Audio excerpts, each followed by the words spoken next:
The Senate will come to order. Senator Kafalis for the pledge. Thank you. Thank you, Madam President Pro Tem. Good morning, colleagues and guests. Please join me in the Pledge of Allegiance. I pledge allegiance to the flag of the United States of America and to the republic for which it stands, one nation, under God, indivisible, with liberty and justice for all.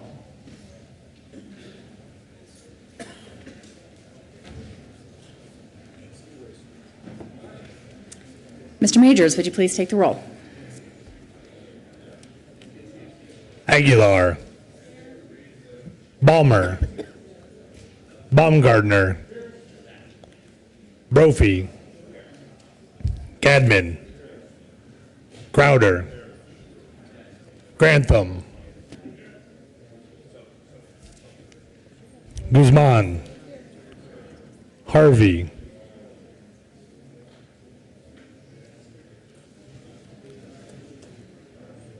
Harvey. Absent.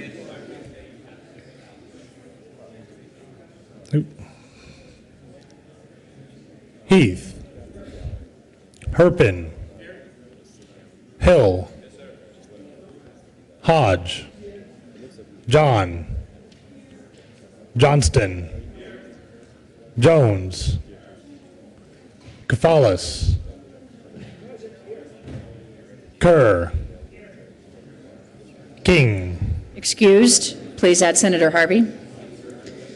Lambert, Lundberg, Marble, Newell,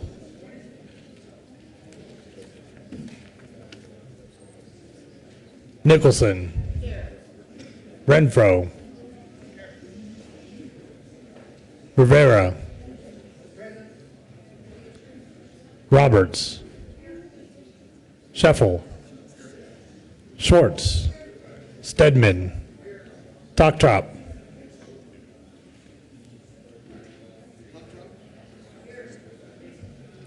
Todd, Ulibarri, Zenzinger. Madam President. Here. With 34 present, 0 absent, 1 excused, we have a quorum. Motion to adopt the journal. Senator Herpin.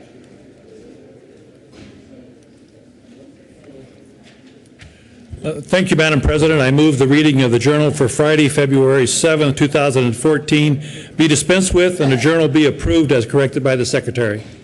You've heard the motion. All in favor say aye. Aye. Opposed, no.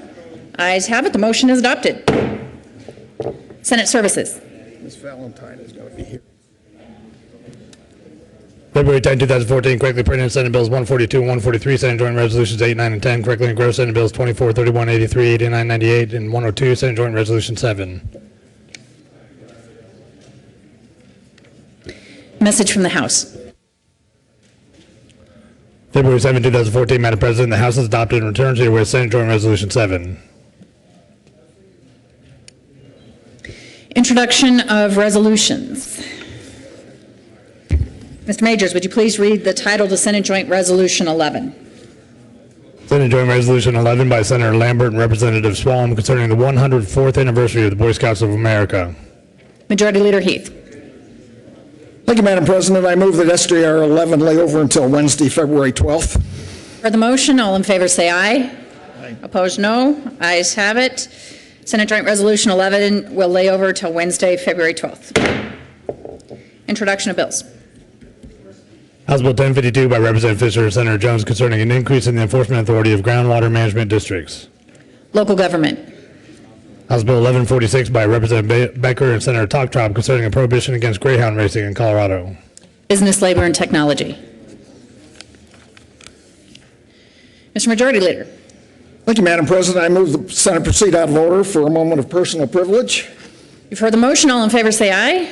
Aye. Opposed, no. Ayes have it. Senator Heath will be granted a moment of personal privilege.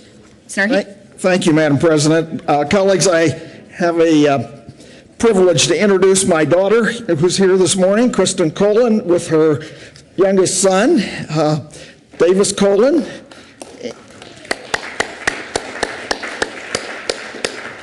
And Davis is accompanied by his friend Wyatt Hall and his dad, Dr. Hall.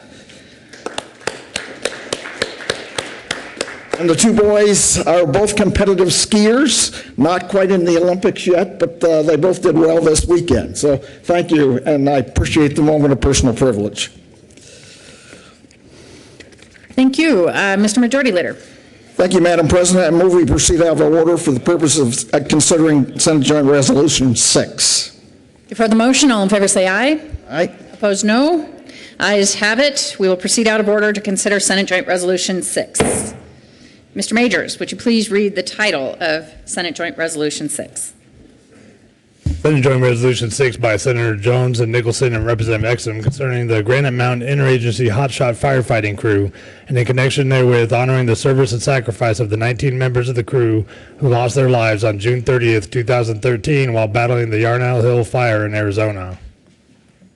Senator Nicholson. Thank you, Madam President.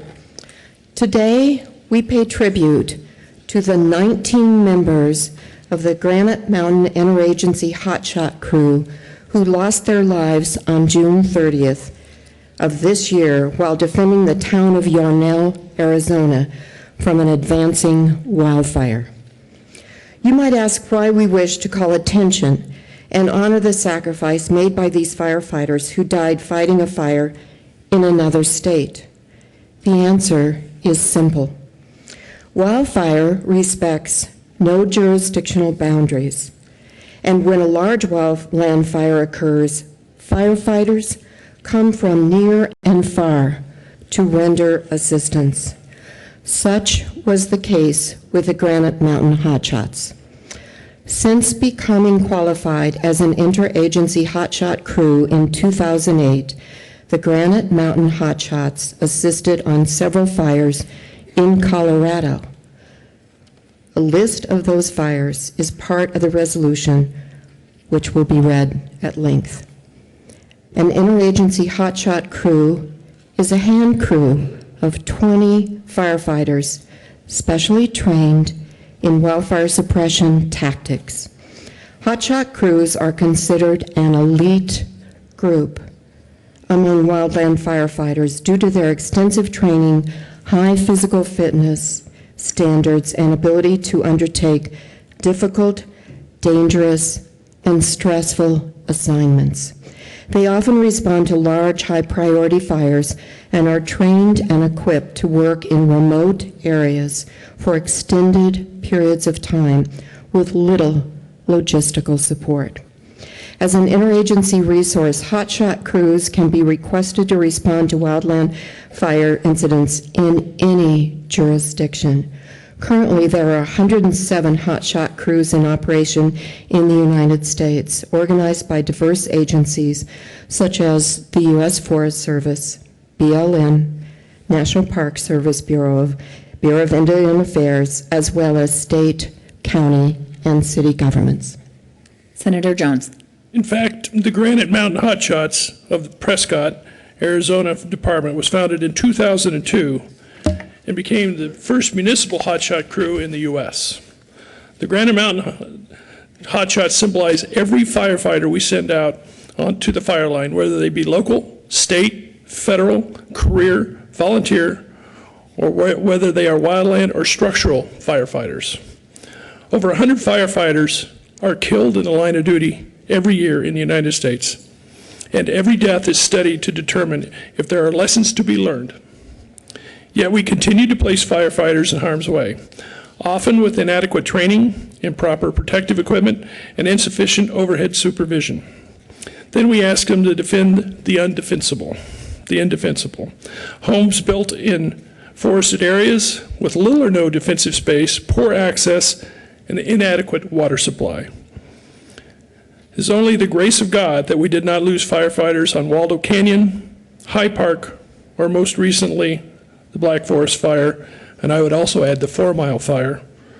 We can no longer consider this to be acceptable. Firefighter and public safety must always take precedence over property and resource loss. And while it wasn't a factor in the loss of 19 members of the Granite Mountain Hotshots, we have an obligation to ensure that our firefighters are properly trained and equipped, and we must no longer expect them to defend the indefensible. So I move Senate Joint Resolution 006 and ask that it be read at length. Mr. Majors, would you please read the resolution at length?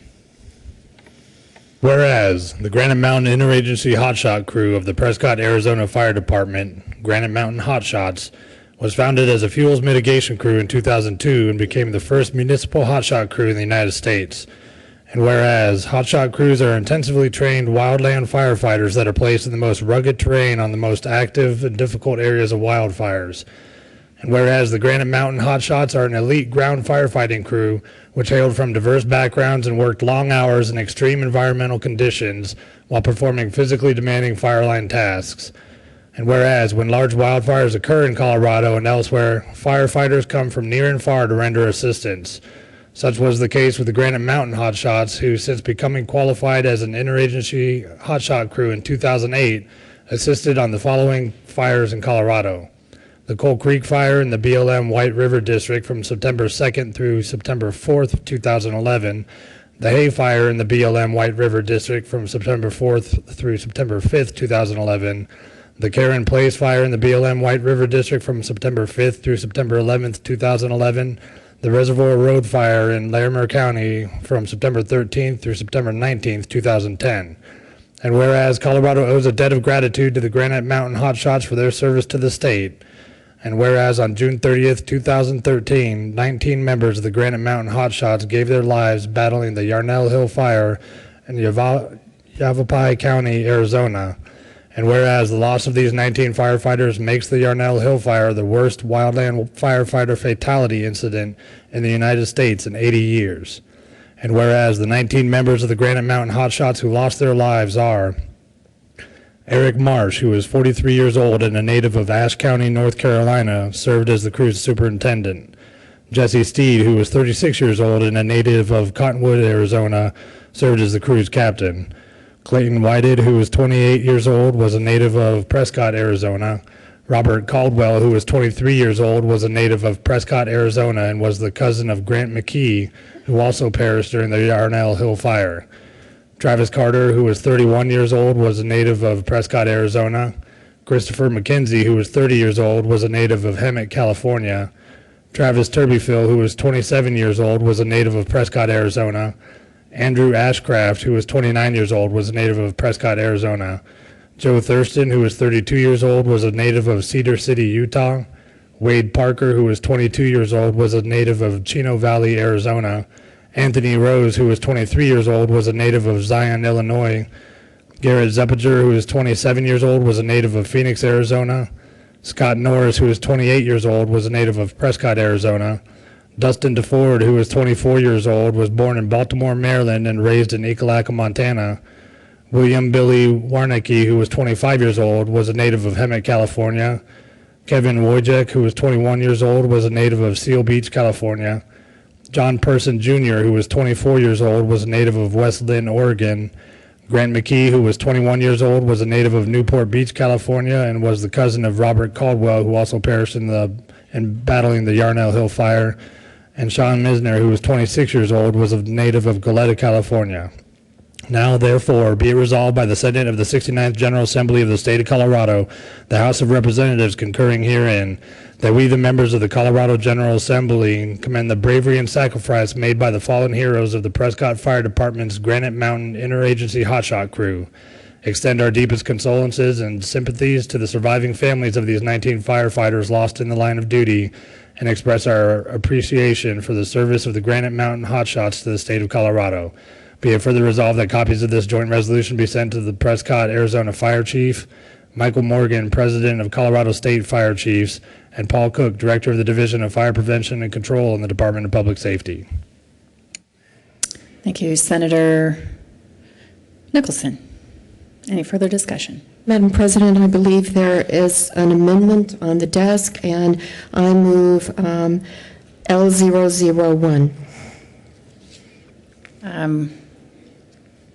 We don't have an amendment?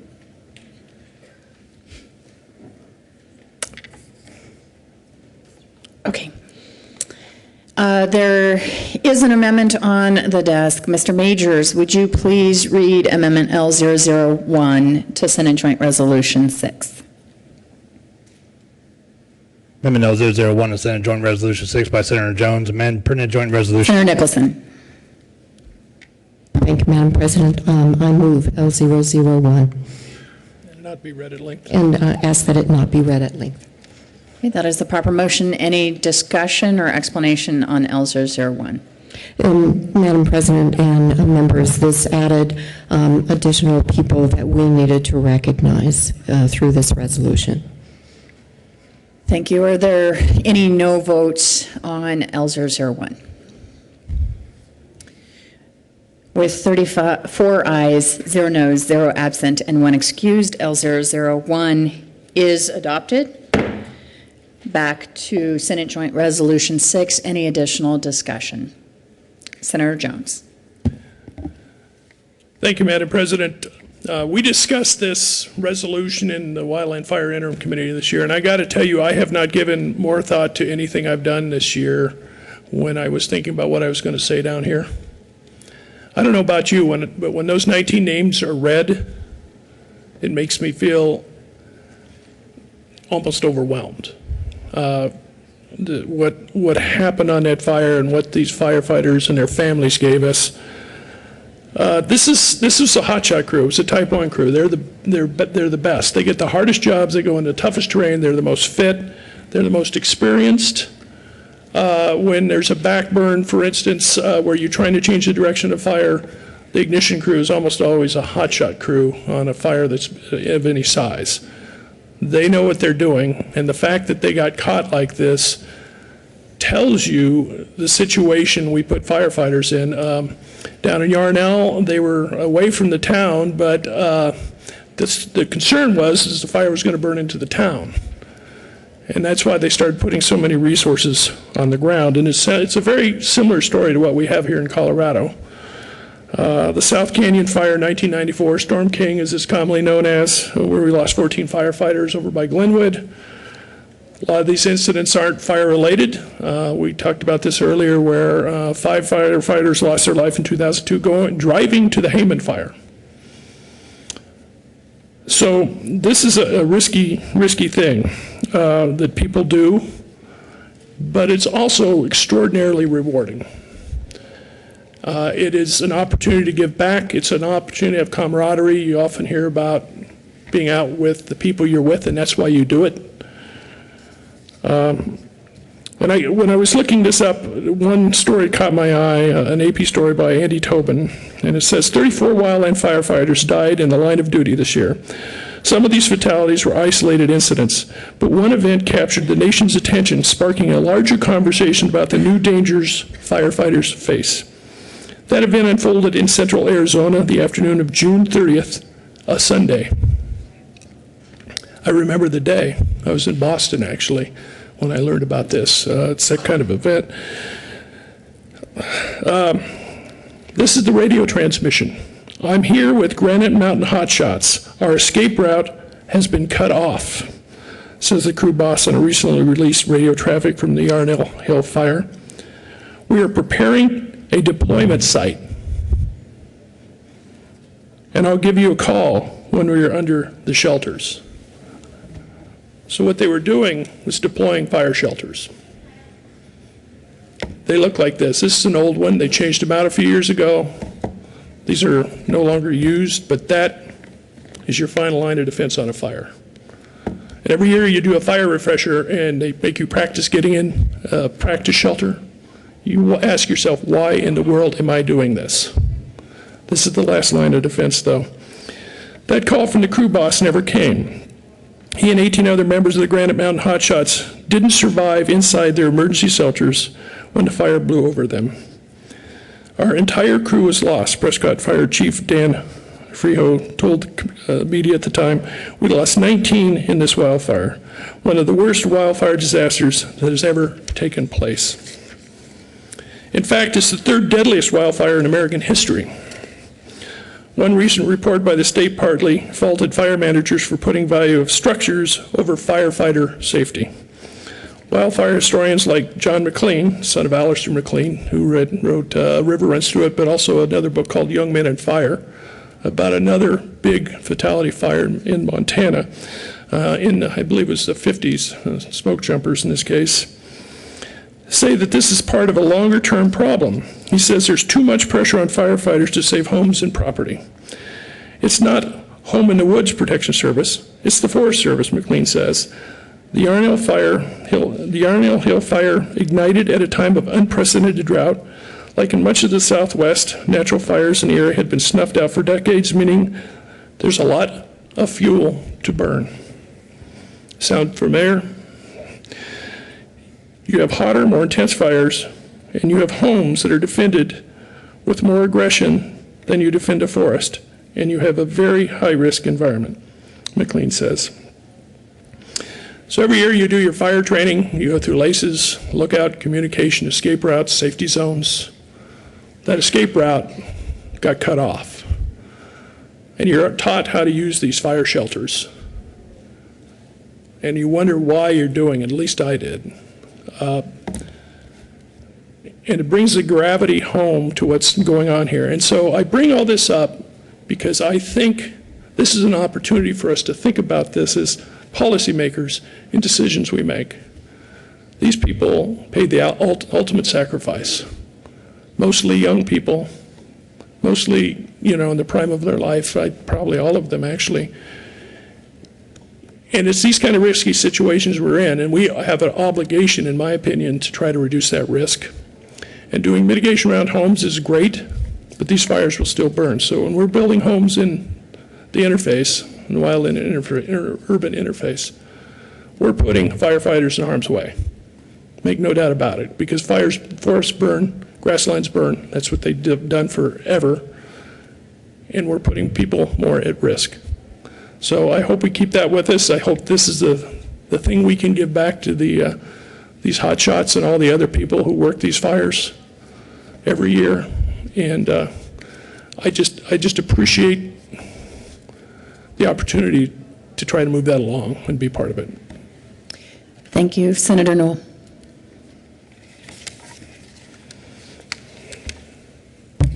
Thank you, Madam Chair. Thank you, Madam President. I just wanted to add that a couple of my relatives are hot shots in Montana. And actually one is a trainer for the hot shots and always speaks of the young men and women and how many they lose, unfortunately. But the selfless sacrifice is what is so profound to me. And I just want to thank everyone who is here visiting us today. Thank you for your selfless service. And I'm so grateful that we are paying attention to this in the legislature this year too, with making sure that our interoperability equipment is better and that we are in full support of those who are supporting us. On June 30th, I thought that my relative was down there, and so our own family was very concerned until we found out that she was indeed at another fire in another state, but she travels all around the country fighting those fights. So thank you so much for your selfless service. Senator Schwartz. Thank you, Madam President. I just wanted to thank Senator Jones and Senator Nicholson for bringing this forward, and just remind members that when you are traveling I-70 on the western slope, please come by the memorial of our 14 individuals that lost their life in the fire in the Storm King fire. So it was a small way that we could pay tribute to those lives, but as you look at the scarred slopes even today, it is a very significant reminder of what in fact the danger is that we all face on a daily basis, and thank those people on the front lines. Any further discussion? Senator Marble. Thank you, Madam President. I too have a nephew who firefights and will pass firefight. Now he's making movies in LA, which is quite a different atmosphere from what he used to do. I just want to say that I'm also a military mom. And when you have a family member deploy for a fire, there's really no difference than when they deploy for war. When you say goodbye, it is the hardest thing in the world to do, to look at your friends, your family, and not know what their homecoming will be. When you send them off, it is with honor and pride, something that is really hard to express, because you know the courage and dedication, you know the endurance, you know what they are inside, and what they are, you aren't. And you relate to them as such special people in high regard, because what they're going through, just as in war, is unimaginable. And I want to just thank you from the bottom of my heart for everything you do and will do and have done, keeping our people safe, doing what you can against some of the most horrific forces of nature. But just thank you. Senator Nicholson. Thank you, Madam President. I move that the morning roll call be added as co-sponsors. We'll go ahead and vote on the resolution first, and then that motion will be in order. Seeing no further discussion on the joint resolution, the question for the body is the adoption of Senate Joint Resolution 6. Are there any no votes? With 34 ayes, 0 noes, 0 absent, and 1 excused, Senate Joint Resolution 6 is adopted. Senator Nicholson. Thank you, Madam President. I move that the morning roll call be added as co-sponsors. Is there any objection? Seeing none, the morning roll call will be added as co-sponsors to Senate Joint Resolution 6. Thank you. Members, I think the Senate will stand in a brief recess to allow us the opportunity to greet our guests.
Okay, the Senate will come back to order.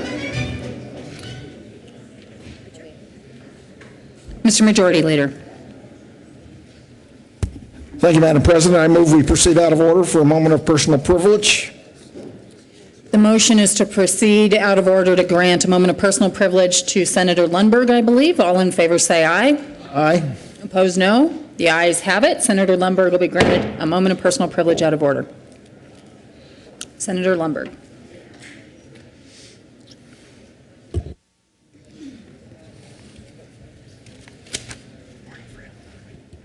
Thank you, Madam President. I apologize for my tardiness. I was looking for my notes because it is my pleasure and privilege to introduce to you, as I've had the opportunity to do this every year, Miss Valentine from Loveland, Colorado. It's a bit of a tradition along with many other things in the Sweetheart City. And ladies and gentlemen, be forewarned that the 14th of February is just around the corner. So, you know, take that as you need it to be.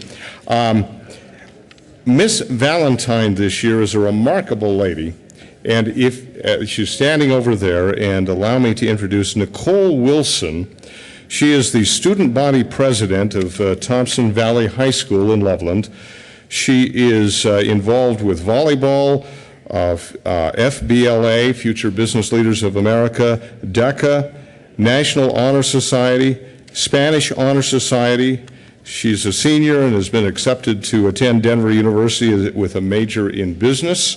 Nicole Wilson represents the Miss Valentine tradition in the finest of fashion, and she was also joined by her parents, Mary Wilson and Rob Wilson, if you could stand as well, and Norma Jean and Chet Goodhart, who are the chaperones who are down here every year, and Jessica Baines of the Reporter Herald. But ladies and gentlemen, please do welcome Miss Valentine 2014. Thank you. Thank you, and congratulations.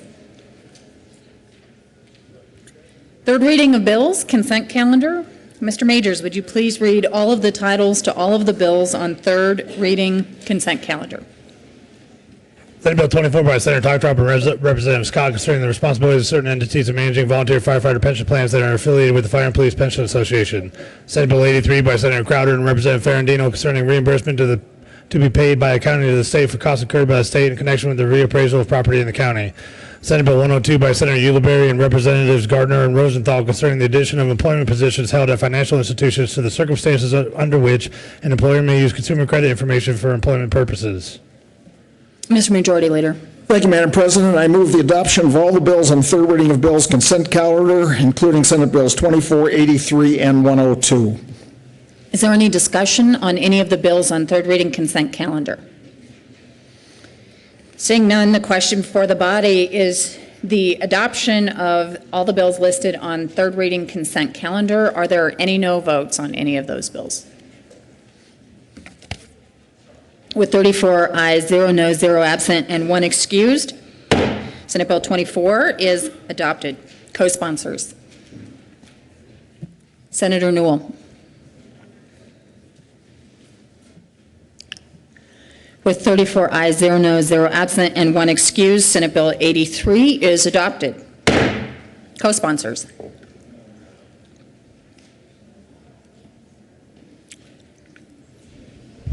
Senator Grantham. Senator Jones. With 34 ayes, 0 noes, 0 absent, and 1 excused, Senate Bill 102 is adopted. Co-sponsors. Senator Guzman.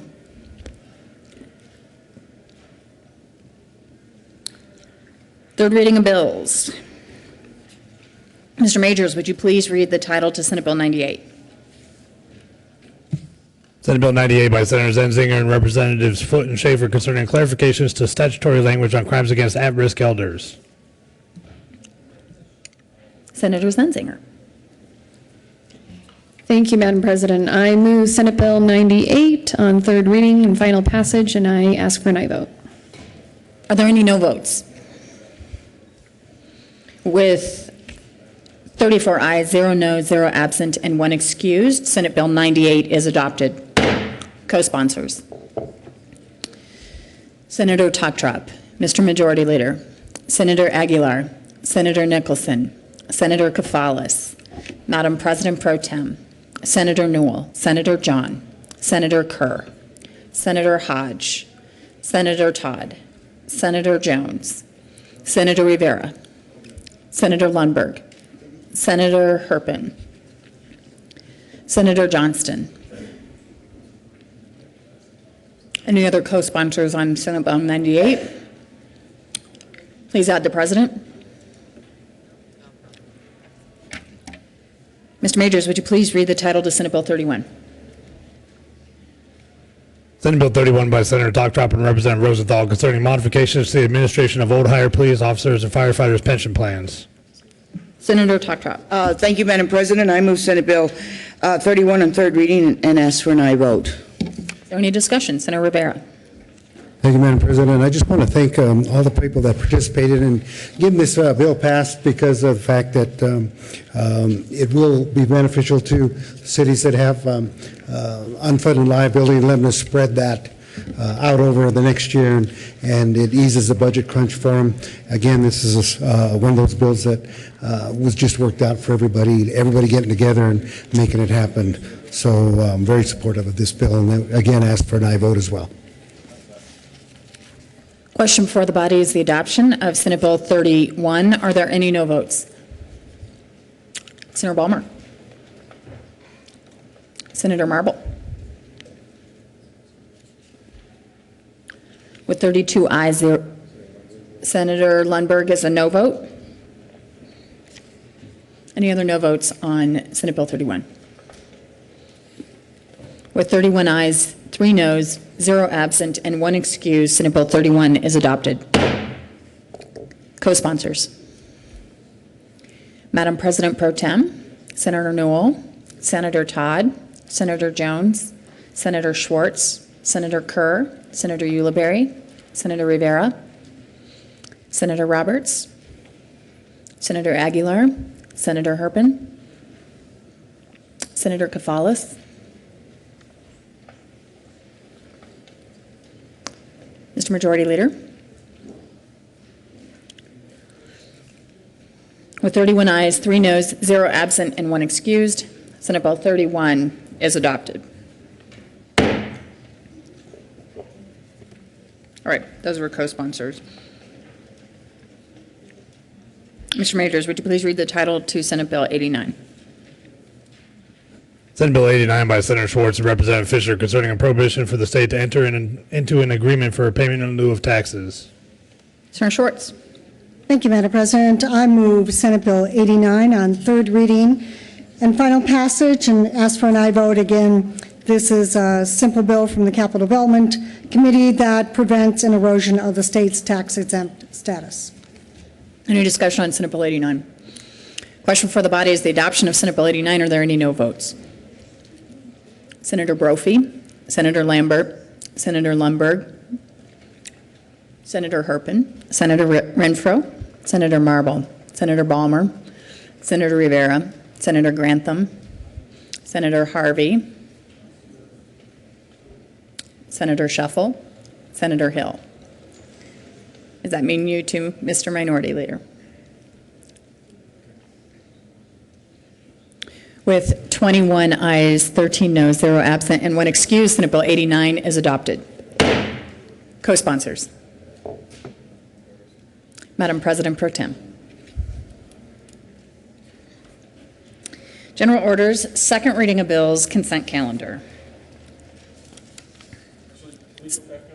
Before we, I want to give it since we're still in. No. I don't know if he's going to be here. I don't know if he's going to be here. I just want to make sure it doesn't get sent out of here. Right. So we have 3 days. Once intent been given. Mr. Minority Leader. Thank you, President Carroll. Members, I'm going to move for the give notice of intent to reconsider SJR 1406. This is the one that we just did for the firefighters, and that is specifically so that we can allow someone who's done a lot of work on this, in this area, to be here to vote with us on this resolution, for Senator King to be here, since he is stuck in the mountains somewhere trying to get here. That's it. Notice of intent to reconsider is noted, so that Senator King can join us on the final vote. We are now to general order, second reading of bills, consent calendar. Senator Stedman. Thank you, Madam President. I move that the Senate resolve itself into a committee of the whole for consideration of several orders, second reading bills, consent calendar. You've heard the motion. All in favor say aye. Opposed, no. Ayes have it. The Senate will resolve itself into a committee of the whole for purposes of considering general orders, second reading of bills, consent calendar. Senator Stedman will take the chair.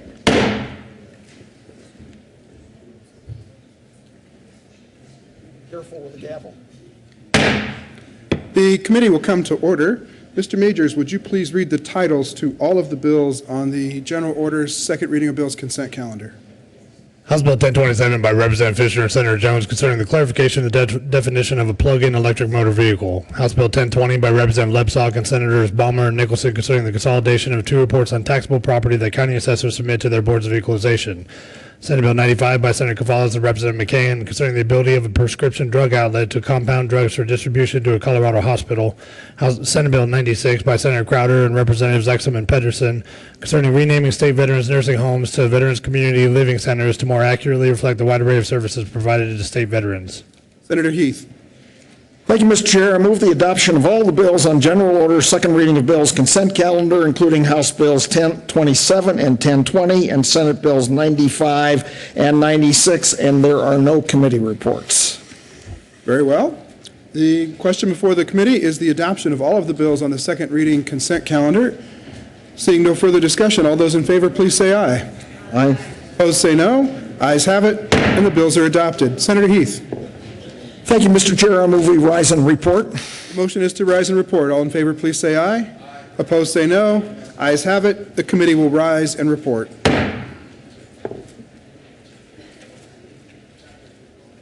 this for me? Thank you.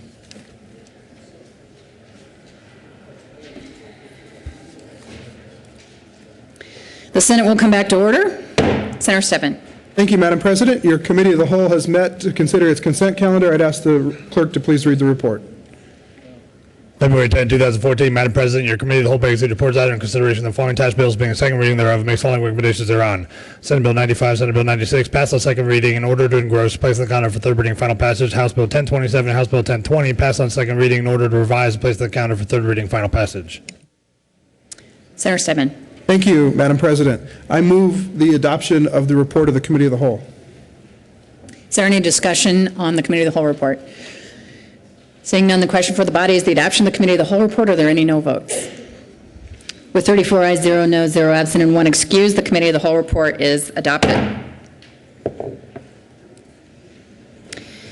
Senate Bill 95, Senate Bill 96 passed on second reading and ordered engrossed and placed on the calendar for third reading and final passage. House Bill 1027, House Bill 1020 passed on second reading and ordered revised and placed on the calendar for third reading and final passage. General order, second reading of bills calendar. Senator Stedman. Thank you, Madam President. I move that the Senate resolve itself into a committee of the whole for consideration of general order, second reading of bills. You've heard the motion. All in favor say aye. All opposed, no. The ayes have it. The committee will resolve, Senate will resolve itself to the committee of the whole for consideration of general orders, second reading of bills. Senator Stedman will take the chair.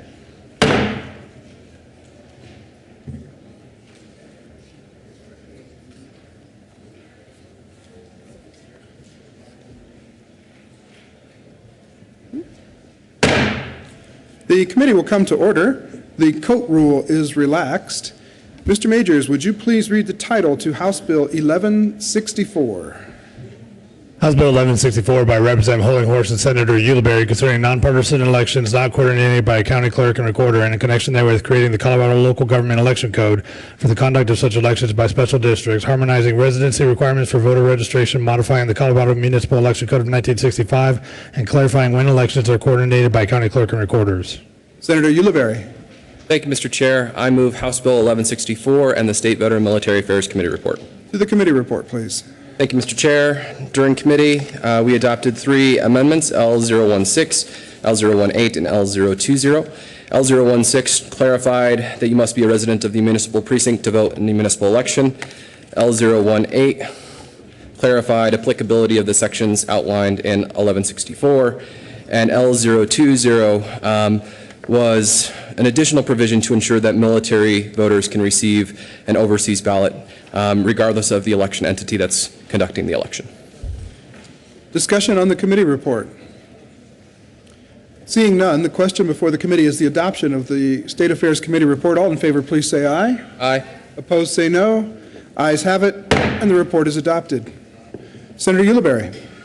Thank you, Mr. Chair. Today we're considering House Bill 1164, which is a bill that I think will receive much debate. So I wanted to start off my comments by stressing the importance of this issue specifically. Voting is foundational to our democracy. The right to vote is protective of all other rights here in this state and in our country. So we must ensure that every single eligible voter has the ability to vote where they live. It's just that simple.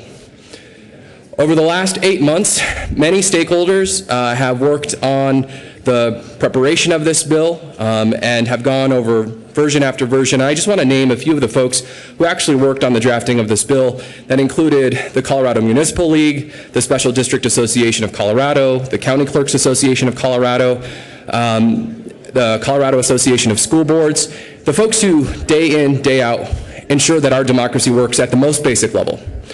All politics are local. We know that as elected officials, but the folks who are elected to school board or to fire district or library district are usually the most personal interface that we have with government. So we need some certainty in how we conduct elections with those special districts. Again, this bill was crafted with the input of those folks, but also voter integrity advocates, and in direct consultation with the Secretary of State's office. And again, that's been an 8-month process. This bill also started with bipartisan bill sponsors, so both parties were fully informed of the content of the bill. And we've gone over and over and over on all of the provisions of the bill.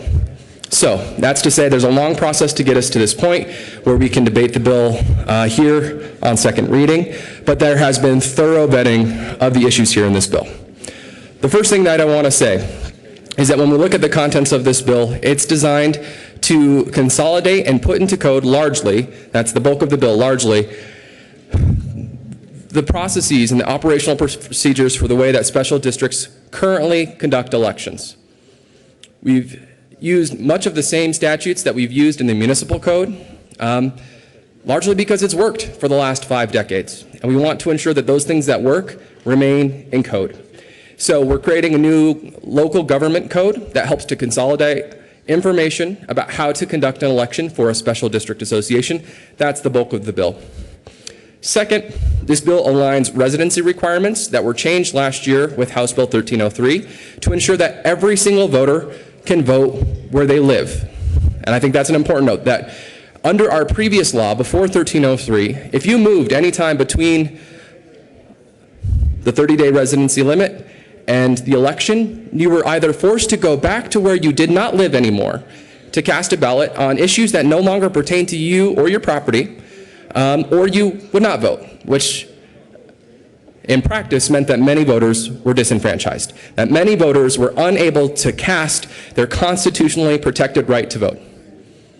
And that just wasn't fair. However, House Bill 1303 does nothing to change, House Bill 1164 does nothing to change House Bill 1303. What we're doing is just aligning the residency requirements that say that under last year, we said that if you move anytime in that 30 days before the election, but you are a Colorado resident, which means 2 things. Number 1, you have a physical abode, a physical residence that you call home, that is your single and sole residence, and it's your intention to live there.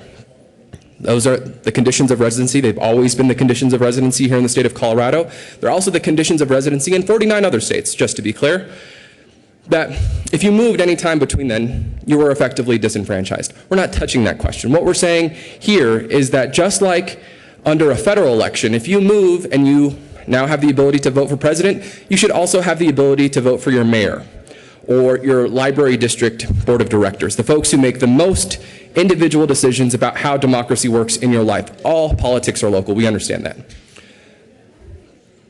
No big change there. But I presume we will hear debate today talking about a concern of voter fraud. And so I just want to tackle this head on and say it as clear as I can say it, as clear as it was said in committee by my good colleague from Highlands Ranch. Plain and simple, the question that you've been hearing over and over is about Mr. Caldera. And what we both agree to, the good senator from Highlands Ranch and I, is that Mr. Caldera, plain and simple, committed voter fraud. He stated it on the record, I stated it on the record, so let's clarify how that happened, so there's no confusion about what this bill does. Mr. Caldera conspired to commit voter fraud, and he did it with the assistance of an attorney and a former state representative who works for the district attorney to create a conflict of interest. He created a phony lease, and his co-conspirator said that he lived in his basement. He then had an attorney vet all of his activities before he received a ballot and submitted it. So yes, he did cast a ballot, but he left the question open of whether or not he voted that cast ballot because he did not mark the ballot. What he did was use an attorney, a former elected official who had a working relationship with the DA to clarify, to conspire to commit voter fraud. And that's what he did. To be clear, he could have done that under the old rules. 30 days before the election, he could have had his buddy type up a phony lease and perjure himself by saying he lived there and it was intentioned to live there. He could have done that before. And they could have checked.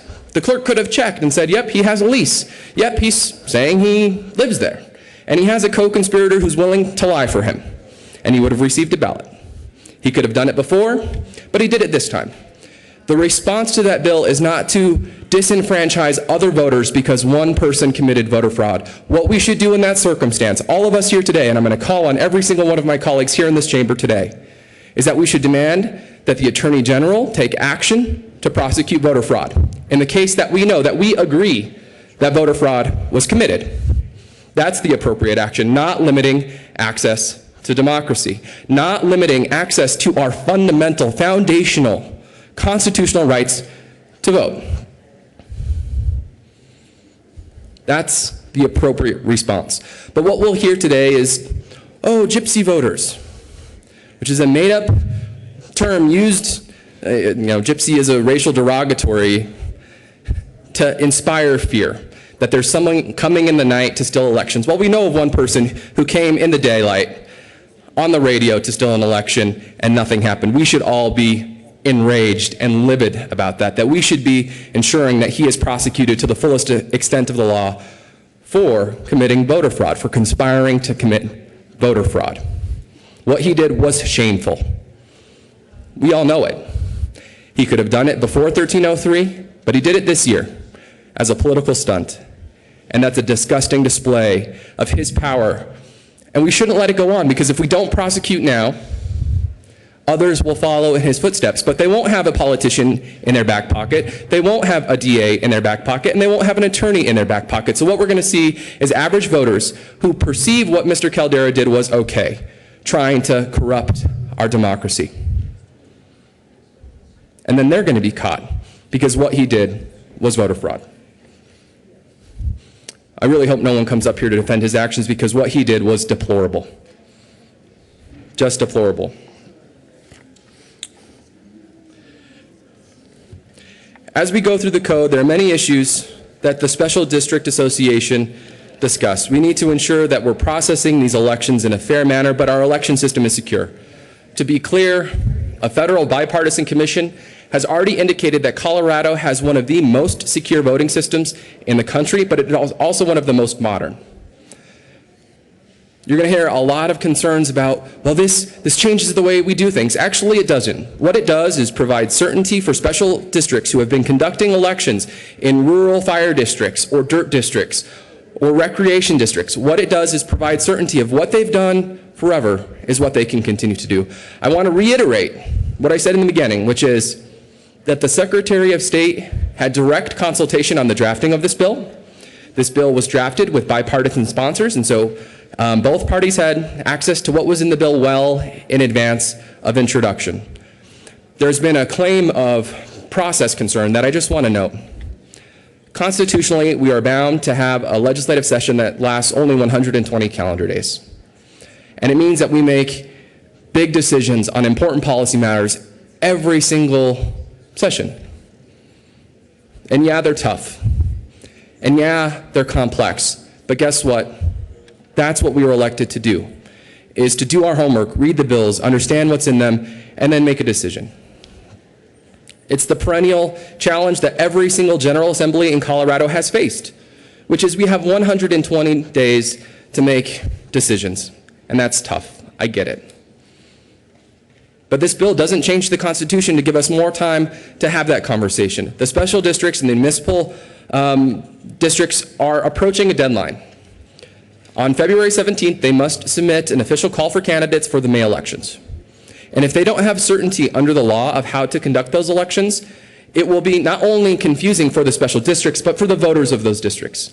And again, what we want to ensure is that every single eligible elector has the ability to cast a ballot where they live. Simple as that. I anticipate in debate we're going to hear more and more calls to limit access to the polls. We've heard this over and over, and there's just a philosophical difference. Do you ensure every single eligible voter has the ability to cast a ballot, or do you go so far down the path of restriction to disenfranchise certain voters out of partisan political pursuits? I hope that we go with protecting democracy today. I'll be here all morning to answer questions or to have the debate back and forth, but again, I want to reiterate one more point. This bill was written with thorough input from many stakeholders, including voter integrity advocates and the folks who actually manage elections day in and day out at the most basic and local level of government. We should recognize the service of those people who work in our districts, whether it's for a fire district or a school board or a library district or a recreation district, and understand that they know what's best in terms of the administration of elections, because they do it. And that we need to verify, and that's what we did with the voter integrity advocates who worked on the bill, to ensure that it was also secure, but it was fair for voters. That's what we've done over the last 8 months. So as you hear concerns being raised, recognize that a vote for this bill today is a vote for the folks who do the day-in-day work of putting a face on government, of actually providing the services that people need, like fire protection, like water, like sanitation. And I hope that folks have taken the time to speak to the people that actually run those districts about what this bill does. This bill provides certainty for them as they conduct their elections. Thank you, Mr. Chair. Senator Harvey.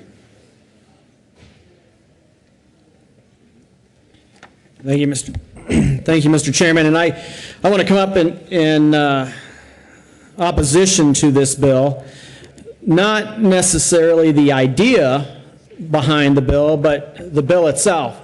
The idea of trying to rectify the horrendous problems that the last year's 1303 did to special districts and municipal elections is a legitimate reason why this body should carry legislation to help solve their issues. I stood up here for, 5 or 6 hours last year trying to amend 1303 to try to deal with some of the problems that we are dealing with here in 1164. But if you recall, I had probably 100 amendments, and the sponsor of the bill and all of her colleagues sat on the sidelines and would not come up and discuss one single amendment that would have solved a lot of these problems that we have right here.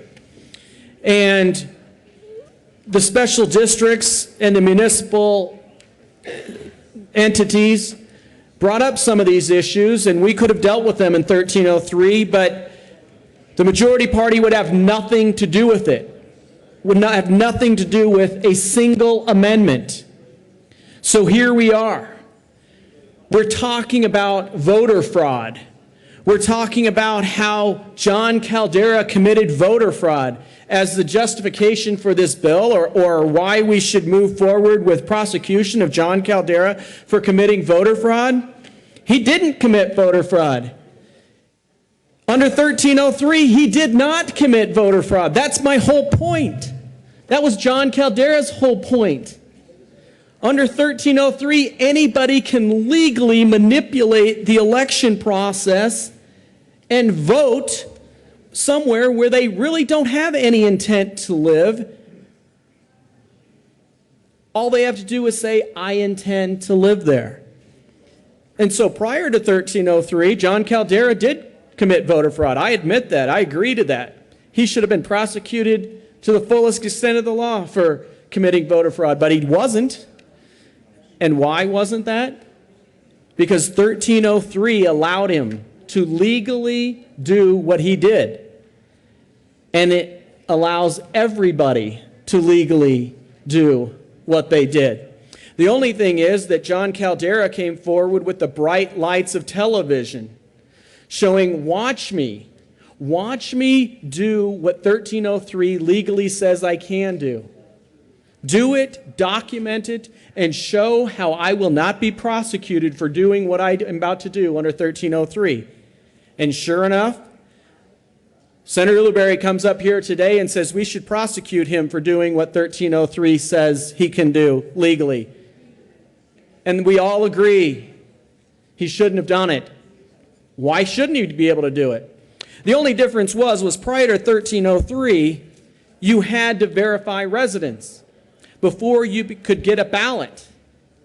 Under 1303 and under 1164, you don't have to verify residence. You can't verify residency because prior to 1303, you would have to prove you lived there prior to 22 days, and then you would have to have that 3-week period for the county clerks to be able to determine whether you actually lived there or not. And if you didn't live there prior to those 22 days, they could say, sorry, you don't live here in the allotted time necessary to be able to register to vote and vote. And they caught people doing that. If you remember last year on 1303, I talked about William Oda.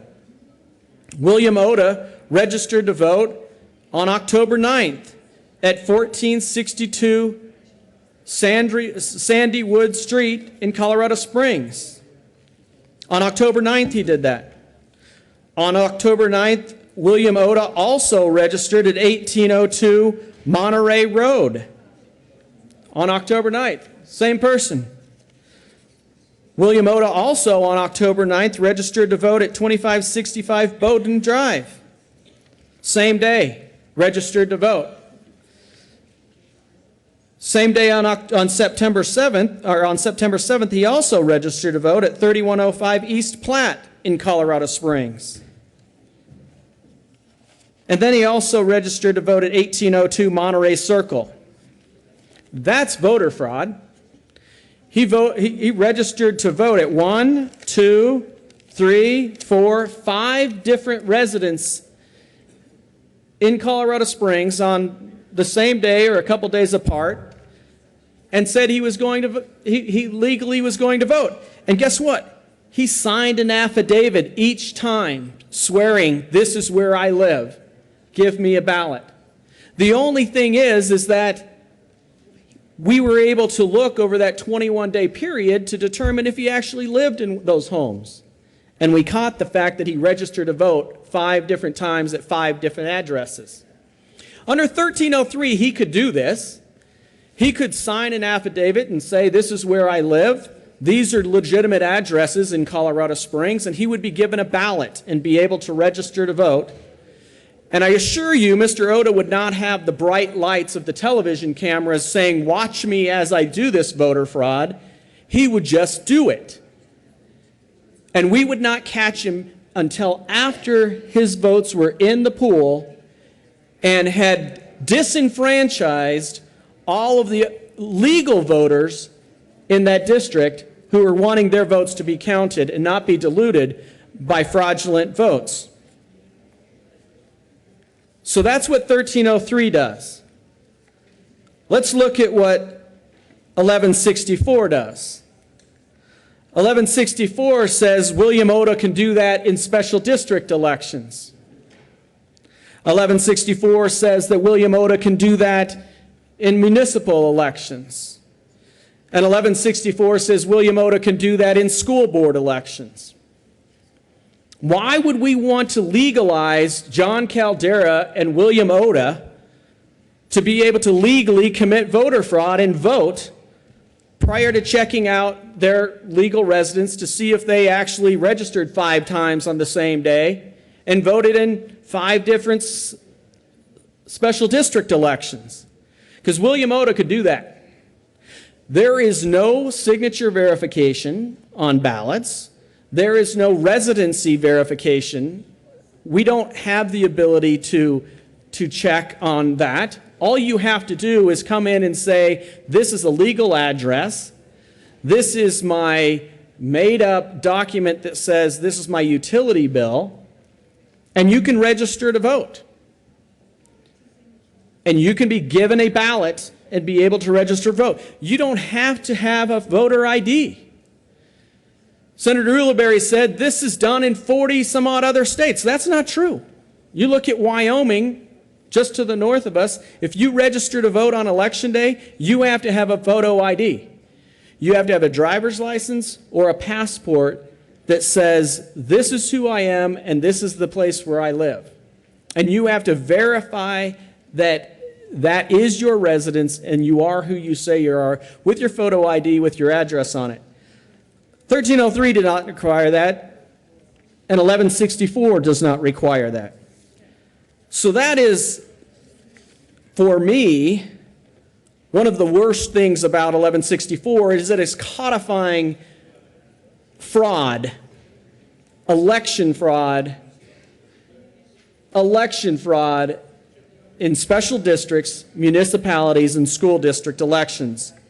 And residency requirements is, I intend to live there on election day. I intend to live there on election day. That's what 1303 says, and that's what we're codifying here in 1164. But it is far worse than just that. It is far worse than legalizing election fraud. Remember what Senator Ulibarri said.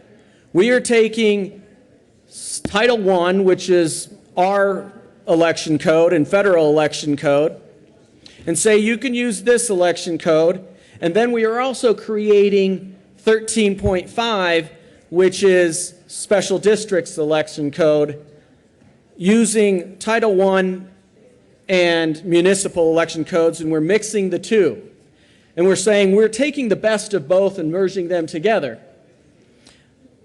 If that was the case and saying this is 1305 and you have to use this as your election code, that would be maybe a noble thing to do. But that's not what we're doing here.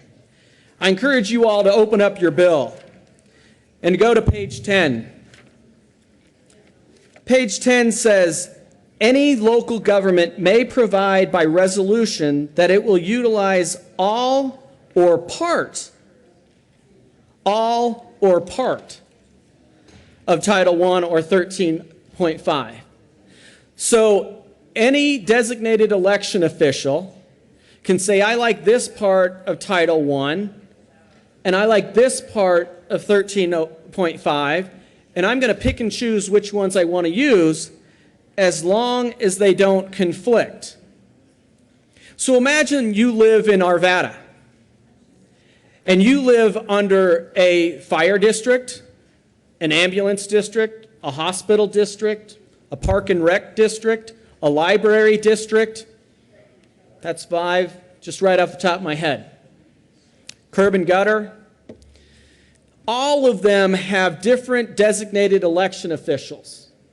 All of them picking differently any, all, or part of Title I, any, all, or part of 13.5, and they choose the election official himself or herself determines for their own district. So in the numbers I just rattled off, 5 different districts having their election on the same night, 5 different designated election officials, and they run their elections. One voter could have 5 different rules and election procedures for 5 different districts that they have to vote on at different locations and know what the rules are at those 5 different locations. Not only is that confusing as all get out, but there is no authority saying what conflicts or what not conflicts. It's the designated election official that makes that determination. The Secretary of State is totally taken out of all authority over special district elections, which he currently has. The clerk and recorder has no authority over special district elections. Keep continuing on. The provisions of the Uniform Election Code not in conflict with this part apply to local elections. That we are saying every single election official can pick and choose what statute he wants to use. Nowhere in statute does it say you have to post what the rules are that he chose. Nowhere in statute does it say where the voters can find out. We have law in place so everybody knows what the rules are. Title I, you and I know what the rules are for our elections under Title I. Under the municipal code, the municipalities know what their rules are under municipality. Under 1305, it says it's a free-for-all. Whatever the elections official wants to do, he can pick and choose.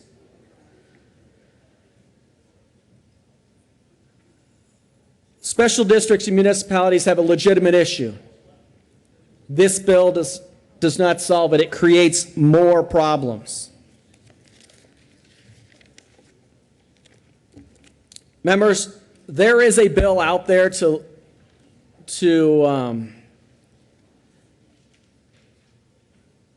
put a timeout on 1303 so that we can solve some of these problems.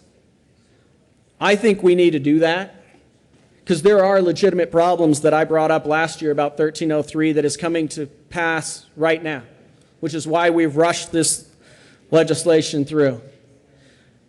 I would ask that you all consider that we kill this bill and we look to try to figure out how we move forward to solve these problems for Colorado without pushing legalized election fraud, not only from legislative races, but all the way down to a special district. We can do better than that. The citizens of Colorado deserve better than that. I ask for a no vote. Senator Ulibarri. Thank you, Mr. Chair, and thank you, Senator Harvey, for expressing your concerns. I do want to respond to a few of the concerns that were raised. And again, want to reiterate that when we had the conversations about how to move forward with this bill, there was an intentional decision by the administrators of the elections, the folks who operate our government at the most local level, about how to move forward. And the decision was to not make major policy changes about how those elections are conducted. That's important because when we talk specifically about how elections have been conducted by special districts previously, you need to understand that what we're doing in creating this code is largely putting in certainty of how they have already conducted election. Special districts have never had direct access to signature verification technology at the request of the Secretary of State. The reason being is that that information is currently managed very protectively by our county clerks. And the Secretary of State, due to concerns about voter integrity, has indicated that he does not want 1,500 and some special districts having access to SCORE. He made that clear in documents he shared with the stakeholders who helped to draft this bill. He does not want to open up our system to additional voter integrity issues. What he has said is let the clerks continue to maintain their authority over managing score. That's the only point of access. The special districts have never had access to that information. And to be clear, again, the Secretary of State does not want the special districts to have access to that information for concern of voter integrity. Number one. Number two, we can have a conversation about how local government should conduct their elections.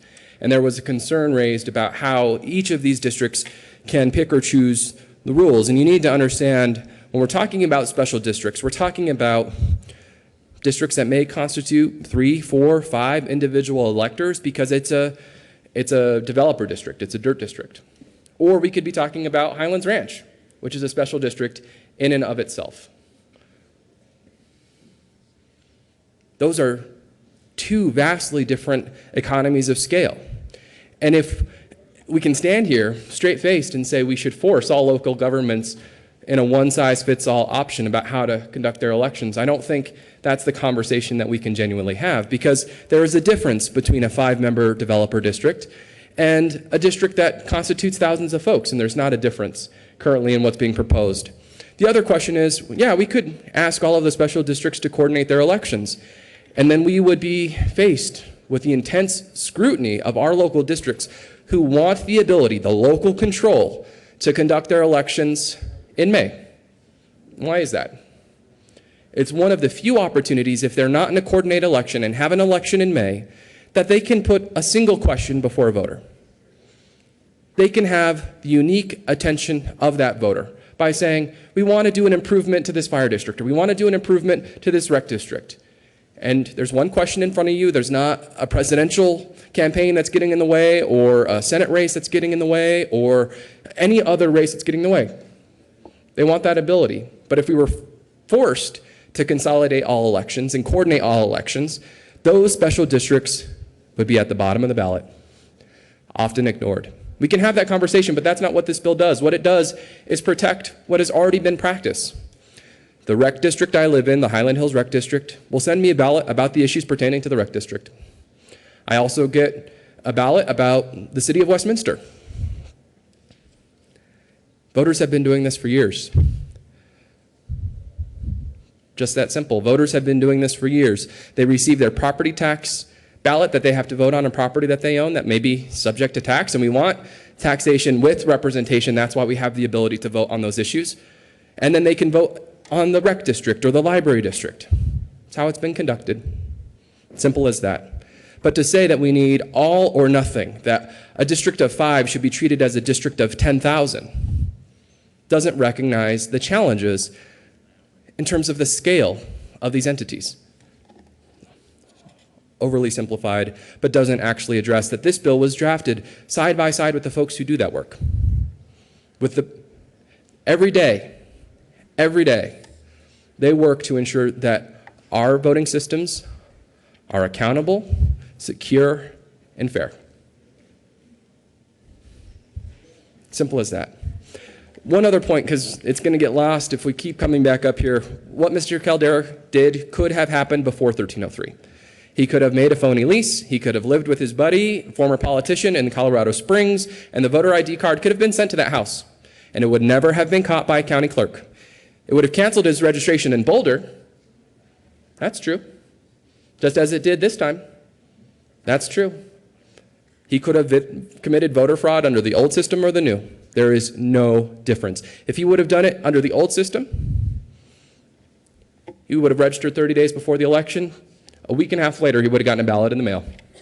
And he could have pulled the exact same stunt. Don't be fooled. What he did was voter fraud. Senator Harvey. Thank you, Mr. Chairman. I appreciate the sponsor's comments, but they did not apply to my comments. I didn't say anything about counties. This bill does not force them to verify signatures. They didn't have to verify signatures in the past, and they won't have to under this. That wasn't my point. I never said that. But having said that, he said that the Secretary of State does not want them to have that. when they come in to vote or when they mail in their ballots to vote, because they can. Colorado Springs does it, one of the largest municipalities in the state, as does Aspen, one of the smaller communities in the state. It is possible. It can be done. But then Senator Ulibarri said, one size fits all. We don't want one size fits all. So that's why we have to have this hodgepodge of being able to choose what part of statute each individual election official wants to use. We can't have one size fits all.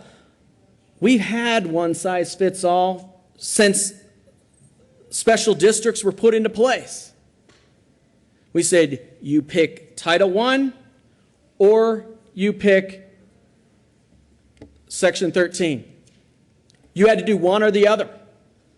You have to pick one, and you have to tell the voters which one. That's not the case for now.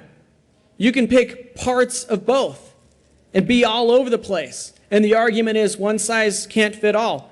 That's the way it's been since the beginning of special districts. One size fits all. It's not that hard. Why can't we move forward doing it that way now? And coordinated elections, there again, the sponsor brings up something I never mentioned was coordinated elections. I never once brought up coordinated elections. I said you will have 5 districts overlying one voter with 5 different rules. That has nothing to do with coordinated elections. That has to do with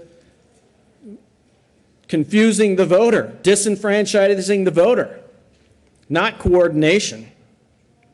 He hasn't spoken to my issue, the most glaring problem with this bill. And why is that? And yes, Caldera did commit voter fraud prior to 1303. Just like he said, he could have done this before 1303 and he could do it after 1303. But the thing is, we would have caught him and he would have had his bolder voting abilities denied, because we would have, in score, said he's registered here now. He's not registered in Boulder now. And we would have done all of that in that 22-day period, just like we did with Otto Williams.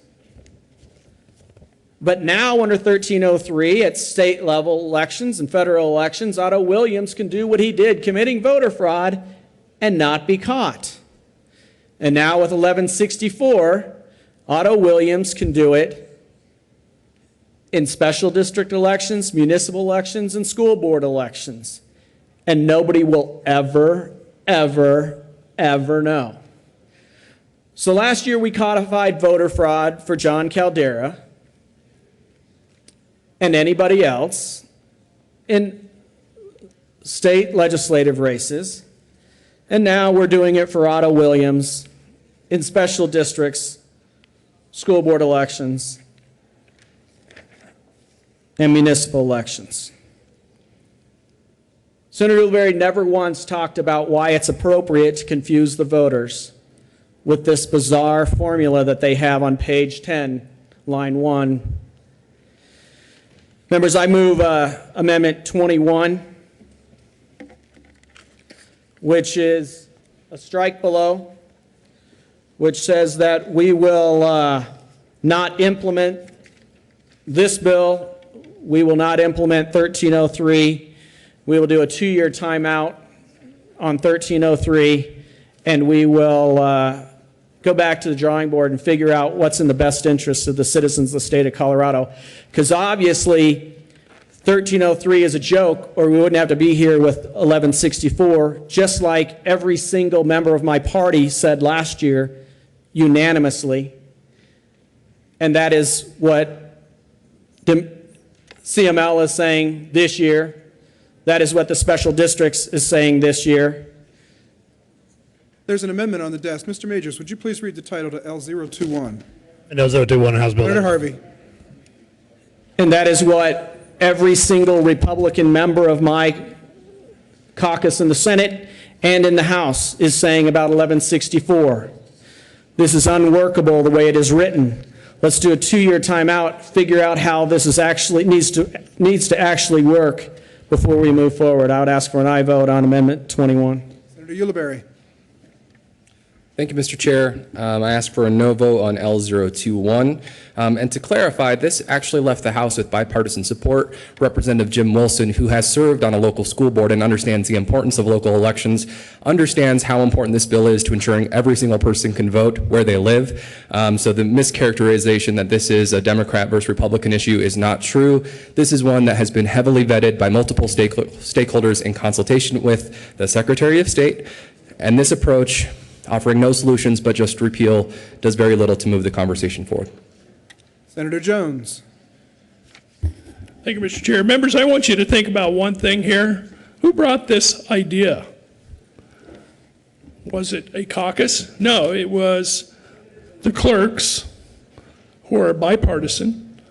It was the Colorado Municipal League, which is multi-partisan, if you will. They're Republicans, Democrats, unaffiliates, probably Greens, probably Libertarians, maybe Constitution Party in that organization. Special districts brought the same thing. Same thing, multiple parties. They think they need this solution to do elections that are imminent, and that's why we bring this bill. So if we want to avoid the timing problems we had in Broomfield, and if we want to honor that nonpartisan request that we make these changes, vote no on the amendment and yes on the bill. Further discussion on Amendment L021. Seeing none, the question before the committee is the adoption of Amendment L021. All in favor, please say aye. Aye. Opposed, say no. No. Noes have it, and the amendment fails.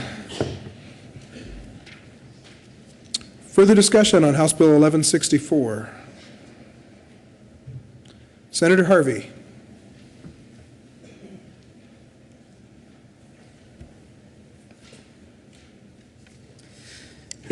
Thank you, Mr. Chairman. There are a number of issues associated with 1164 that I have amendments on that I would like to go into further detail about. With other amendments, since you just turned down the best amendment of them all. One of the other issues that I kind of hinted towards was the fact that we don't have any authorizing election official to be able to look over these plans and determine if they are truly not in conflict with each other. Or we don't have anybody determining whether we broke any rules or any laws.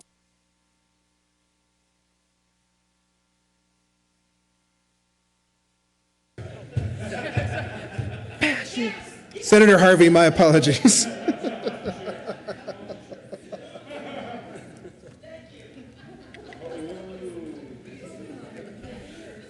I'm going to pull a Sean Mitchell here next time that happens.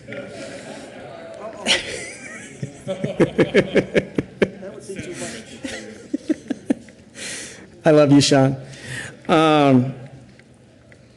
We don't have the Secretary of State overseeing these elections. We don't have the county clerks overseeing these elections. I think it's appropriate for these smaller districts that we do have some professional election official, elected election official overseeing these, because the way the bill is right now, and prior to 1164 and with 1164, you can have private entities, law firms, CPAs overseeing these elections, which we have right now. But in addition to that, with this bill now, you have same-day voter registration. You have no way to determine if the person actually lives there. You're going to have a lot of lawsuits. You're going to have a lot of questions. I think for these smaller districts where you may not have the most professional election law elected officials overseeing these elections, we need to have that reinstated. So therefore, I move Amendment 28, which says that county clerks must conduct all special elections for districts less than 10,000 voters. And I ask for an aye vote. I believe we have an amendment on the desk. Mr. Majors, would you please read the title to Amendment L028? Amendment 028 to House Bill 1164 by Senator Harvey, amendment Growth Bill, page 7, line 5, after article, insert conduct of ballot issue elections definition, page 7, after line 11, insert 2A, notwithstanding any provision of this title to the contrary, a local ballot issue election for a local government with fewer than 10,000 active registered electors. Senator Harvey. Thank you, Mr. Chairman. Sorry about that. I move Amendment 028 to 1164. Further discussion on Amendment L028. Senator Ulibarri. Thank you, Mr. Chair. Again, I urge a no vote on L028. And to clarify, the way that the bill is structured allows the local government entities, the special districts, to determine their election plan, and then they have to make it public and available to all of the members of that special district for direct oversight. So this picking and choosing thing is, I think, a bit far-fetched. What they would do is come together, submit a plan that's vetted by the public and is available for public review, and then they conduct their election. And again, these are the folks who do the tireless, thankless work of conducting elections at the most local level, and what they are there to do is to ensure that every single eligible voter can vote where they vote. This amendment does not come from the county clerks that don't want direct oversight over the conduct of these elections, but I do need to make something clear. There was a reference made earlier about penalties not applying. Penalties still apply, but the special districts are not in charge of enforcement. It either goes to the clerk, or if there's a criminal charge related to voter fraud, that goes to the DA. It's not the responsibility of a fire district to prosecute someone. That's actually the responsibility of the DA. And those penalties remain in law. Simple as that. The responsibility of the parties remains in law. So this is, again, another attempt to put in pretty burdensome mandate on county clerks that they have not requested and has not been requested of the folks who did the day in, day out management of actually conducting elections. Senator Lundberg. Thank you, Mr. Chair. Yeah, that would be outrageous to have a county clerk who's in charge of elections in their county to not be required to have some oversight of elections that are held in their county.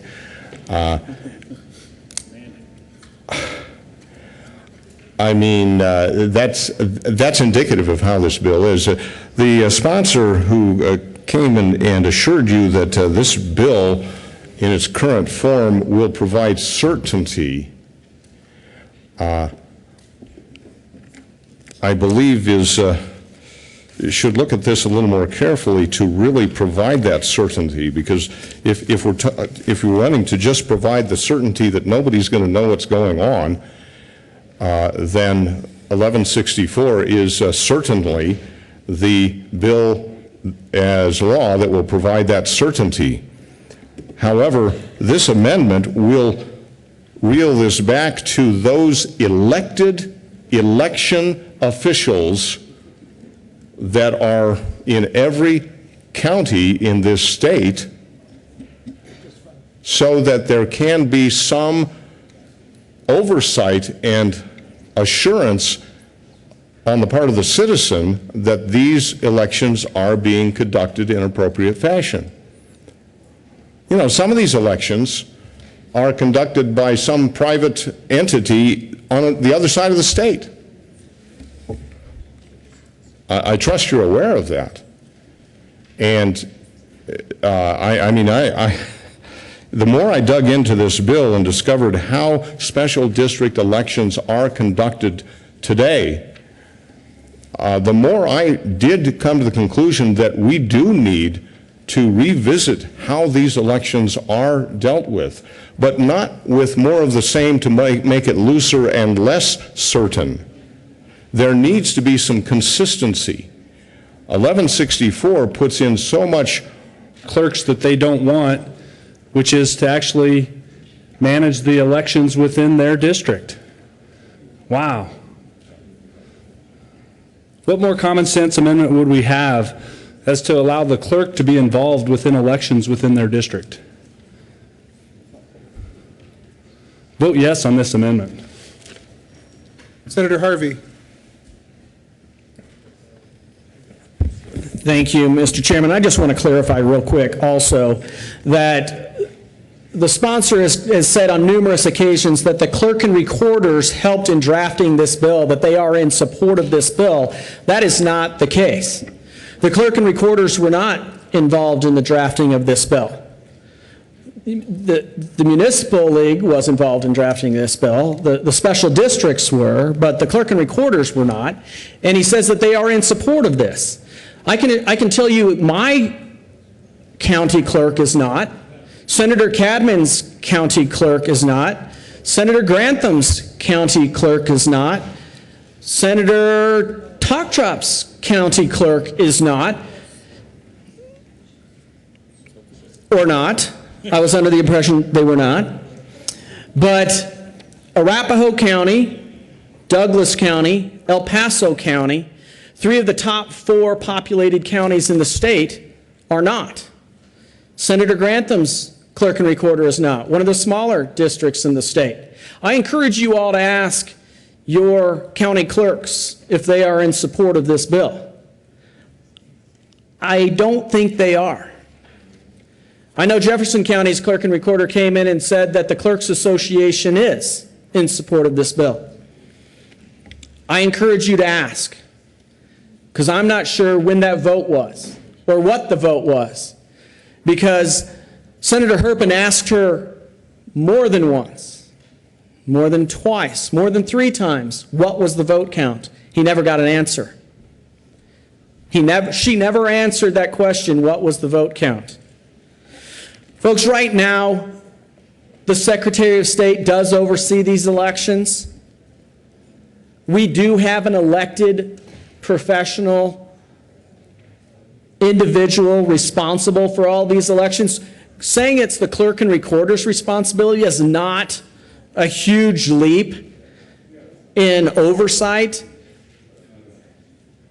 to say that the clerk and recorder should be responsible for that oversight. Just having someone to say, yes, the rules you put forward are not in conflict, and anybody committing any of these voter fraud issues, we can handle at the county level. But that's not what this bill does.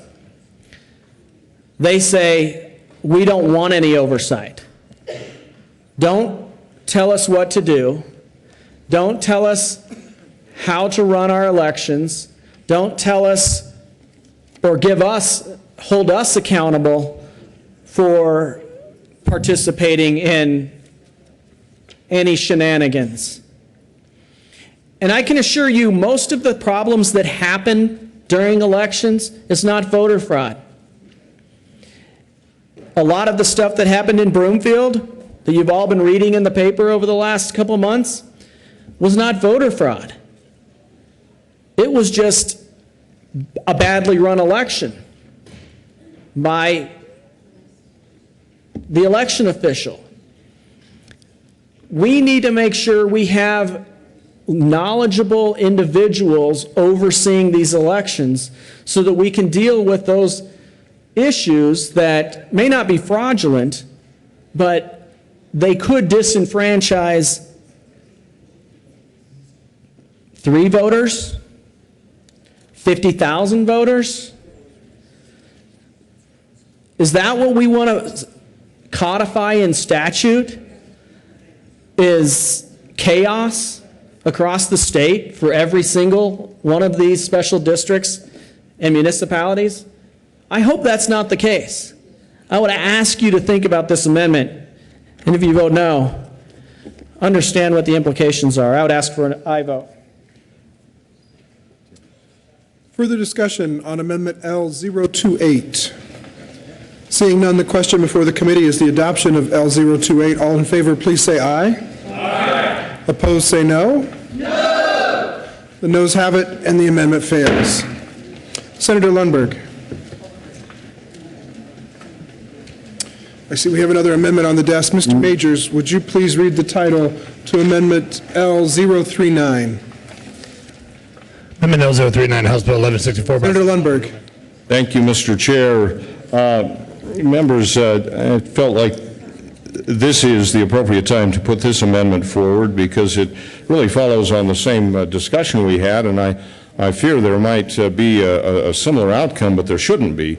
I move L039. This amendment states rather simply, notwithstanding any provisions of this title to the contrary, a designated election official must be certified by the Secretary of State to supervise elections conducted under this article. It adds a little bit of not really management, but at least ensures that any election official for a special district election meets certain standards established by the Secretary of State.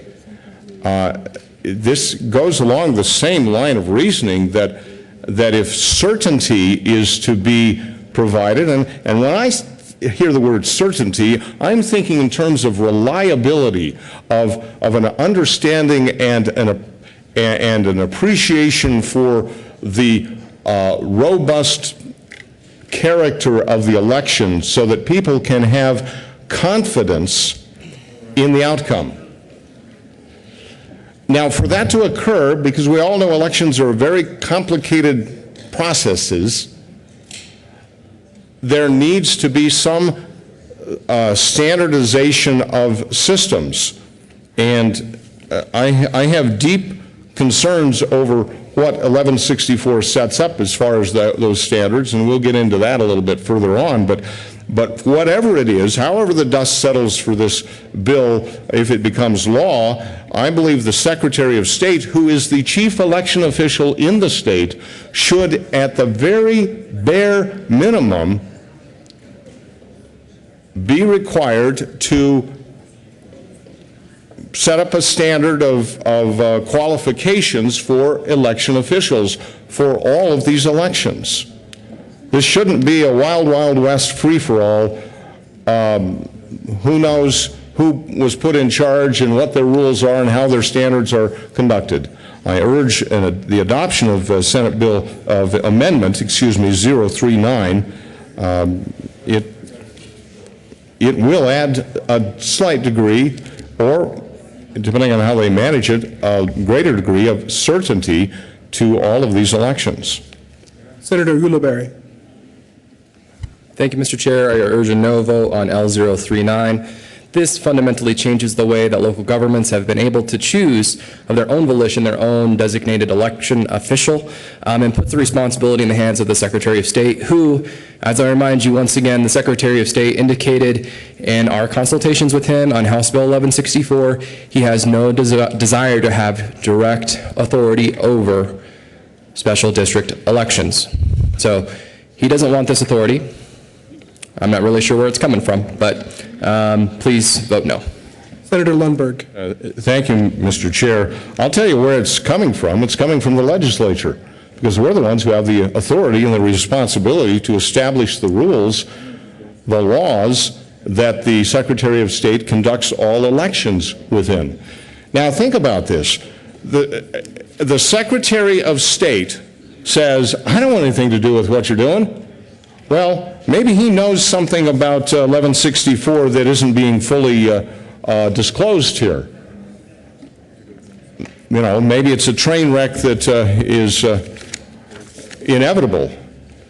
But he or she, whomever the Secretary of State is, has this authority and responsibility regardless.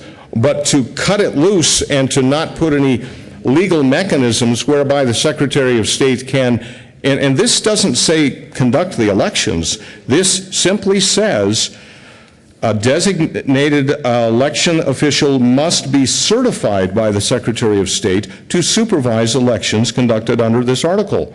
That's not heavy-handed, really, and the rest of the amendment says the Secretary of State shall promulgate rules pursuant to Article 4, Title 24 CRS to implement subsection 1 of this section. It says it's up to the Secretary of State to figure out what that certification means.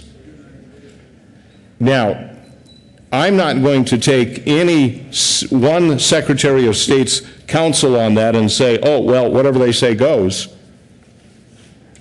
You know, as I say, I think he probably does recognize the how difficult 1164 is going to be overall, but regardless of that, if we're going to put this into law, we need to have some certainty that there's a way to follow it and a way for people, for citizens to understand it.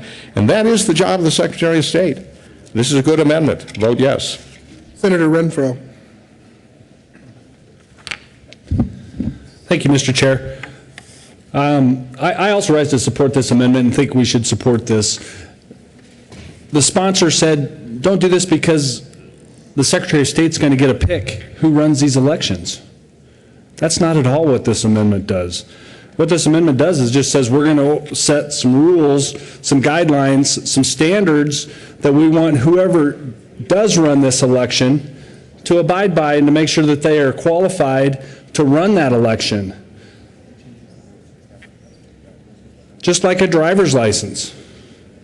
We have driver's license for a reason, so that we know that people are certified and capable of driving a car. That's what this would do, is put the Secretary of State, the person in charge of elections throughout our state. So once again, we're trying to bring people into an election bill that probably should have it under their charge, being the head of elections in our state, another common sense position.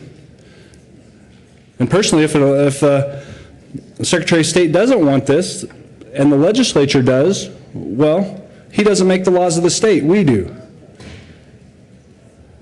I think this is common sense to have the Secretary of State to create rules so that we know the people that are running the elections are at least qualified to do that and meet a certain standard, and that's what this amendment does. So I'd ask for a yes vote on Amendment 39. Further discussion on Amendment L039. Seeing none, the question before the committee is the adoption of Amendment L039. All in favor, please say aye. Aye. Opposed, say no. No. Noes have it, and the amendment fails. Senator Harvey. Thank you, Mr. Chair. Okay, so that was that issue, saying that Secretary of State didn't want authority over this, and that the Secretary of State was involved in the drafting of this amendment, of this bill. Clerk and recorders don't want it, and the clerk and recorders were supposedly involved in the drafting of this bill. This bill also affects school board elections. Was your school board involved in the drafting of this bill? Anybody? Was anybody's school board involved in the drafting of this bill? Senator Ulibarri, can you tell me what school boards were involved in the drafting of this bill? Senator Ulibarri. Thank you, Mr. Chair, and thank you for the question. Good senator from Highlands Ranch. The Colorado Association of School Boards were in direct consultation on this bill, and they voted to endorse the bill. I'm not sure who makes up their Business or Governmental Affairs Committee, but yes, they did have an approving vote on this bill. Senator Harvey. Thank you. Well, I'm pretty confident the largest school district in the state, Jefferson County School Board, didn't vote for it. I'm sure that Douglas County's school board didn't vote for it. I can imagine that there are several other larger school districts that didn't vote for this. And why would a school board want to vote for this? They want to codify in state statute election fraud in their elections? Because all this bill does with regards to school board elections is say that you can register to vote on the same day with 1 day residency requirement. That's all this bill does for school districts. So you're telling me CASB took an official vote on codifying voter fraud in their districts? Is that what we did? I don't believe that's the case. So I move Amendment 002, which says we're going to take away voter fraud in school districts. And I ask for an aye vote. There is an amendment on the desk. Mr. Majors, would you please read the title to Amendment L002?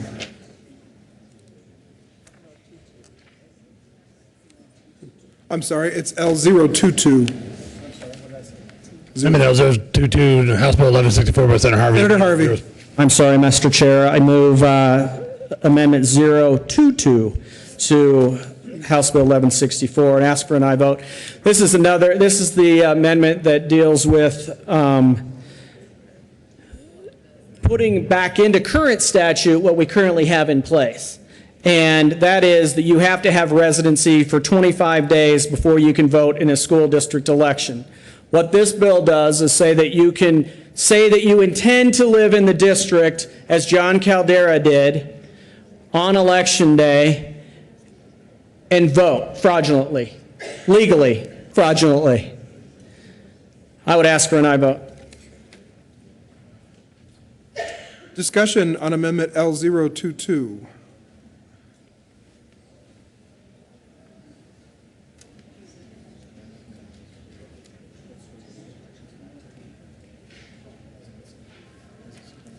Senator Ulibarri.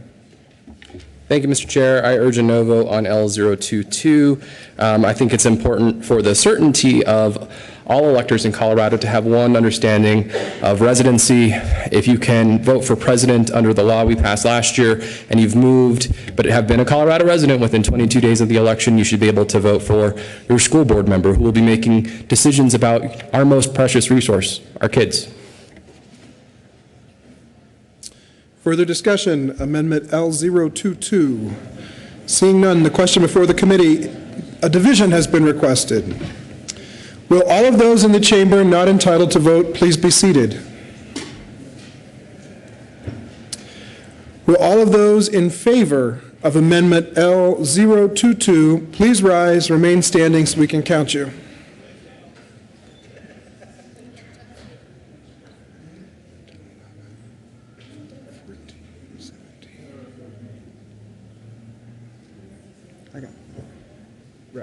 Right.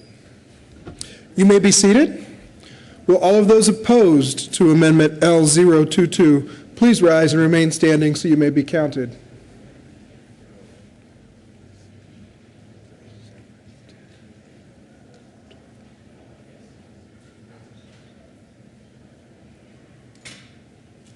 You may be seated. Amendment L022 fails.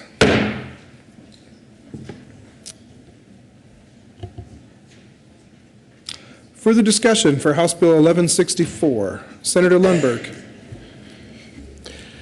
Thank you, Mr. Chair. As I listened to all this debate about this bill, it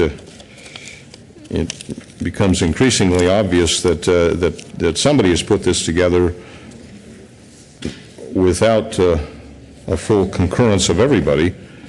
And that's troubling, because our elections should not be one side or the other. Our elections should be fair, equal, free, reliable, something that we can all have confidence in, and something that we can all have access to. And one of the curiosities of these special district elections is they're held in such a wide range of settings. I learned of one that was down in the San Luis Valley, or at least that's where the district was, and it was, I think there were like 250, 230, 60 people voting, or I don't know, somewhere in that number total, and 20-some showed up on election day with their ballot in hand and were told that their ballot had to be delivered to Denver to count.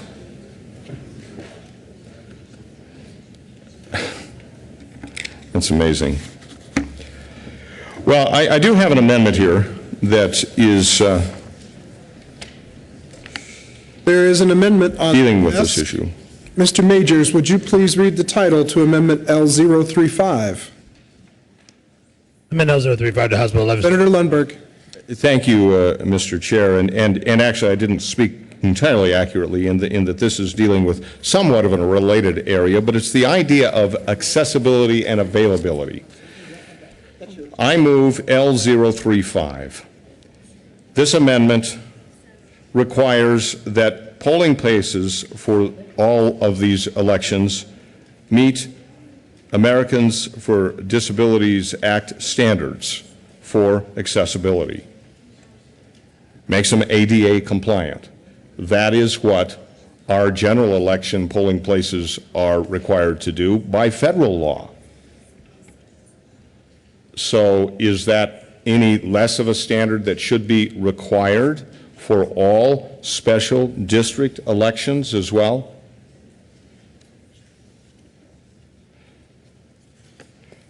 I want our elections to be fair and free and available and credible.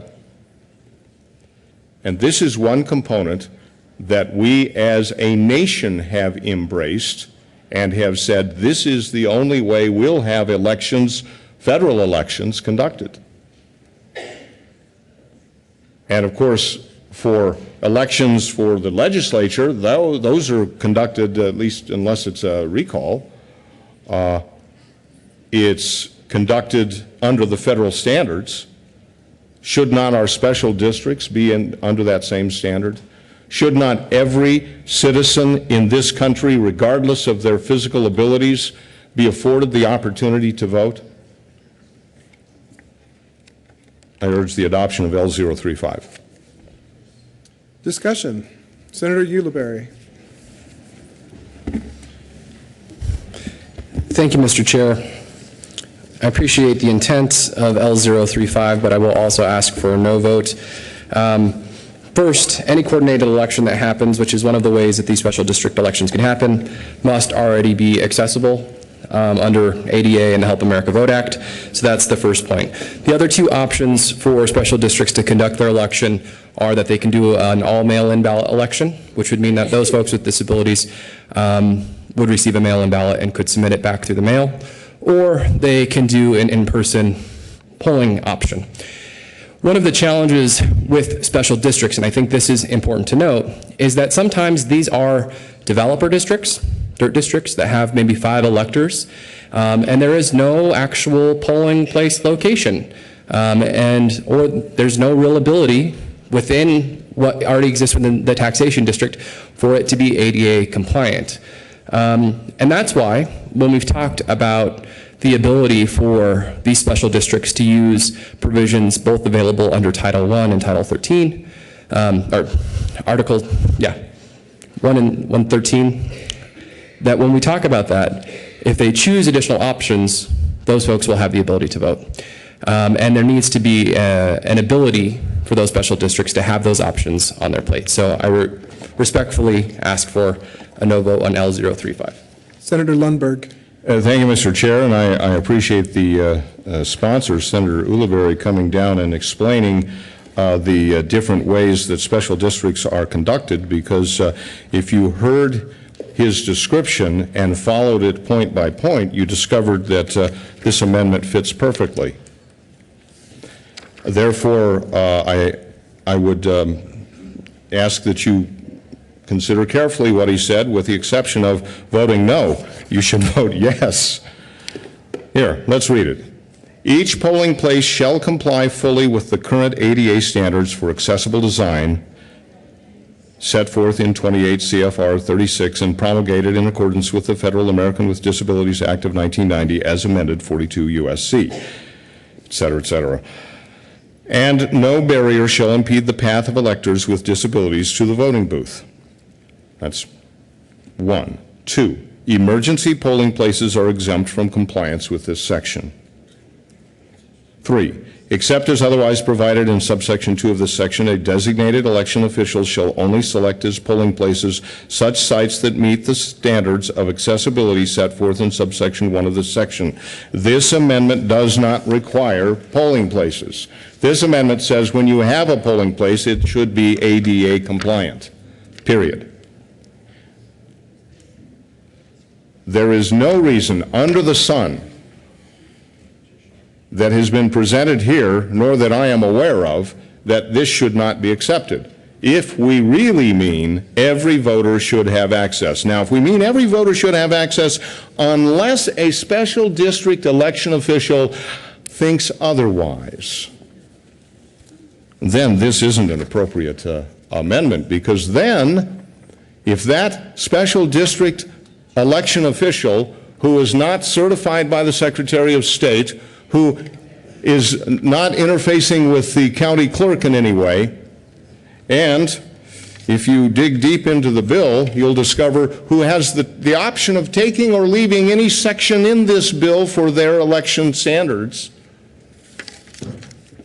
Then that election official may decide to hold a polling place that is not ADA compliant, that isn't available to everyone. That's really what we want to put in this bill? Because that's what's in this bill. This amendment says, oh, no, we didn't mean that. We want everyone to have access regardless of their physical abilities. Well, if that's the case, then this is an amendment that should be accepted, not rejected. Senator Ulibarri. Thank you, Mr. Chair. I just want to reiterate a couple of things. Number one, all public buildings are required to be ADA accessible. So if in the determination of setting out an election, they decide to use a public building, that building must be ADA accessible. But I want you to imagine, which shouldn't be too difficult for most of us with our districts, the diversity of our districts. A small town, and there's a special district election, maybe it's a fire district election, and the only available site to be held for that election is a church. The only available site. Can you imagine a small town in Colorado where that may be the only place folks can vote, and it's not ADA accessible? Then you've just forced out an option for a polling place option in this bill. I remind you that the bill already includes and requires that those special districts maintain permanent absentee ability. So those voters who, due to inaccessibility issues, cannot vote in person may still participate in our democracy. That's the purpose of options. But just imagine a rural fire district or a rural school board or a rural water district where the only building available is not one that is ADA accessible. By adopting this amendment, you're going to force out the option that those folks who elect to vote in person would have that ability. The way the bill is crafted ensures that all folks have as many options as possible to vote once. Those eligible electors can actually vote their preferred method, whether it's in person or by absentee. This would limit voter access, limit access to the polls, especially in those areas that have very few public buildings. Again, we're talking about districts that may not have a center of population, like a developer district. So please vote no on L035. Senator Harvey. Thank you, Mr. Chairman. I hope you all were listening to what the sponsor just said. What you and I are required to do in our caucus locations in rural Colorado, where there may only be one church to do a caucus meeting, we have been sued. The Republican Party has been sued. I would assume the Democrat Party has been sued as well, saying those polling locations, those caucus locations are not ADA compliant. So what the sponsor is saying is that for caucus locations where we are having the most fundamental, basic forms of the democratic process in Colorado, where we are choosing our candidates, that is good public policy to say that you have to have ADA compliant caucus locations. But for special districts, they get a blessed dispensation from this august body to say that you don't have to do what the Republican Party and the Democrat Party has been sued over when it comes to caucus locations. Who are we? Who are we to say that Highlands Ranch Metro District with... Thank you, Mr. Chair. Members, that the arguments against this amendment ring hollow. Because somehow we are rejecting this basic requirement that has been accepted as a standard for voting procedures in all federal elections, but when it comes to a special district, it's a different deal. Now, the sponsor of the bill, who said to vote no on this amendment, gave an example of a, quote, developer district, where maybe there isn't an ADA compliant location. Well, let me tell you what the facts are as to what's done today and what will continue to occur under the terms of 1164 as it's currently written. Overtly saying we do not believe that's an appropriate standard for special district elections. Consider carefully. I would suggest that the real rationale for rejecting this amendment is an attitude of my way or the highway. That's not how debate and discussion should occur here. I urge an aye vote on Amendment 35. Senator Ulibarri.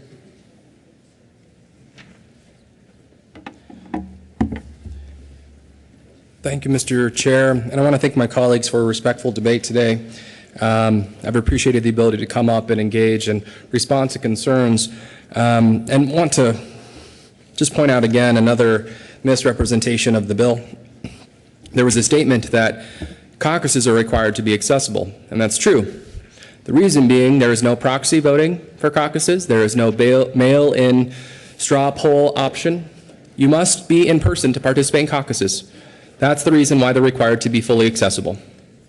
However, we have a voting system that has options for the better. So if someone is unable to make it to the polling location because of disability or age, they can get a permanent absentee ballot.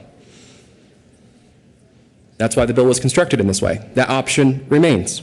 That ability remains for those electors to opt in to a permanent absentee mail list, receive a ballot.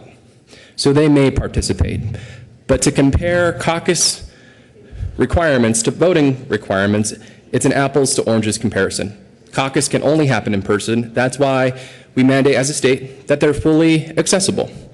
But our voting system permits folks to actually get a mail-in ballot to ensure every single elector can cast a ballot. It's just that simple. Senator Renfro. Thank you, Mr. Chairman. Members, this is a good amendment. We need to support this. Why would we want to disenfranchise anyone that wants to vote in an election? And by not supporting this amendment, that's what you're doing. You're picking and choosing if they're going to be able to get to the poll. Let's ensure that they get to the polls. Let's vote yes on this amendment. Senator Harvey. Thank you, Mr. Chair. Again, the sponsor said you have the ability to have mail-in ballots, but you don't have the ability to at caucuses. That's what this amendment says. This amendment says, unless otherwise provided in this section, the designated election official shall only select as a polling place. So you can do mail ballots, you can do at location for the 5 different board members for a developer district, but it says if you have a polling place, like you do at caucuses, if you have a polling place, you have to be ADA compliant.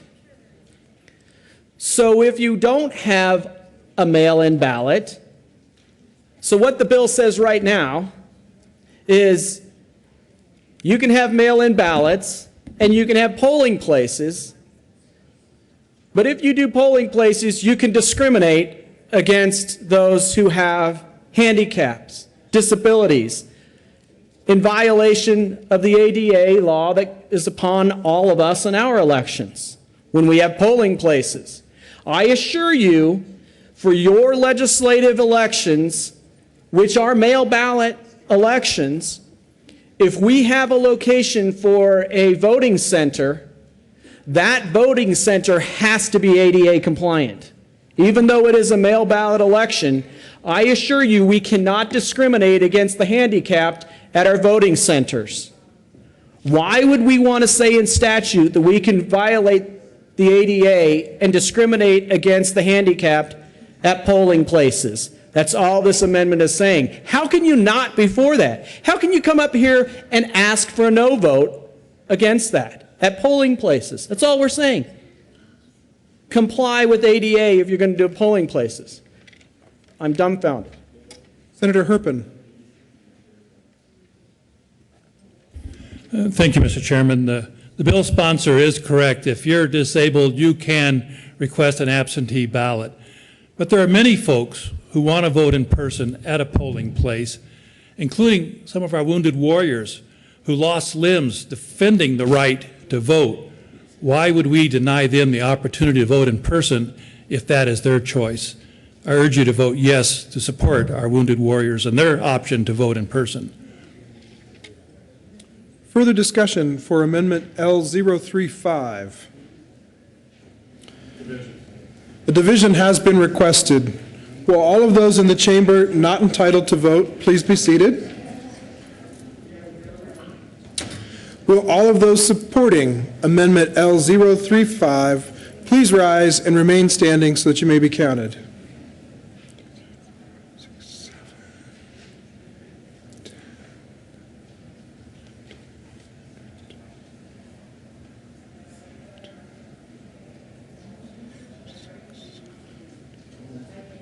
You may be seated. Will all those opposed to Amendment L035 please rise? Remain standing so we may count you.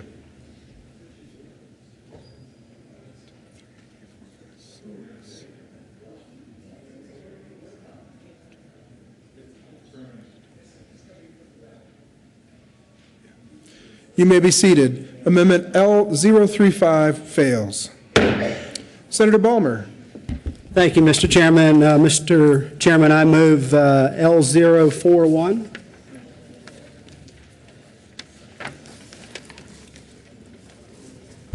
Mr. Majors, would you please read the title to Amendment L041?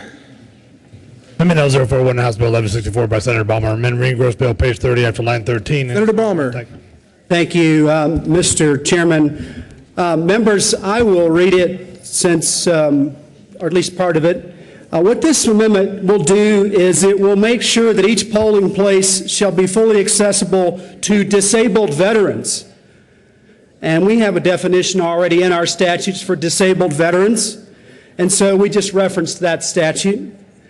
I was shocked, surprised, disappointed that Amendment 35 was just defeated. It is absolutely unconscionable that you would want to keep disabled people in Colorado to not be able to vote at the polling place locations, which was all the last amendment was talking about. But I'm going to give you one more chance to do the right thing, because if you have been told that you've got to vote against every single amendment that is proposed by your colleagues, then shame on you. Because I'm going to give you an opportunity to make it so that disabled veterans, and our colleague Senator Herpin just told us about them.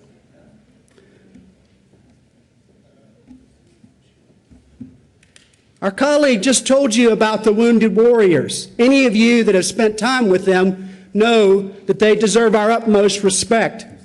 And I should hope, and by the way, while we're talking about Help America Vote Act, and when we're talking about ADA, do you guys realize, do my colleagues realize that the ADA type legislation in Congress passes unanimously in our U.S. Congress?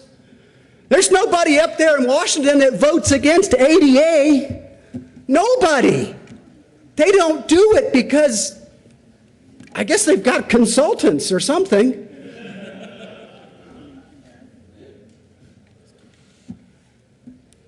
Now, I would hope that everyone here will dig down inside their heart and say, you know what, we're going a little too far here to reject ADA. And I sure hope that you're not going to reject my amendment for disabled veterans.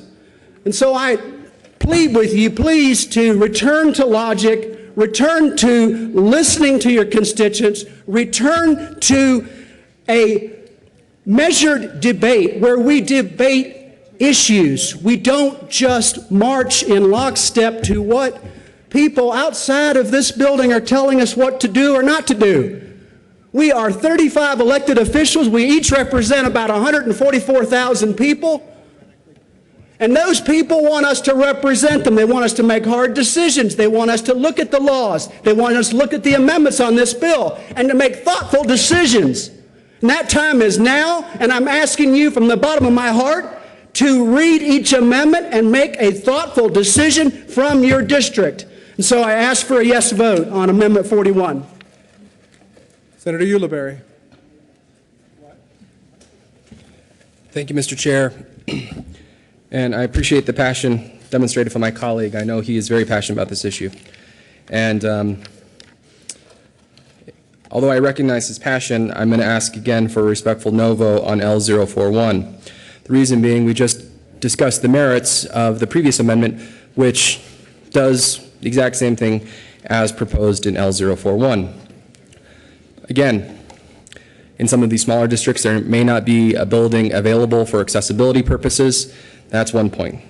Second point is, we already have a law and many options for folks to vote in different methods to ensure accessibility of our elections. And I want to clarify, I think in the passion of the previous comments, it was indicated that we were trying to take someone's right away. Actually, that's not the case. There's only one bill being considered before this body that would eliminate mail-in ballot option. And that's only coming from one side of this aisle. So, let's be clear about the facts.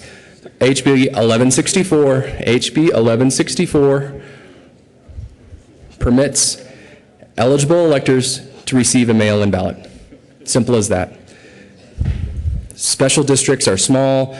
They may be in rural areas, so think about your districts. Think about those times where it may not be possible for a small district like a fire district or a school board to find a building that is ADA accessible. That's why we have multiple options for those eligible electors to cast their ballots. This bill, unfortunately, mimics the language in L035, which we just defeated. So again, I ask respectfully for a no vote. Senator Cadman. Thank you, Mr. Chairman. It's not about issues, it's about people, and it's about making sure that their vote can be cast so that their ballots can be counted. We're definitely heading into new territory. Think about it with this entire bill, not just this amendment, but this entire bill. 130-page cleanup bill for a 108-page debacle from last year.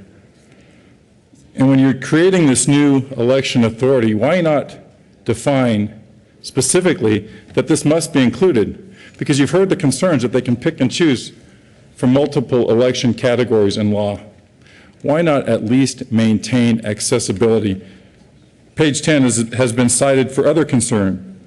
The designated election official shall render all interpretations and shall make all initial decisions as to controversies or other matters arising in the operation of this article, arising in the operation of elections under their new autonomous authority. Some of us feel like we have that here, but we don't. And they shouldn't either. At least clearly define that they have to maintain accessibility, and frankly, this should have applied to both previous amendments, this one and the one prior. I would ask for an aye vote. Senator Renfro. Thank you, Mr. Chair. Members, this amendment is about fairness.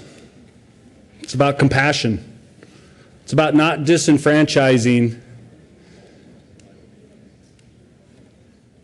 people that gave themselves to the service of this country. If you vote no on this amendment, what you're doing is you're saying it doesn't matter how they vote. They have options. They don't get a choice. They don't get to choose of all the options, but we'll still let them vote. Can you really guarantee me that that's the choice that everybody would want to how they vote? Is that the choice you want? especially if you served our country and lost a limb or became disabled.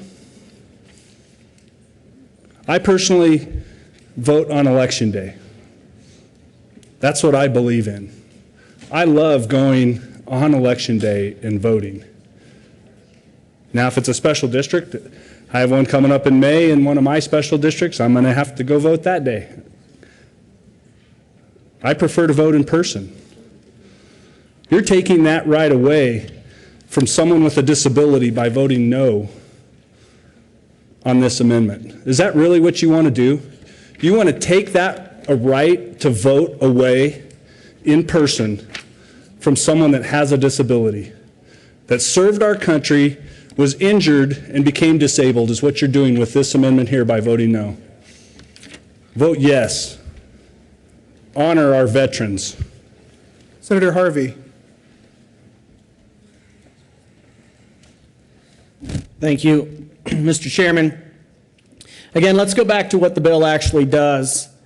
And I don't want to, the sponsor is misinforming you, but I don't want to say that he is purposely misinforming you.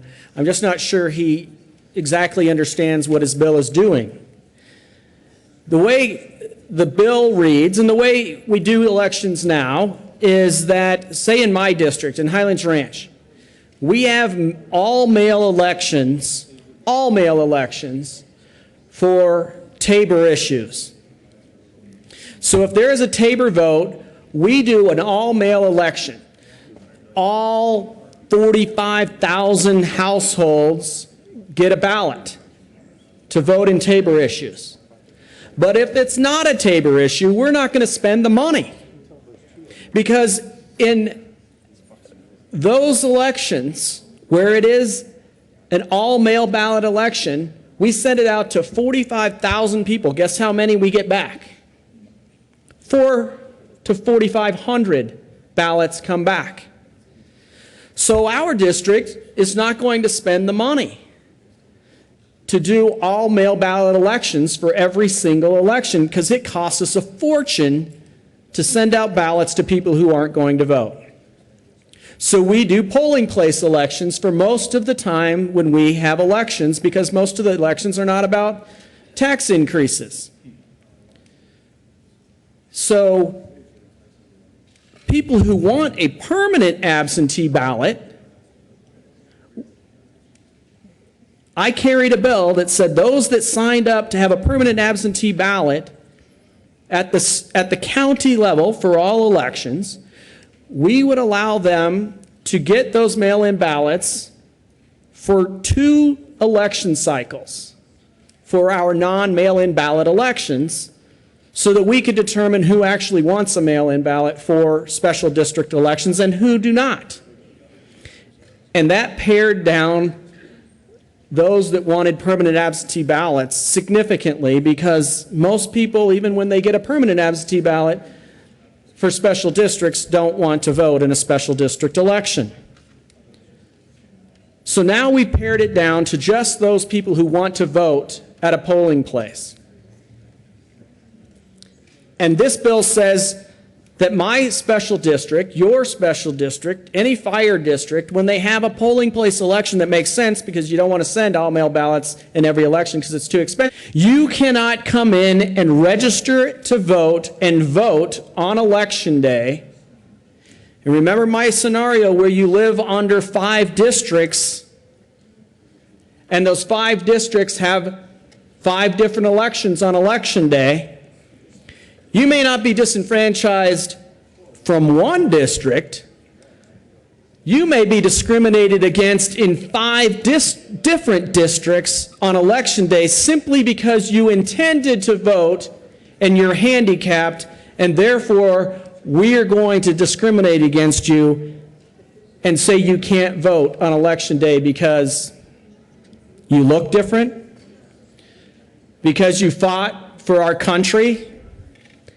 You gave your body on behalf of our country. I understand the sponsor's not listening. I understand that 1/3 of his caucus isn't listening.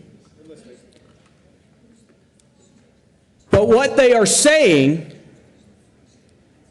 is that that is actually the fact. Because you are handicapped, we are going to discriminate against you, and we are going to disenfranchise your vote. We just had that vote on the last time, and it was a party line vote. And my amendment lost. Will it be a party line vote this time? To you disabled veterans that are watching, remember this vote. Remember what the Democrat Party is saying to you in the next election. I ask for an aye vote. Senator Heath. Senator Heath passes. Senator Lundberg. Thank you, Mr. Chairman. Once again, we're seeing an attitude that is very unfortunate. I'm not seeing debate. I'm seeing the lineup, and we've got more votes than you do, so sit down and shut up, and we'll beat you at every vote regardless. And we're not talking politics here. We're talking policy. Policy, real, honest-to-goodness, solid policy. Today, the law says that special districts must follow the same ADA-compliant rules that county elections follow. That's what the law says. Now, I've learned through the course of researching on this bill that not every special district is playing by those rules, and they're small enough that they get away with it. And so now the bill before us, sure, the special districts like it because it gives them a blank check to conduct elections any way they want. And in this case, it's concerning those who are disabled. They won't enjoy the same rights in voting that they are afforded in all other elections. The amendment before us zeroes down to an even smaller target, but it's the same point, and that is if you're a disabled veteran, those courtesies, essential courtesies, are not afforded to you. Now, you know, I've heard the sponsor come and say, oh, well, some sort of a rationalization, but the bottom line is special district elections are exempted from ADA compliance by the terms of the bill before us. The amendment before us straightens that up. And I would say it actually does enough every direction, because I'm presuming that if it's available for a disabled veteran, it's available for a disabled citizen. So this would be a good amendment to pass. Kind of a side door, but the right door. Are we going to play politics with our election law? I guess we've seen that in the past. I hope we don't see it here. And this is one opportunity to start changing that pattern and going after what makes sense for every citizen. Let's start with disabled veterans. Senator Rivera. Thank you, Mr. Chair. As you all know, I'm brand new at this legislative body. New face, a whole new world. But I'll tell you what, in my born days, following politics, looking things over, I would have never believed that I would have seen the day that my colleagues across the aisle would vote against ADA compliance. It's absolutely astounding. I ask for an aye vote. Senator Crowder. Thank you, Mr. Chair. I also stand in support of this. I had a suspicion. You know, we had this joint resolution deal in the House one day where the governor spoke. Everybody got up and said how they support the veteran.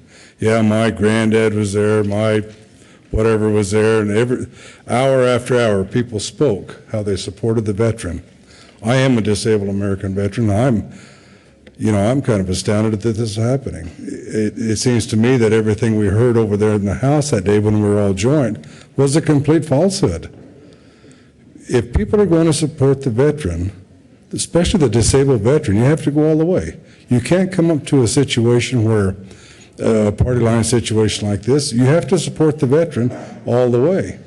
Now, I understand that, normally the veteran is usually, all we did as veterans was secure your right to vote. We made this building possible. We made everybody in here possible. And I realize you don't owe us anything. But I do believe that I think in the future, the next time I hear anybody say that they support the veteran, I will question that. Is this lip service? Is this feel-good service? You ought to try being a disabled veteran for a while and see what it's like. You ought to get in the trenches and as a veterans advocate, see what it's like that these people want nothing more than the pride and the dignity to get up and vote.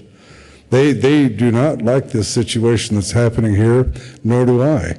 And I will tell you, if this amendment does not pass, I can assure you that the voting veteran public will know about this. Thank you very much. I stand in support of this amendment. Senator Grantham. Thank you, Mr. Chair. It was a little bit ago, it was alluded to another piece of legislation that hasn't even been heard by this body yet. It was alluded to and said that it would be eliminating mail-in ballot options. Well, let's talk about options. Let's talk about options that are being really taken away with a no vote on this amendment. Options that many people in rural Colorado want to exercise. An option to go into a polling place. An option to exercise the right by actually physically being present there. An option that 40% of rural Colorado exercised in November to hand deliver their ballots, to go to that polling place. And what we were saying with the no vote prior to this and the no vote if you vote no here is that we believe that we have the right to tell you how to exercise your right to vote. You must do it this way. You must do it through the mail. You do not have the right to exercise it in person. You do not have the right to carry in your ballot.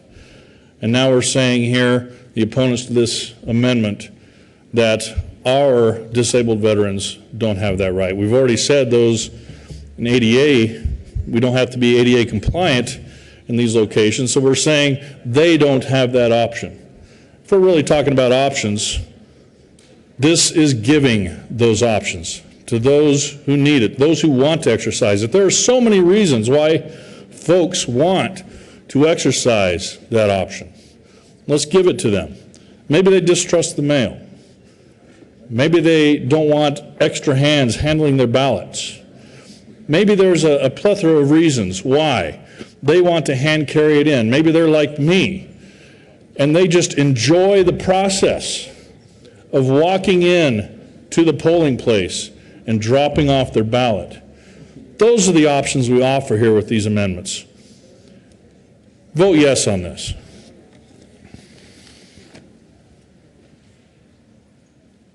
Senator Johnston is next.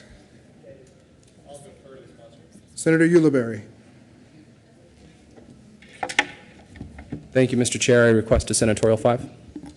Senatorial 5 has been requested. The Senate will stand in brief recess.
The committee will come back to order. We have Amendment L041 on the floor. Senator Balmer.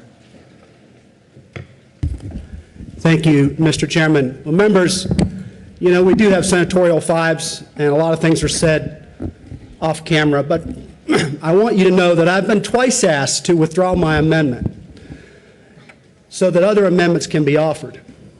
And I think it's important that I not withdraw my amendment. I want this chamber to vote on Amendment 41. That just happens to be the number.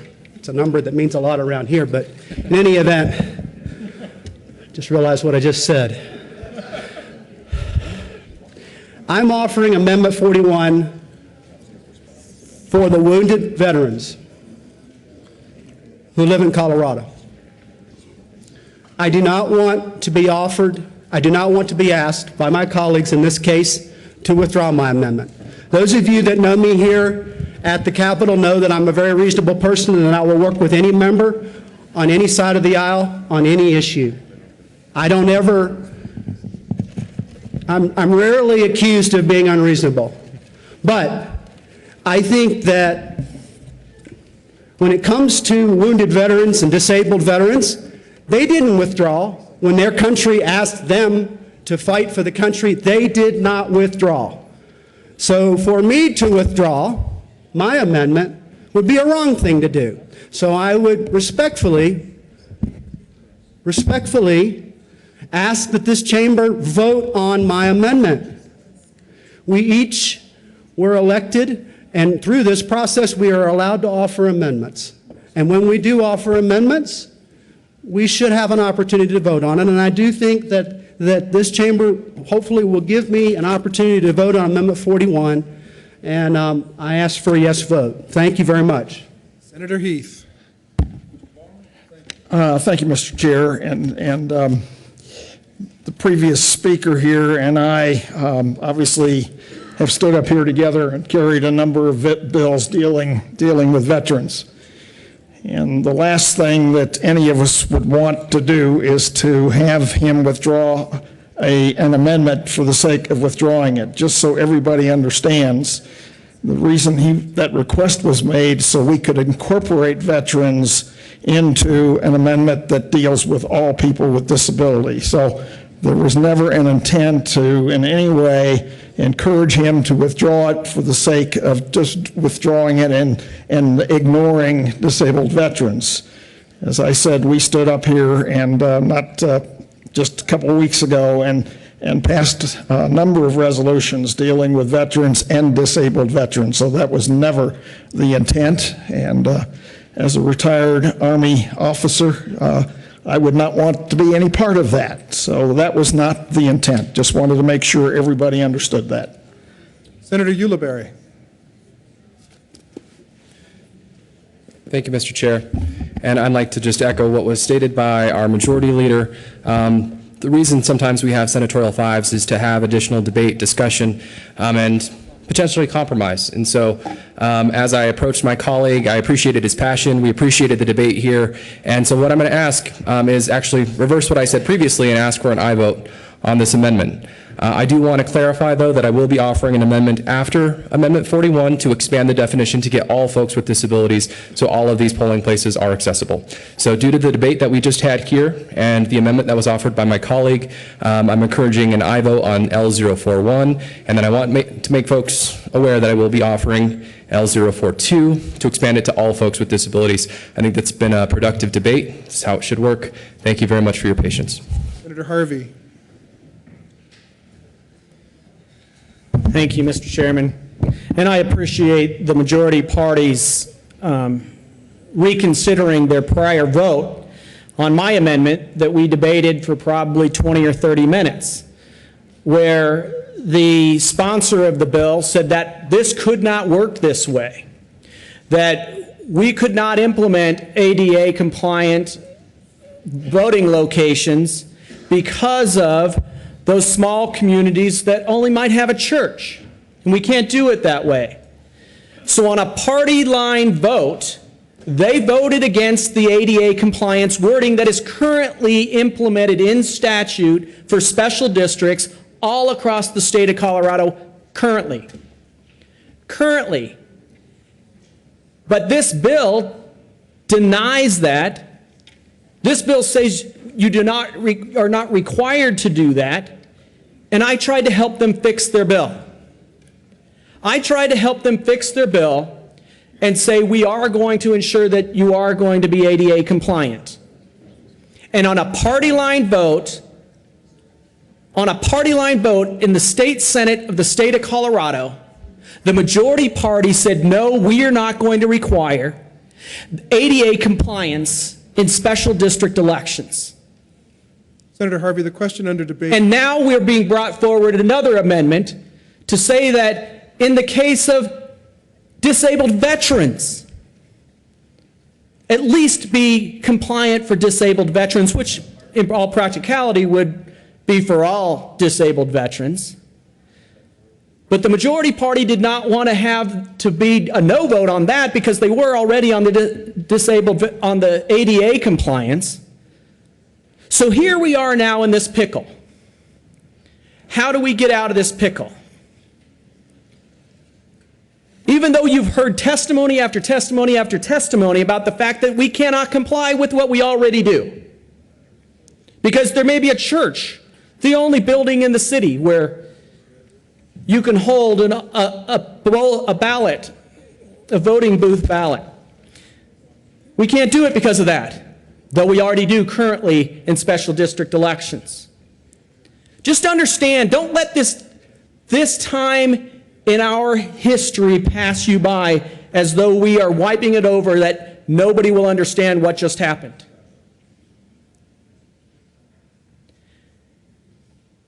The sponsor has come up here and said no to every single amendment to this bill. And on a party line vote, they voted no on every single amendment to this bill, even those talking about allowing handicapped people or handicapped vets access to the polling booth. We can't even say that.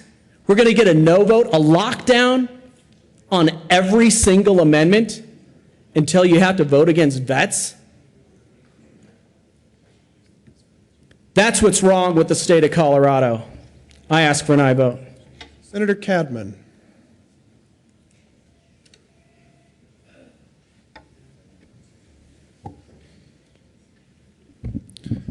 Thank you, Mr. Chairman.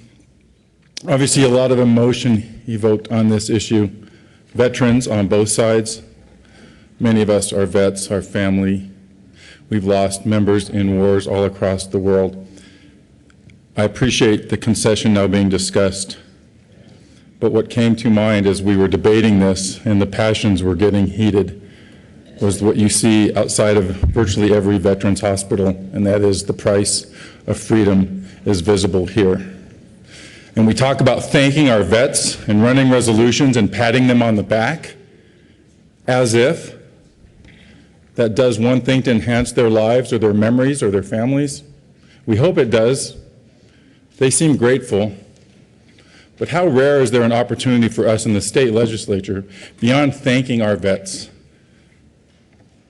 to offer something back to them, to protect what they fought for, and in many cases what they lost that limb for? Why are we even having this debate? Why wasn't this just automatic? What's the problem? What's the problem? It's a symptom of something greater here. Frankly, what's been ignored since the second day of this opening session with only 86 to go. 18 divided by 17 does not do what's right by the people who sent us here. 86 to go. This is our opportunity to do what's right for those who sent us here. This better be 18 plus 17. Our veterans deserve that. Senator Jones. Thank you, Mr. Chairman. A lot of things have been said at this mic. To this amendment, I think we should honor all people with disabilities, including veterans. including disabled firefighters, including people who might have had a disability at birth. We ought to honor all of those folks, but I want to remind people who brought this bill to us. It's the Special Districts Association and the Colorado Municipal League. Those groups are non-partisan. They say they need this soon or else they have problems. A comment was talked about lockdown. Well, the Republicans and the Greens and the Libertarians and the Democrats and the unaffiliates and the CML and the special districts think this is nonpartisan. Only in this place has it become partisan, it seems to me. So that works both ways. For me, this is going to make elections work better. Elections that are coming up to avoid the timing problems we had in Broomfield. And having all disabled people being able to vote is a critical component of that, and I think we'll all agree on that, so let's get on with the vote. And don't point fingers, please. Senator Cadman. Well, Senator, we agree. We agree with everything you said. Unfortunately, your vote did not on the last amendment when your party voted no. Should we play back the tape? We know it's all recorded. Everybody should have the same access.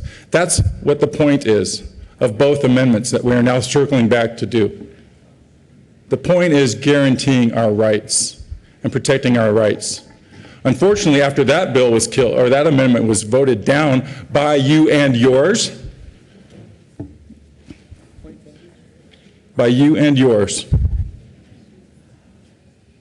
anything I'm saying not true? If it is, please come up here and correct me, because you know it's true. Ask for an aye vote. Senator Ulibarri. Thank you, Mr. Chair. I will just reiterate a request that we vote aye on L041. And would like to say, being up here as the bill sponsor, I've appreciated the back and forth. However, it's challenging in one regard to be told, listen, listen, listen, and then when we listen, to be told, you didn't listen enough. And that's unfortunate because I would have loved the opportunity to review these amendments before they were introduced. They were never offered to me as bill sponsor. We could have had these conversations well in advance. I want to say the facts of the matter haven't changed, however. There are three ways that special districts conduct elections. The first is a coordinated election, the second is an all-mail-in ballot election, and the third is a polling place election. All three are required to maintain a permanent absentee voter list for accessibility purposes.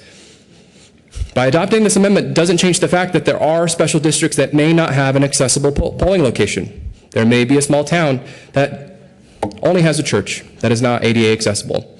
So what we've done and what we're doing by accepting this amendment is eliminating that third option. Right? If there is no ADA accessible polling location, we've eliminated the possibility for in-person voting. I just want folks to be aware that that is the case. So now we're down to those two options, a coordinated election or an all-mail-in ballot election, if there is no ADA accessible facility within the special district. So, we've listened. I'm encouraging an aye vote. Unlike what was stated by the senator from Highlands Ranch, there's been a no on amendments and there's a yes here. And I think we should highlight the yeses and what brings us together as 18 plus 17. And that's what just happened. The democratic process in action. Vigorous debate, agreement, acceptance. But that acceptance comes with the fact that there are special districts that may not have accessible polling locations, which means that the designated election official and the special districts will then choose an all mail-in option. That's what we're voting for today. Thank you. Senator Lundberg. Thank you, Mr. Chair. I respectfully disagree with what the sponsor of the bill just said about how we're eliminating an option, because the bill before us, 1164, is what is eliminating the options by allowing a special district election officer to pick and choose anything they want. And what this amendment does is it says, but if you have a polling place, it should be ADA compliant for disabled veterans. And that is a good step forward, and I will commend anybody who votes for that as having taken the right step forward. I would submit that you've got about 1,000 steps before 1164 becomes appropriate. But it is remarkable that we spend so much time on what should have been okay, sure, that makes perfect sense. Why wasn't it in the bill in the first place? And I want to respond to one other thing that the bill's sponsor stated, and that is, well, I haven't seen any of these amendments. Well, how was it in committee? Was there give and take? There were amendments offered.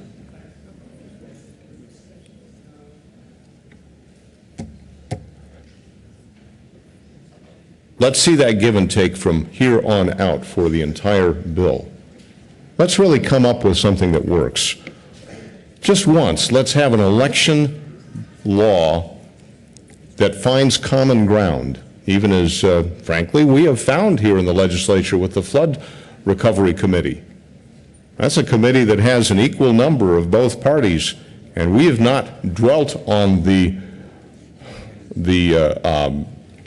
change the rules and push the edge and force everything to a party line vote. No, we found that common ground. Can we do that here? I'm glad we're doing it on this amendment, and if I understand this correctly, there will be another one coming that will be really close to the one that I introduced, but different set of names. But I'll support that if it's going to provide this additional clarity that everyone can come and vote. Further discussion on Amendment L041. Seeing none, the question before the committee is the adoption of Amendment L041. All in favor say aye. Aye. Opposed say no. Ayes have it. The amendment is adopted. Senator Harvey. Thank you, Mr. Chair. I want to talk a little bit about other things that have happened through the course of this bill.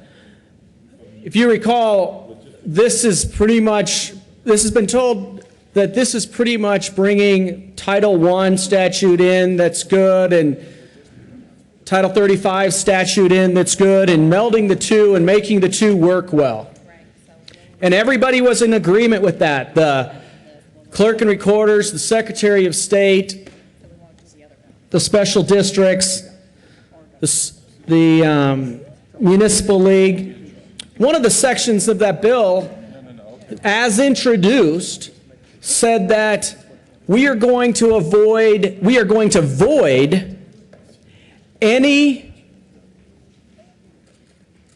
irregularities of any special district election prior to 2013 or 2014.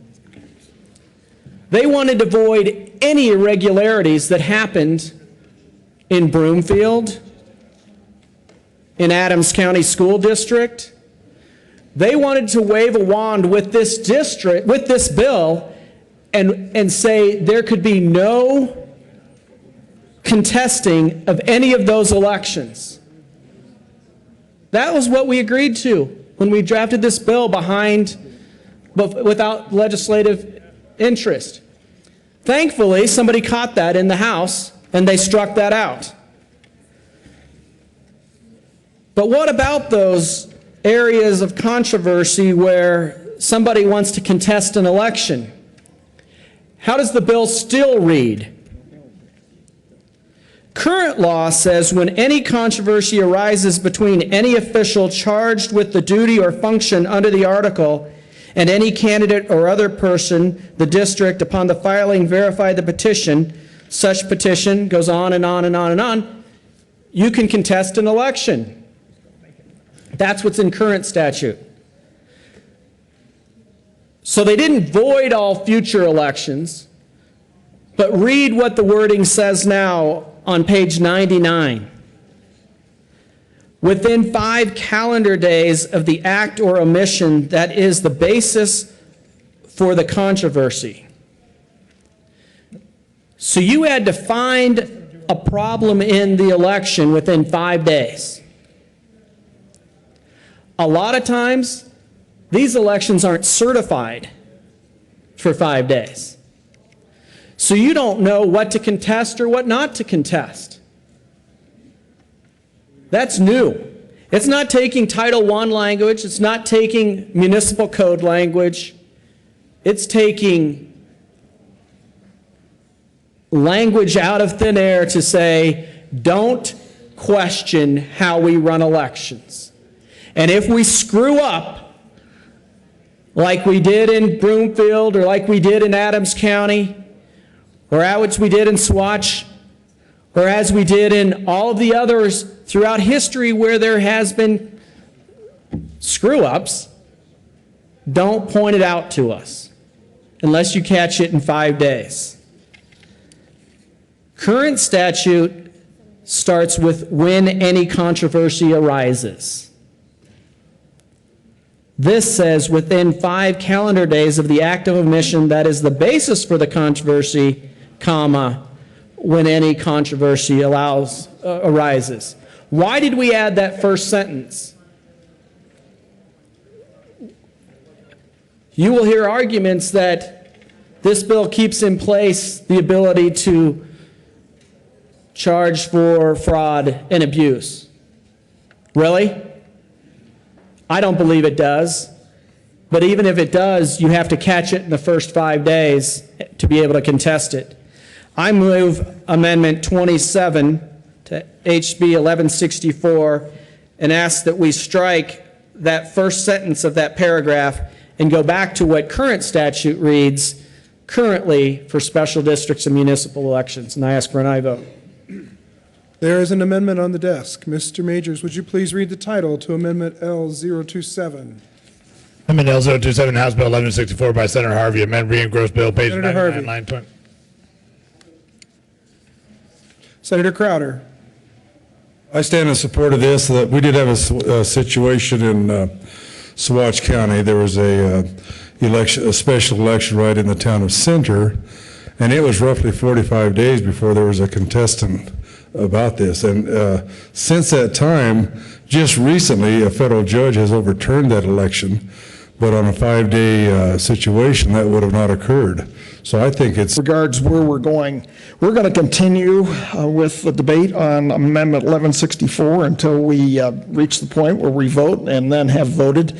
And then we're going at that point to lay over the balance of the calendar, which means that committees that we're going to meet at 1:30 will meet once we have adjourned. So we're going to keep going until we vote on this bill that's currently before us. So just so everybody knows where we're going. Thank you. Back to House Bill 1164. Senator Ulibarri. Thank you, Mr. Chair. I move L042. Mr. Majors, would you please read the title of Amendment L042? Amendment L042 to House Bill 1164 by Senator Ulibarri. Senator Ulibarri. Thank you, Mr. Chair. As I described earlier, this amendment modifies the previously adopted amendment L041, which narrowly discussed a part of code referencing veterans with disabilities and expands it to all individuals with disabilities to ensure the accessibility of the elections. Senator Lundberg. Thank you, Mr. Chair. Wow, looks remarkably similar to something I introduced a little bit earlier, but I do have one question because in a previous amendment, there was an exception for emergency polling places. Was there any thought or discussion on the sponsor's part on how come that's not in this? Senator Ulibarri. One moment, let me get me. Do you have a copy of 41? It's in 41. It's not in this one. Senator Ulibarri. Thank you, Mr. Chair. To clarify, Amendment L042 strikes only lines 3 and 4 of the floor amendment that was adopted and includes an expanded definition of disabilities, including those disabled veterans, and retains lines 7 and 8 that references emergency polling places. So L042 modifies L041 and retains the emergency polling places exemption. Further discussion of Amendment L042. Senator Lundberg. Thank you, Mr. Chair. I will be supporting this. As I said earlier, this is the first step of 1,000 that I hope we take. Seeing no further discussion, the question before the committee is the adoption of Amendment L042. All in favor, please say aye. Aye. Opposed, no. Ayes have it. The amendment is adopted.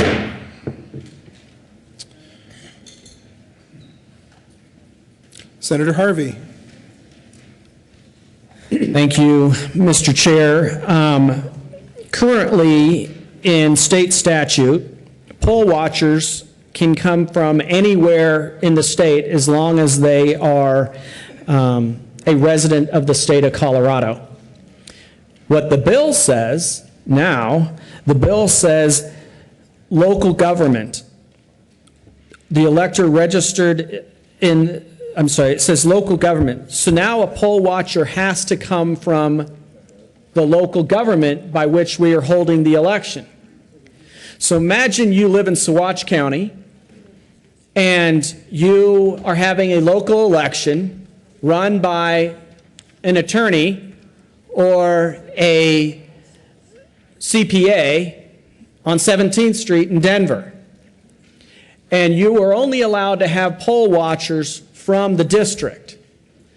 You will have to find a poll watcher to drive from Saguache County to the CPA firm or the law firm on 17th Street in Denver to be able to watch that election being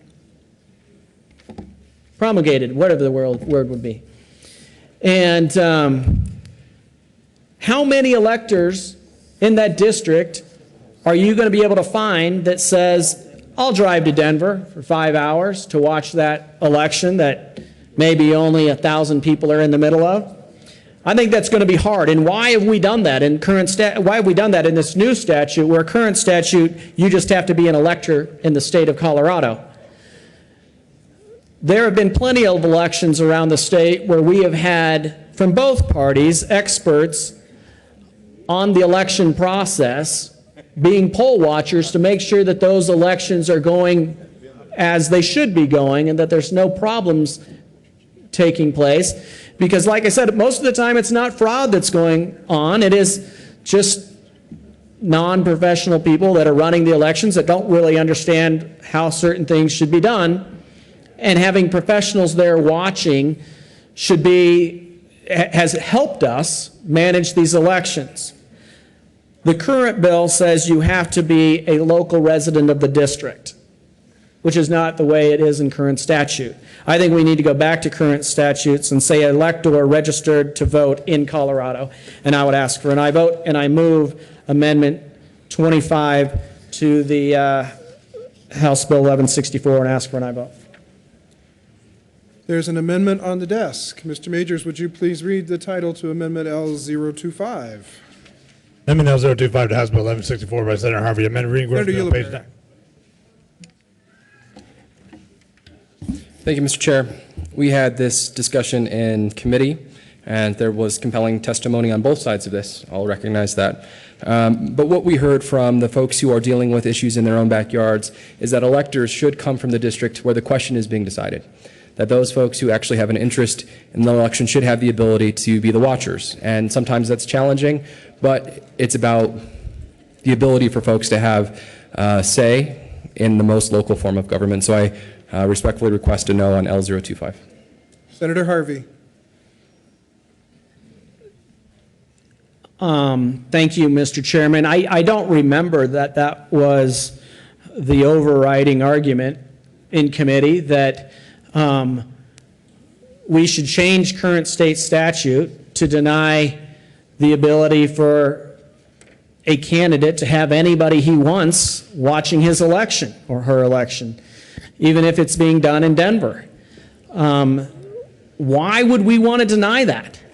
Why would we want to say that a city councilman or a special district board member can't choose whoever he wants to choose and have that individual be the poll watcher when his election is being done in Denver and they're from Saguache? I heard no compelling argument why we should deny that. It doesn't make sense. But are we going to lock down again on a simple technical issue like this? I don't understand why we would want to do that. I ask for an aye vote. Further discussion on Amendment L025. Seeing none, the question before the committee is the adoption of Amendment L025. All in favor, please say aye. Aye. Opposed, say no. Noes have it, and the amendment fails. Senator Lundberg. I see we have an amendment on the desk. Mr. Majors, would you please read the title to Amendment L034? Amendment L034, House Bill 1164 by Senator Lundberg. Senator Lundberg. Thank you, Mr. Chair. I move L034, and I submit this because it really works on the heels of the amendment that unfortunately was not accepted just a moment ago concerning poll watchers. It brings up a very important point that I want all of you to recognize, because this bill is a bill that we will be talking about for some time. And it's concerning special district elections, which we all assume happen within the special district, right? But that's not the case. We've heard testimony or discussion and debate concerning that, and that's the dilemma that was created in the the previous debate. We heard about poll watchers, where the actual election may be technically conducted hundreds of miles away from where the district is. That makes no sense, unless, of course, these elections really have very little to do with the citizens and have to do with some sort of an industry that's managing this whole mechanism. Then, sure, go ahead and have it in New York City or Denver, Colorado. But I don't believe that's the way the citizens of the state of Colorado believe that their elections should be conducted. Hence, before you is Amendment 034, which requires that a polling place for a local government election must be located within the geographical boundaries of the local government whenever practicable. So it says if you've got a place you can put that polling, that election to be conducted, that polling place must be within the district. However, if it isn't if it isn't practicable, then this accommodates for that by stating that otherwise it needs to be in the county, or at least one of the counties if the district covers more than one county. So this at least keeps it in the same part of the state. This does change how some of these special districts have conducted their elections. This is a substantive policy decision that you need to look at squarely and ask yourself, do I believe special district elections should be allowed to be conducted hundreds of miles away from that district and all of the voters? Sure, it becomes an all-male election. I understand that. Well, let me tell you what the people of Colorado don't understand.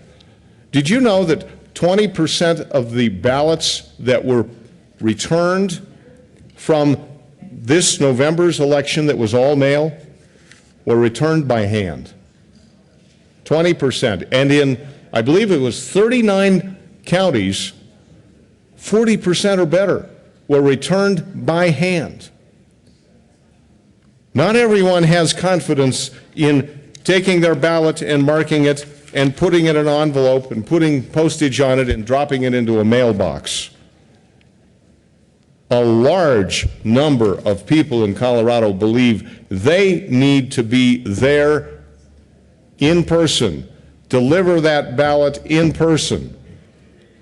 When you conduct an all-mail ballot in Durango and then count it in Denver,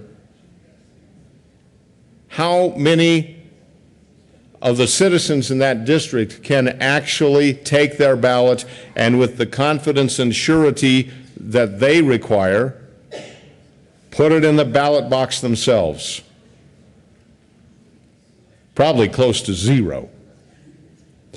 This amendment changes that and says in very straightforward terms, and I doubt if there's a citizen in Colorado who would not nod and say, well, of course, if a special district has an election, the polling place ought to be as close to that district as possible.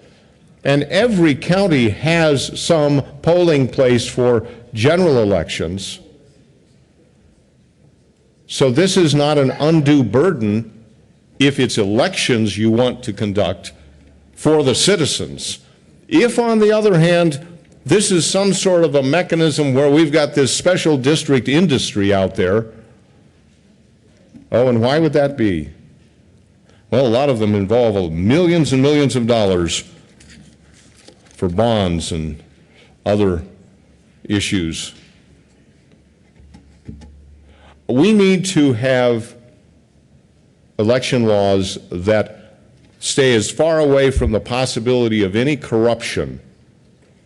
And I believe that one of those ways we need to do that is ensure that polling places are in the district or as near to the district as possible. That's what this amendment does and says. Simple and straightforward. I urge the adoption of L034. Senator Ulibarri. Thank you, Mr. Chair. I respectfully urge a no vote on L034 and just want to express a concern that special districts have always had the ability to manage their elections. Again, we're talking local school boards or fire districts, hospital districts, or library districts to conduct their elections. And this has been standard practice where they have the autonomy, the freedom, the local control to choose their designated election official to conduct their election. And I think generally as a state, we've trusted those folks who stand up to serve on a school board for no pay or a fire district for no pay. And we trust their integrity to make a good decision. And there are folks who day in, day out are dedicated to running these special district elections to ensure that every single voter who is eligible to vote has the ability to cast their vote. Simple as that. What this amendment does is try and make a significant departure from current law and current practice where due to the constraints of some of these districts, due to size or geography, where a polling place is not going to be feasible in this regard. And we're saying we don't trust our local government districts. We don't trust our school boards. We don't trust our fire districts. And we question their integrity. And I don't think that's a fair characterization of those entities. These folks, oftentimes for no money and lots of work, do the tireless job of making government work for everyday people, whether it's in fire service or education. So I respectfully ask for a no vote. I think this raises an interesting question about how things have been done previously, but I don't think it's an appropriate amendment for this bill. Senator Lundberg. Thank you, Mr. Chair. I deeply disagree with the sponsor on most of the points that he makes on his request for a no vote on my amendment. I would first state that when it comes to election law, we need to trust and verify. I would also remind all of us that special elections are not a wild, wild west free-for-all. May the shrewdest manager win. No, they're all subject to Colorado law. And it is entirely appropriate for us to make this very reasonable requirement that election polling places for special districts be as close to that district as possible. Now, the sponsor of the bill intimated that this may not be possible in some cases. Huh? All this requires is that it be in the county. That's what it requires. It says in the district where practicable, but if not, somewhere in the county. The county has a polling place. Every general election, we get reports from those polling places from every county. There is nothing impossible and there is nothing unreasonable in this amendment. Does it change current policy? Absolutely yes. And as I've said before, and I'll probably say again and again and again and again, as I've dug into the special election law and practice here in Colorado, I thoroughly agree that we need to address some issues, and this is one of them. Elections are being held by some outside entity, some interest that's not local, that isn't those volunteers on the ground. Those folks are in the county. Those folks are in the district. They're not conducting these elections. It's been turned over to some bond agency or who knows who is the election official, street address in Denver. I want verification. I don't trust that as a system that's reliable. No. This is an amendment that makes perfect sense if you want an election process that people can have confidence in, that is free, that is fair, that is reliable. Trust and verify. Senator Rivera. Thank you, Mr. Chair. To be honest with you, I'm a bit confused by a lot of things that are going on with this bill. But now I'm understanding, and I'll ask the Senate sponsor if he can kind of clarify this to me, that right now that the person that oversees this election is designated by the district personnel, and they could designate anybody within the state, and then the ballots are sent to that person for verification and counting and so on. And so that is what is confusing to me as far as why we would not want this to take place within the district where the actual election is taking place. Thank you. Senator Heath. Thank you, Mr. Chair. I'm a little probably confused too, as the previous speaker was. Colleagues, let me just read the title to this, and maybe I'll explain why I'm a little confused. Concerning nonpartisan elections not coordinated by a county clerk and recorder, and connection therewith creating the Colorado Local Government Election Code for the conduct of such elections by special districts, harmonizing residency requirements for voter registration, modifying the Colorado Municipal Elections Code of 1965, and clarifying when elections are coordinated by county clerk and recorders. All of this is being done because we have special district and other elections that this bill deals with in April and May of this year. So what this bill does is just basically get us from here to there. It does not change, other than residency requirements, basically anything that we're dealing with these particular elections in terms of particularly special districts. That was the intent of this, was merely to get us from here to there.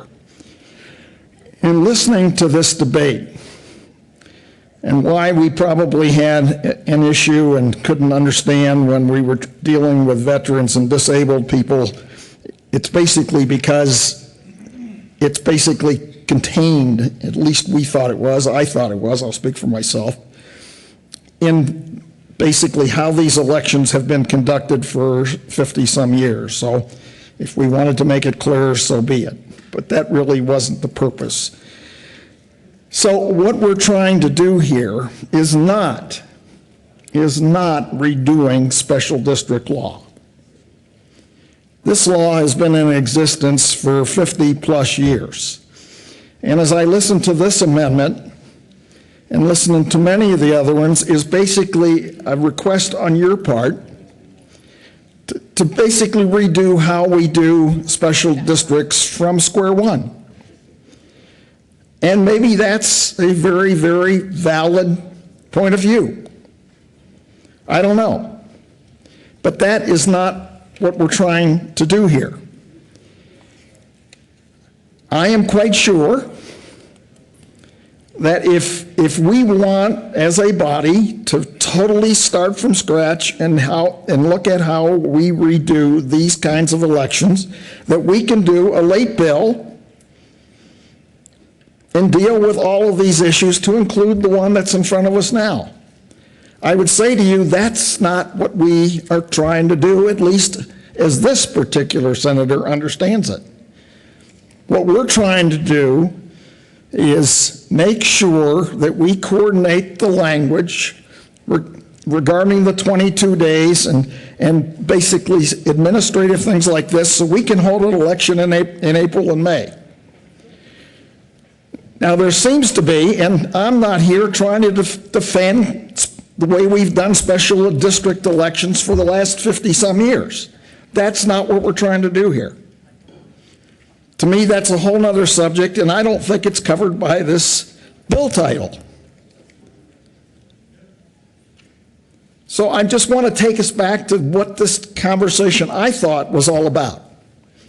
And yes, we got into disabled people and so forth and so on, but that's what we weren't trying to do. That's not what we were trying to do here. And I don't think this is what we're trying to do here with this amendment either. So if we want to go back and basically say we are skeptical of how we conduct special district elections, then so be it. Let's do it.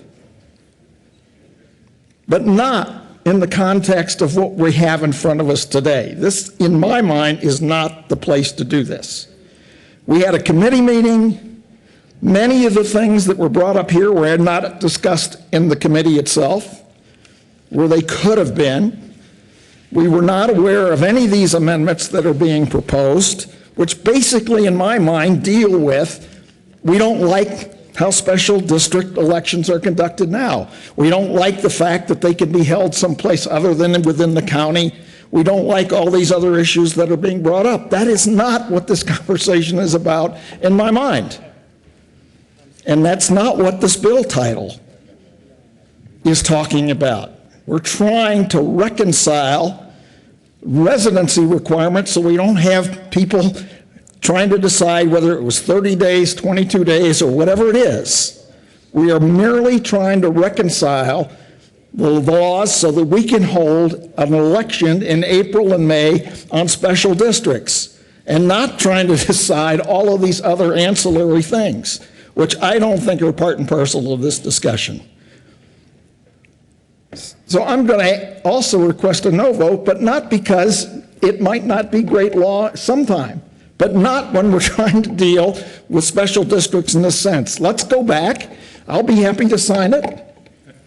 I'll be happy to sign a late bill request that says we're going to take a look at special districts from square one. And if we want to do that, fine. But I don't believe that's what is before this body. Question under debate is the adoption of Amendment L034. Senator Lundberg. Thank you, Mr. Chair. I appreciate your reminder on that. And yet it is quite true that L034 does make a policy change when it comes to special district elections. And the majority leader just gave some discussions and questions. Is this appropriate for this bill? Well, I have to defend that particular point actually, I'd first ask, how many of you have read the 134 pages? Oh, good, good. Then you'll understand this. And that is, this is creating the Colorado Local Government Election Code in a new title, or a new article, excuse me, 13.5 in Article 1. It is writing the code for Colorado local government elections. It's the first time we've had this article. It has to cover from A to Z because it is A to Z. It's impossible to miss any of these details because it's setting it up. Now, let me just cover a little bit on why are we here? Well, it is true we're here because it got botched up last year. 1303 made a mess, a big mess. First time it was tried in the recalls, it was discovered to be unconstitutional. And then the second time it was tried, in the November elections, we find some results that have come through in 2 counties, in Broomfield and Adams, that we now find lawsuits over because the county clerks couldn't figure out how to count the ballots properly because 1303 made such a mess of that. And now the special district election people have a very valid point. We've got a train wreck coming if we leave it the way it is because we don't know how to deal with it. And so this is to try to fix that. Now, there's a better way to fix it, and that's get rid of 1303, at least for a short while. Take a time out.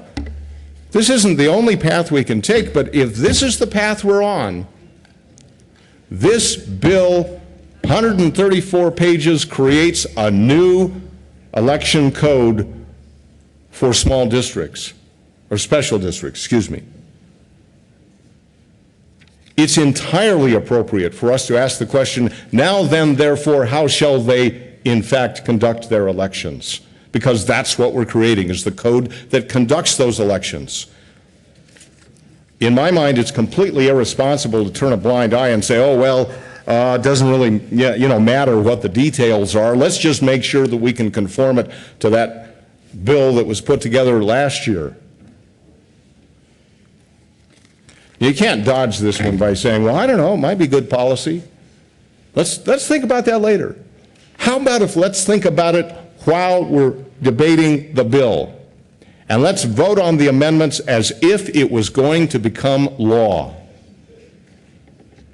I didn't introduce this. Current statute. We can do that. We can make that change, even though it's totally different than the way we currently do it in statute. Or we can, through the bill, change the way we contest elections, and you can't contest them outside of 5 days, which is totally different than the way current statute reads, but we can do it in this bill. But we can't run an amendment to change anything else in the way current statute is done because that doesn't fit under the title. That is not appropriate for this bill, that we should run its own bill. But we didn't run a separate bill for these changes to current statute. But that argument was never made when I offered these amendments, that Harvey's correct. We shouldn't be changing statute with this bill because that doesn't fit under the title. Let's be consistent. You can't have it both ways. But let's talk about this amendment.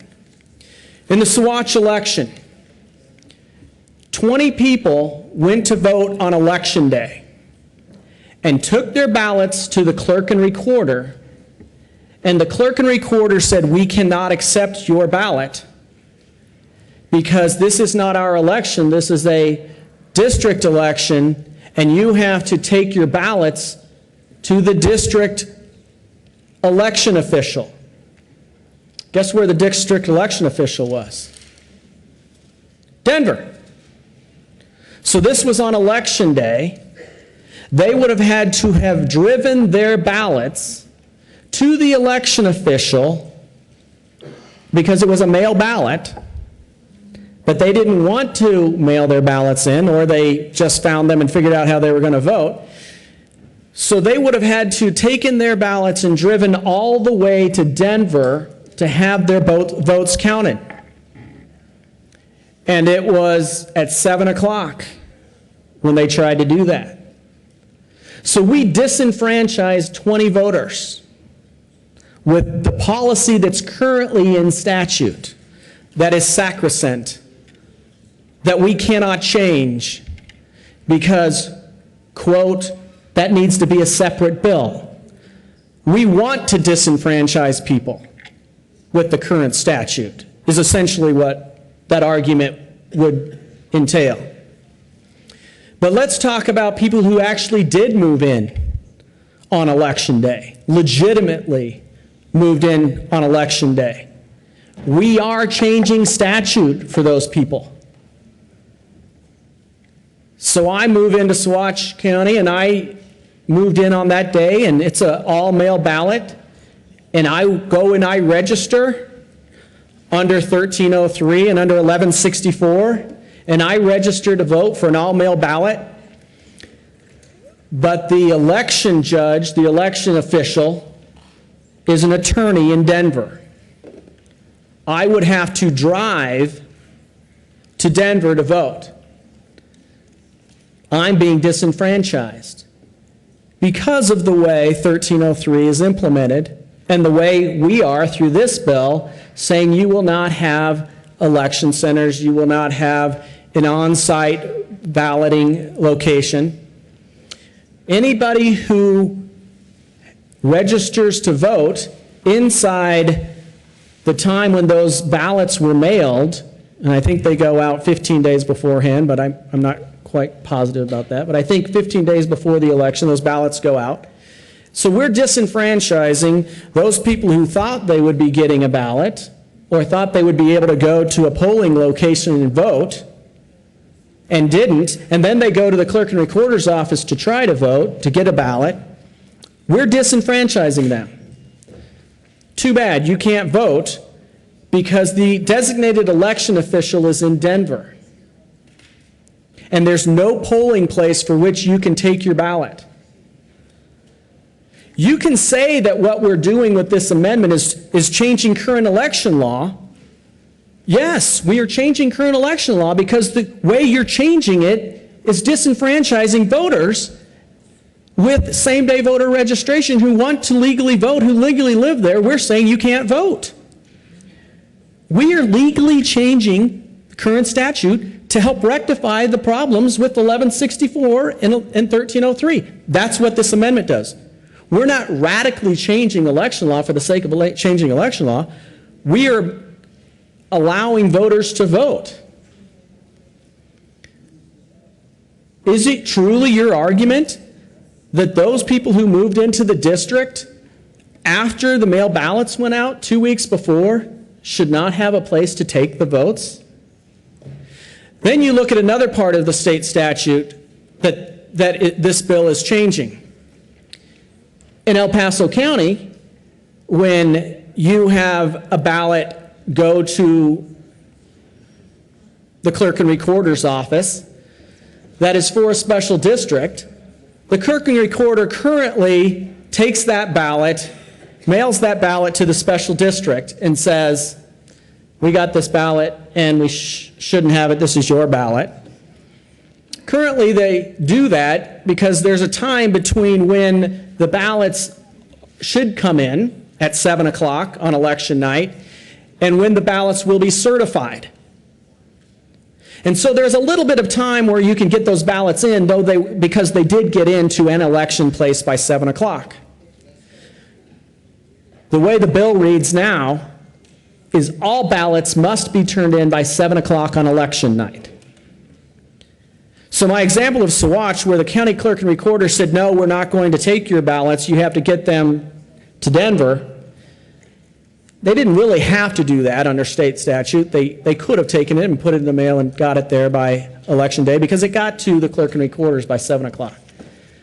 But under this bill, the way it is written, and I assure you, for those who have read the bill, go back and read it, this is what it says. No ballots will be counted unless they are to the designated election official by 7 o'clock. And that includes in those situations, like in El Paso County, where they have hundreds of special districts that might be going from one special district where they shouldn't have gone to another special district where they should be going to. we don't have that ability to get them from the county clerk to the right special district or from one special district to another special district. We are going to be disenfranchising all of those voters. And I have another amendment to deal with that issue a little bit later. But we are not radically changing existing state statute, and that we need to have a separate bill to deal with this issue, because this bill affects this issue.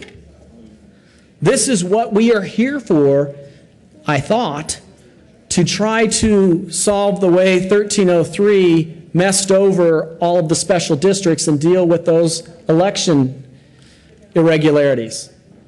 This is one of those irregularities. This isn't out of the bounds of what this bill does. How anybody who can argue that hasn't read the bill, and I would ask for an aye vote. Senator Ulibarri.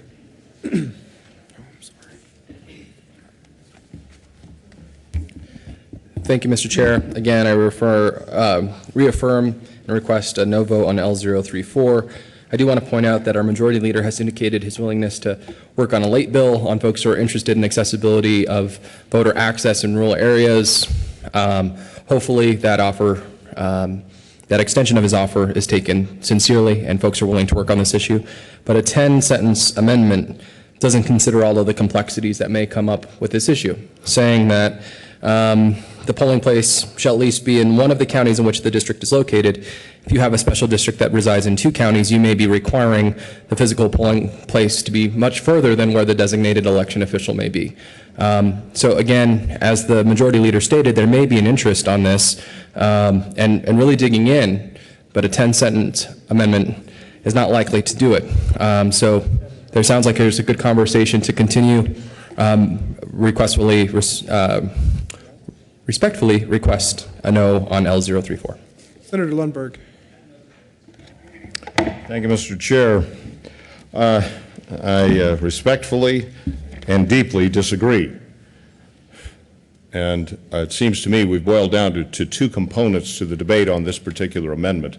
One is it appropriate to require the polling place to be in the district or at least in the county, or at least one of the counties that the district is within, or is within, nearby? That's one question. That's the substantive policy question of this amendment.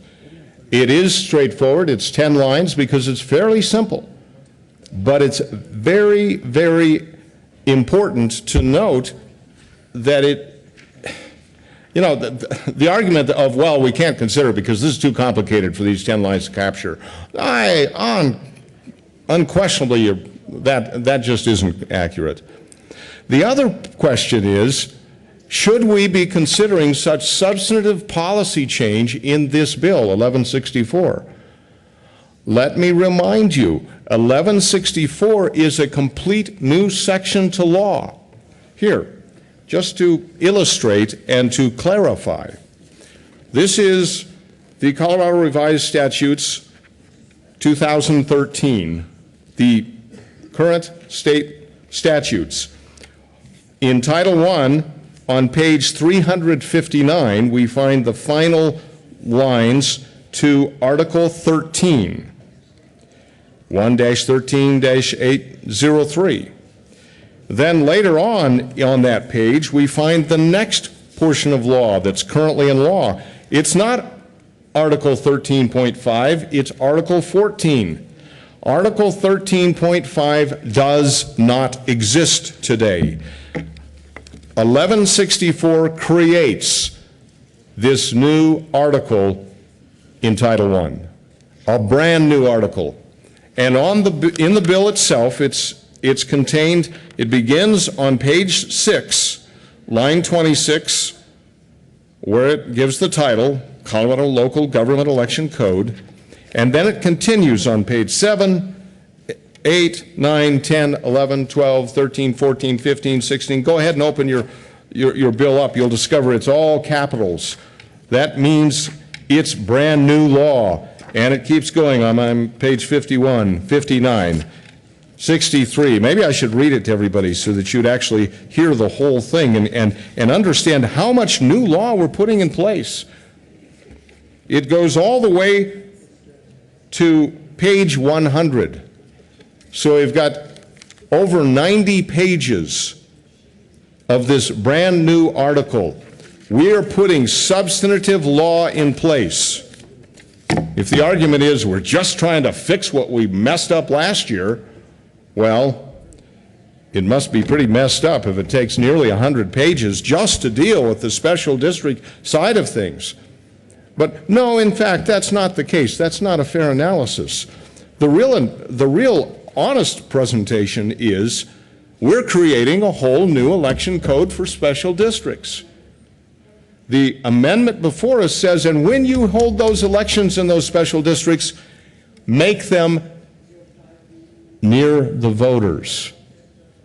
And it does it in a very reasonable fashion by saying, hold it within the district where practicable, or if that's not possible, then hold it in at least one of the county seats where that district's geographical boundaries is.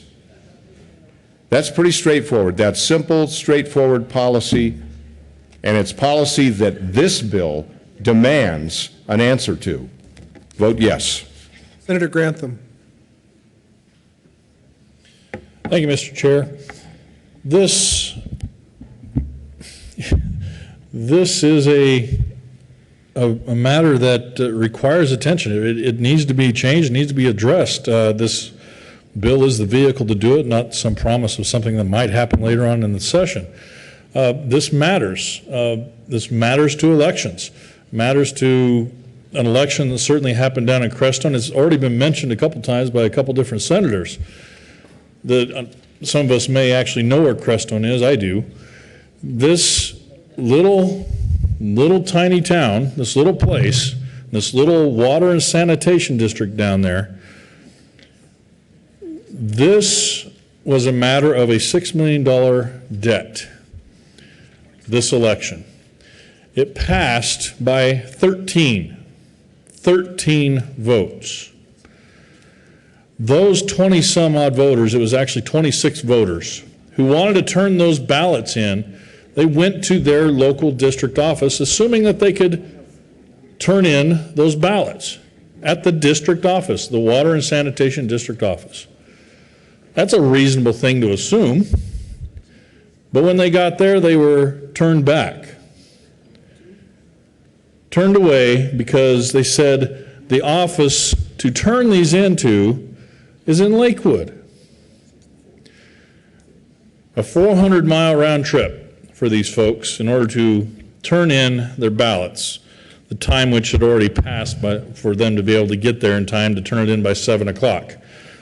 26 voters disenfranchised, and the measure passes by 13 votes. Don't know what the outcome would have been with those 26 votes. No one does. But folks, they did not have the opportunity to have their voices heard.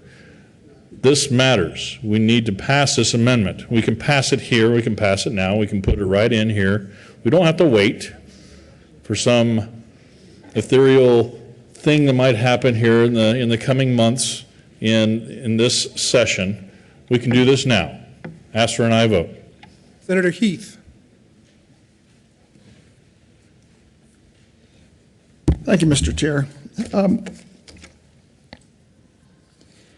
You know, I'm listening to my colleagues and hearing how critical all of these things are. And obviously, I was not in committee. But you know, we have committees for a reason. And the reason we have committees is that we can get the input from the public and hear from those people that are most concerned, so that we can look at whether what the bill is proposing is what we should be doing, and so we can make amendments. And frankly, it was always one of the things that I enjoyed most about this job. So I'm hearing how critical this is. And I've just gone back and asked how many of these amendments were discussed at committee, including the one that's on the table right now. And I'm told that not any of these were brought up in committee, and specifically the one that we're talking about now. It seems to me that if these issues were that critical, it would have been worthwhile to bring them up during the committee itself and to allow public testimony as to whether this was the right or wrong way to approach it. Clearly, these were not that important at the committee meeting. And I am going to guess, and I could be wrong, and it doesn't really matter, that that's not where we were focused. Because if we were, these amendments would have been brought up and would have been allowed to be debated by people, whether it's county clerks, whether it's people that seem to be aggrieved by the process. But the fact of the matter is, we're hearing them on second reading rather than in committee. So I would only have to suggest that clearly they weren't that important when we heard this bill in committee, what, last week? So 7 days has gone by, and all of a sudden they've raised themselves to a position that we are basically debating special districts that have gone on, I would gather, fairly well for some 50 plus years. That's why I said what I did.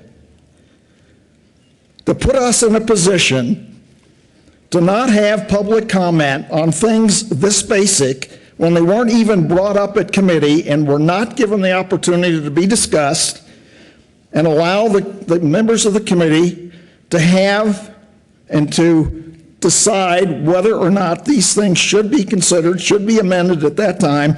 All of a sudden, in 1 week, all of a sudden they've risen to this kind of gravity in terms of what we're going to do in terms of going forward. I'm not here to defend special districts.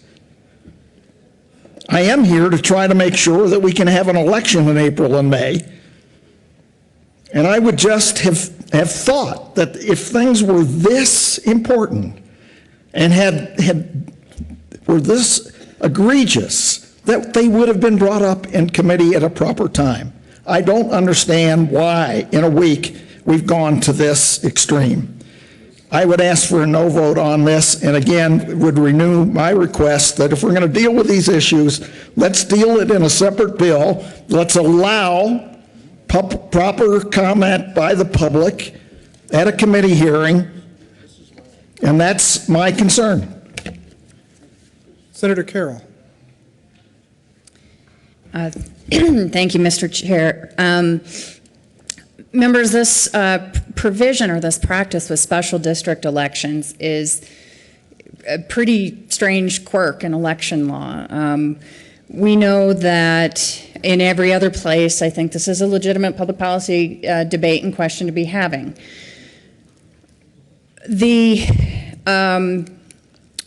practice where special districts can hold elections sometimes out of the boundaries of the district has existed before 1303.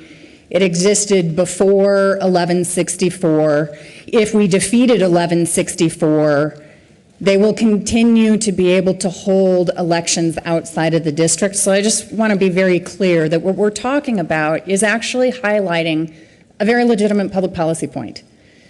Now, every bill has a scope, and sometimes a title is very particular about it and sometimes not. As you all know, we have, let's say there's no House Bill 1164. Right now, we've got different residency dates in statute. We all know there's a constitutional equal protection problem by having a different legal definition of when residency is. So we're polling special district elections under the municipal code that's been used for 50 years. And if I were to think about how to qualitatively rewrite my very preferred municipal election or my very preferred special districts, I actually think there's a full conversation to have about that, including whether the current law about the ability to hold special district elections are out of there. But the scope of this bill isn't trying to fundamentally change how we do municipal or special district elections, and so hence, it's actually a good faith offer that outside of aligning residency and making sure that people can vote in their new place of residence, this is a legitimate public policy issue, but I think it is not accurate to say that this is somehow brought on by the need to align the residency dates. And it doesn't really change that issue for what's out there. So this has been the practice on special district elections since their inception. It clearly goes beyond the scope of the alignment bill for what's there. It is proper to discuss, but I think it is inaccurate to some way attribute this to 1303 or same-day registration or mail ballots, because this has basically been an allowed practice really since the inception of the Special District Act, and I think it's important that we all have a factual record on that. Again, if there's a separate substantive revision for how we handle these elections, I think that conversation can continue for today, but we are fundamentally here to align one residency definition for the state of Colorado and to make sure the Colorado voters have the ability to vote to the address of their new residence. Senator Harvey. Thank you, Mr. Chair. There was a great debate similar to this in the House about 10 years ago, and I don't remember every comment that Tom Plant mentioned at the mic, but there's one thing that I do remember. One sentence that I do remember that Tom Plant said at the mic was, has anybody ever seen the movie Groundhog Day? Because he went up there and gave a very long and accurate and legitimate argument, and then somebody came up and acted like what he just said was not said. So he had to go up and say, does anybody remember the movie Groundhog Day? Because he had to go back and repeat exactly what he just said. And that's what I feel like I'm in right now. I'm in a time warp. I just pointed out for the last 10 minutes why this bill with changing residency is going to impact this amendment, or this part of the bill, and why this amendment is important to deal with that issue. I don't want to rehash what I just said for 10 minutes, though it was spectacular. I encourage you to go back and watch the tape. As the majority said, everything you say is spectacular. But I would like to explain why these amendments weren't offered in committee. Because I'm the ranking member of that committee. And I assure you, I read the bill. I know the bill probably better than those that wrote the bill. And I pointed out each and every one of these issues in committee. Every single one of them. There's nothing new in these amendments that I did not bring up in committee. And I didn't offer them in committee because I offered about 100 amendments last year to 1303 right here. Right here. I offered 100 amendments to 1303 last year, a lot of them dealing with this very issue. And the sponsor of the bill sat back in the corner and did not come up and defend her bill or ask for a no vote even. Not once. Not once. On 100 amendments, she sat in the back of the room and did not even ask for a no vote and did not defend her bill. And the majority caucus locked down. Not one amendment was accepted. So when I have a similar bill coming before me, codifying election fraud in local elections, special district elections, and school board elections, by the same majority party who would not even debate the bill last year, why do I think my amendments in committee would be accepted? Because they wouldn't have. Just like not a single one of my amendments have been accepted this year. Not one. Amendments to the bill that have changed current statute, whether it's poll watchers, whether it's contesting votes, whether it's even allowing ADA regulations to apply the way they currently do in special districts, the majority caucus locked down. Locked down on those simple amendments. So the question is asked, why didn't I offer them in committee? Why the hell would I? I wouldn't have been able to get them passed then. I haven't been able to get them passed now. You wanted to see them beforehand? Why the hell would I do that? You're going to vote them down anyways. Why should the minority party even offer amendments? You want to know why? Because I want to have on record, that the majority party locked down on even allowing the ADA laws to be applicable in the special district elections the way they currently are in statute. And you voted no. Every single one of you voted no. And I want to say that on the record that this bill that I have read says that we will deny the ability to contest elections after 5 days. And you all voted no. You all said no. If you don't find out, if you aren't sharp enough to figure out that there was a problem with this election within 5 days, you are.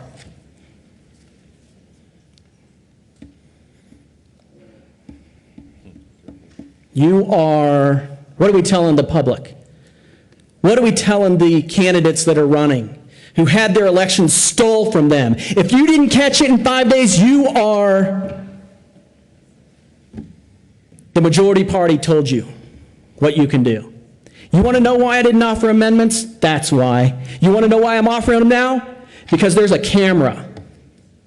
There's a camera watching every one of your votes. I want the public to know how you voted on these issues.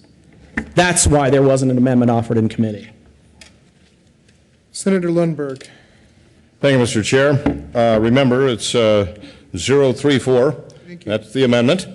And the amendment is concerning where polling places shall be held for special district elections. And the amendment says that the polling places shall be in the special district where practicable.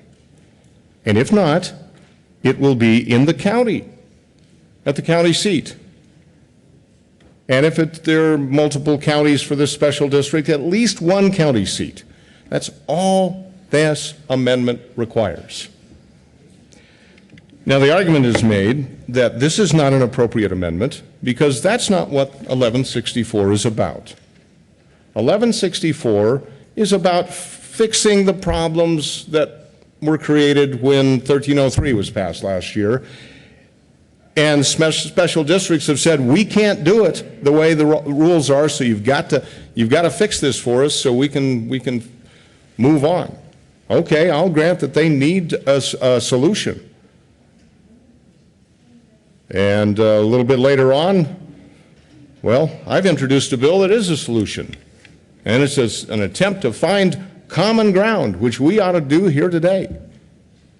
And I appreciate that we found common ground on one amendment. Well, two, but one subject.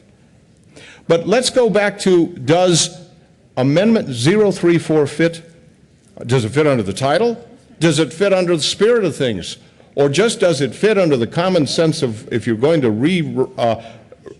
create a new election code, should you consider what's in that code? Let's start with the title to the bill.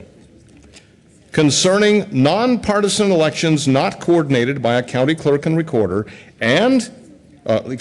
recorder, comma, and, comma, in connection therewith, comma, creating the, quote, Colorado Local Government Election Code, close quotes, for the conduct of such elections by special districts, comma, harmonizing residency requirements for voter registration, comma, modifying the, quote, Colorado Municipal Election Code of 1965, close quotes, comma, and clarifying when elections are coordinated by county clerk and recorders.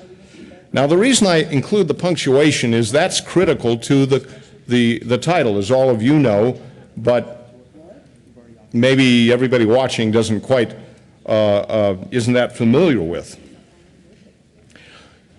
The first part of the title is the most important part. That really lays the groundwork. Concerning nonpartisan elections not coordinated by a county clerk and recorder. Those are the special district elections, covering all of these special districts. Now there's a comma, and in connection therewith, creating the Colorado Local Government Election Code. That's the big kahuna in here. That's the Article 13.5 that's totally new law. That's why we need to consider just how shall these elections be conducted. Is it appropriate that we still allow elections to be conducted hundreds of miles away from the district? Well, let's go to the other element, and that is this is supposed to conform with 1303. This is to harmonize the disharmony that was created in that bill.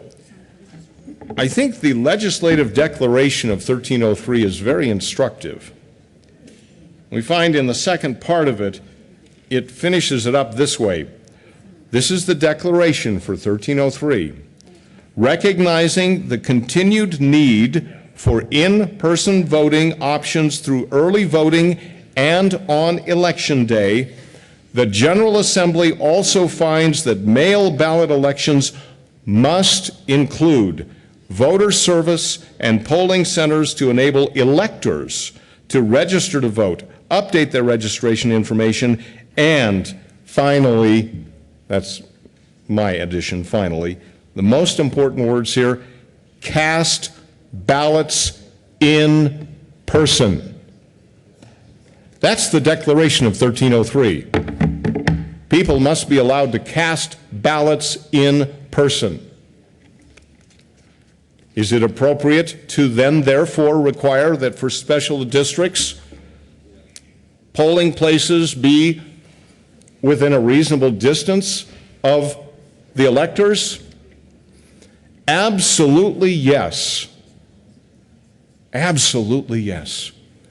Does it change a policy? Well, of course it does. Whoever came up with the idea of this bill decided to dig into that section of law and create whole new sections of law. The time is here. The time is now. As much as I would like a late bill and may even take you up on it, my real intent is to make good law today and not to pass bad law. That's why the amendment. That's why I came up with the amendment. And by the way, I'm not on that committee. And I didn't have the opportunity to read that bill because I was busy in other areas. Everybody who's watched this knows this bill is on a very fast track. So it's entirely appropriate that the Senate have new sets of amendments to deal with. And I, as Senator from District 15, not on state affairs, this is my first opportunity to wade in on this bill. I'm the one who directed the development of this amendment to simply say electors must be afforded the opportunity to cast their ballots in person. Vote yes on the amendment. Senator Ulibarri. Thank you, Mr. Chair, and I welcome the opportunity to work with Senator Lundberg on this policy question with the late bill status. Again, I reaffirm at this point that we vote no on this amendment, and I would just like to urge a request of my colleagues of decorum during the course of this debate, and also some basic respect that's enumerated in our rules. We stand up here to debate the policy issues, but not to impugn the motives or malign the characters in this body. And I think there was a statement earlier made about, you know, I wouldn't bring amendments because they would never be listened to. The striking point, I think it's important for folks to recognize, the bills that passed out of state affairs were because they were lobbied by their sponsors. The Republican bills that came to state affairs actually were lobbied by their sponsors. Amendments were offered, negotiation was made, and the political process worked. if you abandon the process, ignore or malign or ascribe ill intentions to either the chair or to other folks within this body, it's an unfair characterization. The point of this conversation and the point of our process is to engage in debate and to do so respectfully and not just when there's a camera. I'll remind the committee that the question under debate is the adoption of Amendment L034, and if you'd please confine your remarks to that question. Senator Harvey. Thank you, Mr. Chairman. And to the amendment and my comments to that amendment, I'm not questioning your intent, I'm questioning the reality. Not one amendment has been accepted, and the comment was, offer this in committee, because we're locked down on this bill. And if you want to vote for this amendment, run a bill, but we're not going to amend this amendment onto this bill. Even though it may be good policy, we're locked down on amending this bill. If you're not, and the argument is this amendment should have been offered in committee, then I move that this bill be moved back to State Affairs so we can have this discussion on all of these good amendments to the State Affairs Committee. If that is truly the argument of the Majority Leader, that we should be discussing these fully in committee, I make the motion it goes back to the State Affairs Committee. Senator Harvey, that motion is out of order. We are currently have a motion on the floor for Amendment L034. Senator Harvey. I reserve the option, after we vote on this amendment, I'm sorry. I reserve the option, after the majority party locks down on this amendment, to offer an amendment to up the motion to go back to committee. The question before the committee is the adoption of Amendment L034. Is there further discussion? Seeing none, all those in favor, please say aye. Aye. Opposed, say no. No. Noes have it, and the amendment fails. Senator Harvey. Thank you, Mr. Chair. I apologize for not being in order last time. I make the motion to move the bill back to State Affairs Committee so that we can discuss these issues in a full committee hearing with witnesses to be able to testify one way or the other on these amendments. Senator Heath. Thank you, Mr. Chair. It's a procedural motion. I ask for a no vote. Senator Cadman. Thank you, Mr. Chairman. The bill sponsor mentioned early on an issue with the process, but I'm not sure what issue you can have with the process when you're in charge of the rules and the schedule and the calendar and how the bills go. If you have a problem with the process, then it's probably a discussion to have with the members of leadership in the majority party. You may have seen this article. The title is "Hurry, Hurry, is no way to pass legislation," kind of making fun of what we saw in the Super Bowl. The date was February 1st. I won't read the whole thing, but I think the pertinent parts of this to this discussion right now and to this motion from the Post is we support a number of provisions in last year's election bill, but we're concerned about the guardrails governing same-day registration, and it turns out we were right to be concerned. As the Independence Institute's John Caldera demonstrated in a stunt last fall, a voter who insists he intends to reside in a community where he has never lived basically can show up at the last minute and register to vote, and then later change his mind about staying. But last year's bill didn't cover many local contests, such as in towns and special districts. So House Bill 1164 does. And while we are sure some provisions are much needed, it also grafts same-day registration. I think they meant grants, but I like the word grafts as well. It also grants same-day registration to the local level where only a few fraudulently cast ballots can actually make a difference. The contention of this article is something so vital, so important to the election process should not be pushed through here. It came out of the House pretty quickly, and it has been mentioned what a bipartisan kumbaya this was initially, but as you know, the sponsors have changed. The bipartisan sponsorship is no more. And in fairness to both sides, I had counseled with the majority party last week and said, this is a really big deal to us. This bill has taken a turn that concerns us, and we need to plan accordingly when debate comes upon us. So the fact that there are a multitude of amendments is because it takes time to get this done. This is not our bill, believe it or not. It's not our bill. We don't even like it. It's 134 pages of changing 108 pages of something else that we didn't like, that frankly came to fruition in the same way that we said that it would last year, to which there was no concession in this chamber.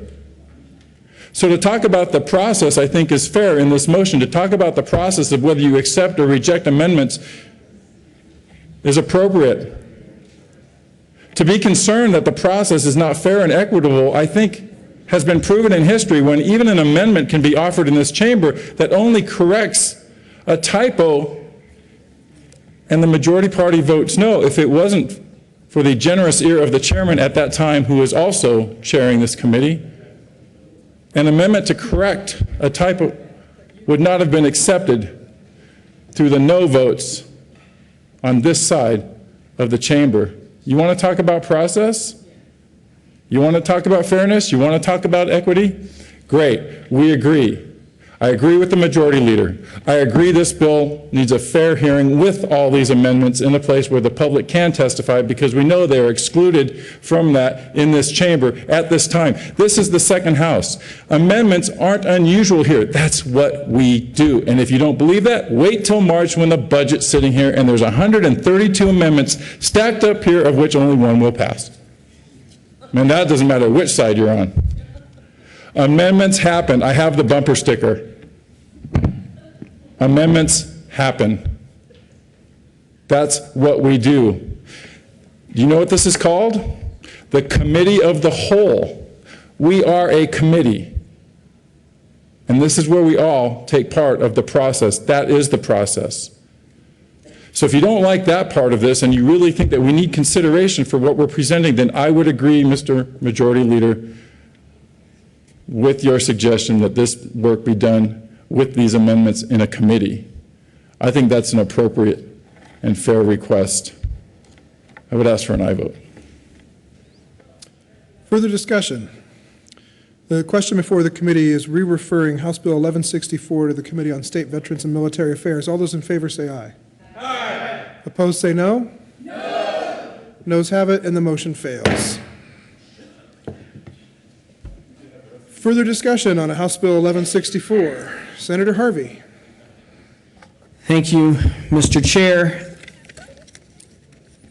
Another one of the issues that I did discuss in committee and was brought up to the sponsor and the chair of the committee, and the sponsor agreed there was probably an issue that we could deal with, was currently when you get a mail ballot from a special district, when you return that ballot to the election coordinator, the designated election coordinator, you have to write on that ballot, on the outside of the ballot, your name, your home address, your home residency, and your date.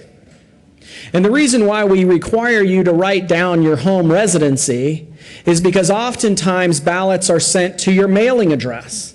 And in rural Colorado, oftentimes your mailing address is a P.O. box.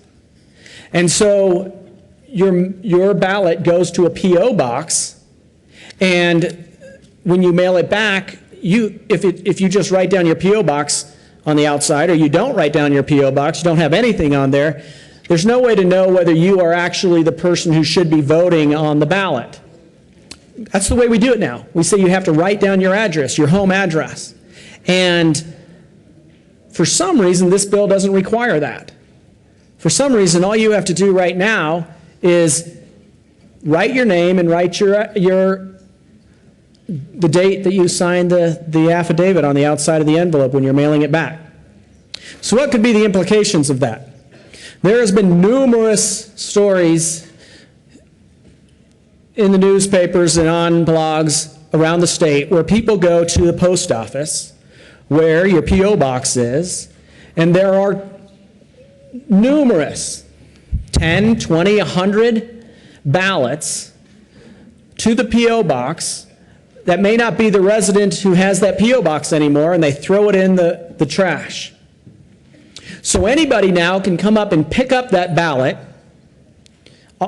those 10, 20, 30, 100 ballots, vote them, and send them back. And we don't have signature verification, remember, because the districts don't want signature verification.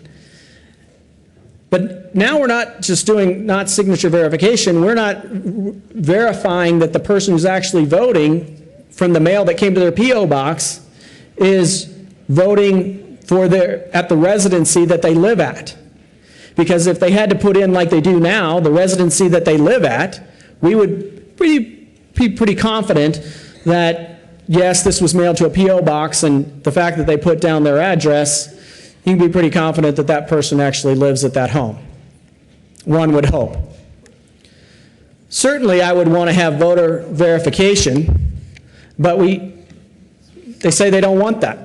So at the very least, let's make sure that their address is the way we require it currently in statute. We don't do that now. In this bill, we took that out. Remember, we're only allowed to do things to the bill that is changing, that this bill is changing. So that's what this amendment does.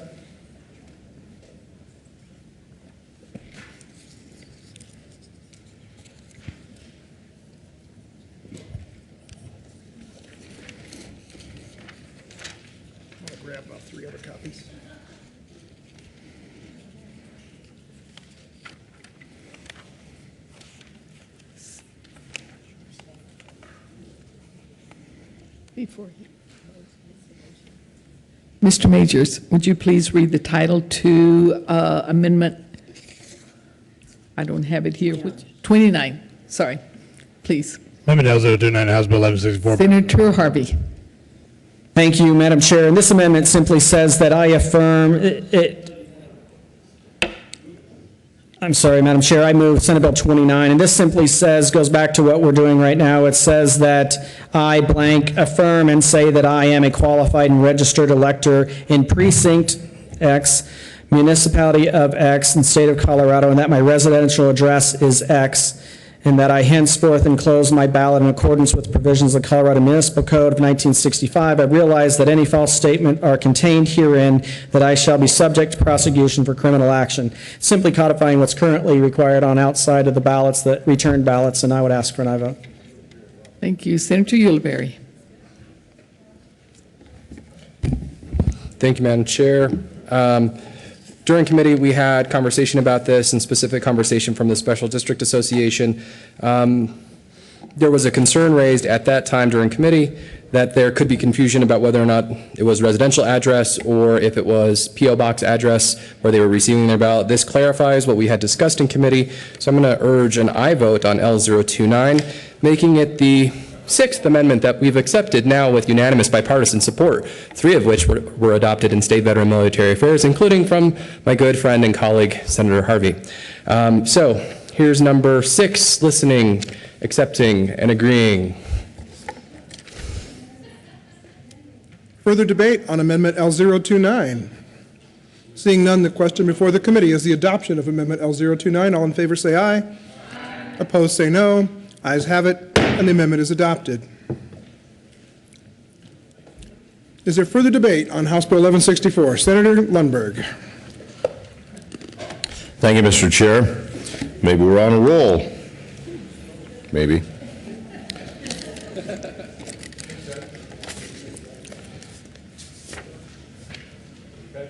There is an amendment on the desk. Mr. Majors, would you please read the title to Amendment L038? Amendment L038, House Bill 1164 by Senator Lundberg. Amend re-engrossed bill, page 84, after line 4, insert 1 tag 13.5 tag 1105.5 point. voting by electors at group residential facilities for independent mail ballot elections conducted under this Part 11 upon the request of any eligible elector of the local government residing in a facility described in Section 1. Senator Lundberg. Thank you, Mr. Chair. I move L038, and this is concerning voting by electors at group residential facilities. It says, for independent mail ballot elections conducted under this Part 2, upon the request of any eligible elector of the local government residing in a facility described, the group residential facility, the designated election officials shall appoint a committee for delivery of mail ballots to and return of voted mail ballots from the facility in accordance with Section 7.5, 113. It essentially requires that there be a more careful delivery and reception of ballots in nursing homes and facilities similar to that. And let me give you a little story. I'll try to be somewhat brief on this. I do see the clock as well as everybody else. But some years ago in the nursing home in my hometown in Berthoud,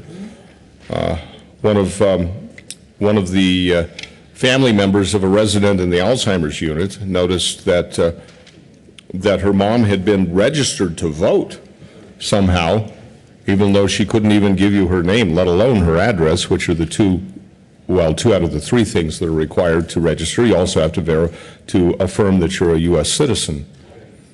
And a lot of things can be a little bit curious in homes like that.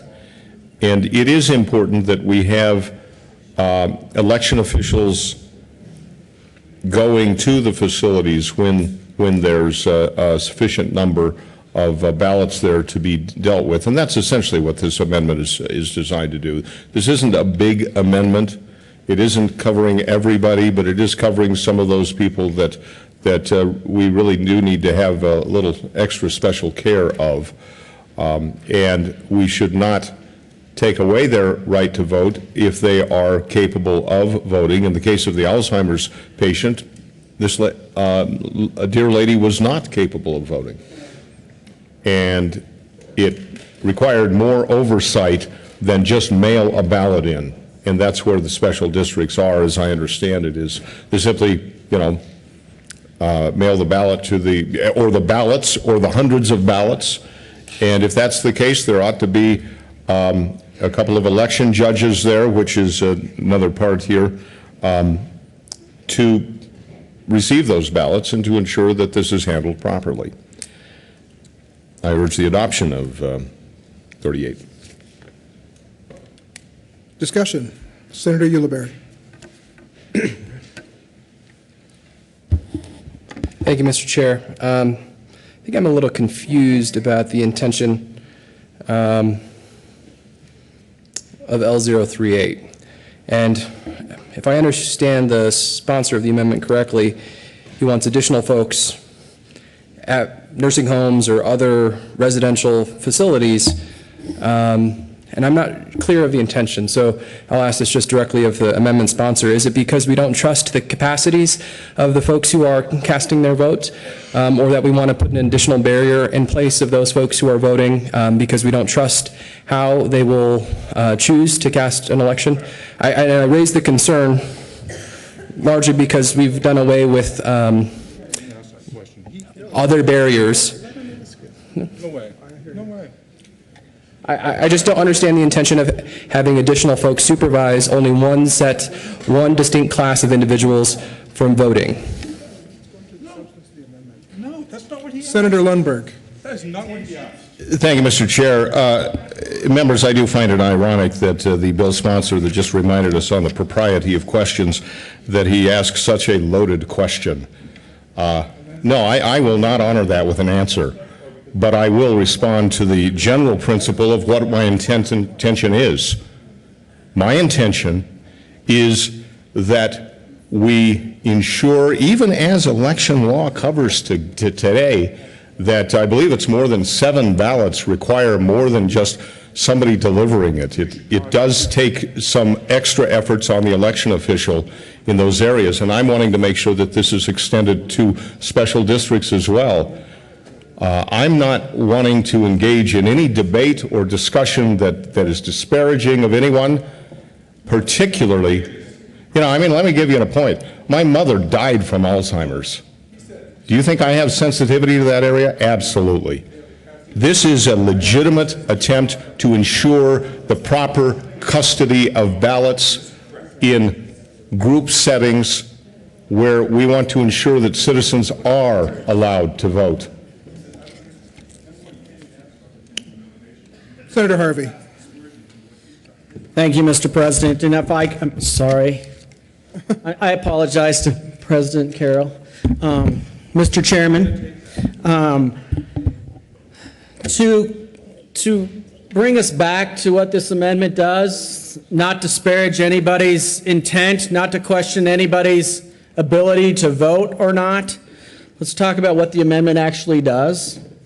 Currently in coordinated elections for special districts, under Title I, if you have a coordinated election for special districts, you have to do this. We're not questioning anybody's ability to vote, anybody's intelligence, anybody's anything.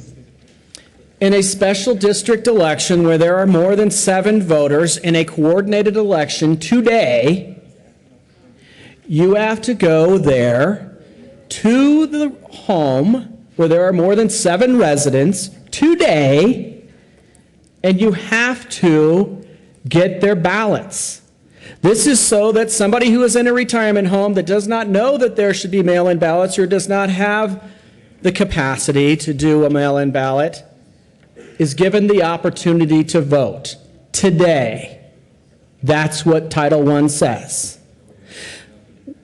What the bill does, it disenfranchises all of those people because they currently believe that if it is a coordinated all-mail ballot election, that there will be somebody coming to their door and helping them get their vote counted correctly. So I'm not discussing anybody's intelligence, anybody's intent, but if your intent is to make sure that we don't disenfranchise senior citizens in retirement homes, then I would encourage you to pass this amendment and do what we already do today. Otherwise, I'm not passing intent, I'm just stating a fact. You are going to be disenfranchising voters from what we currently do today. I'm not questioning your motives, I'm just telling you what the reality will be. You tell me what your intent is. Is your intent to disenfranchise voters? Or do you want to do what is currently in statute, like Senator Heath said, and allow voters to continue to vote the way they want? That's what this amendment does. There's no reason to be questioning any legislator's intent of amendments, especially when it's what we already do today. I find that so offensive. I would ask for an aye vote. Senator Ulibarri. Thank you, Mr. Chair. I apologize for my breach of decorum. I just didn't understand this page-long amendment as it was just handed to me. I've had a chance to read it, and after our debate, I think that it's actually appropriate for the bill to include. So I didn't understand what was being suggested in a one-page-long amendment, have had a chance to read, and ask for an aye vote. Senator Talktrop. Thank you, Mr. Chair. And yeah, this is a good amendment, and I think all of you know I came from this environment. I worked in a behavior facility, and I still work in a behavior facility. It was a lot better at the other one.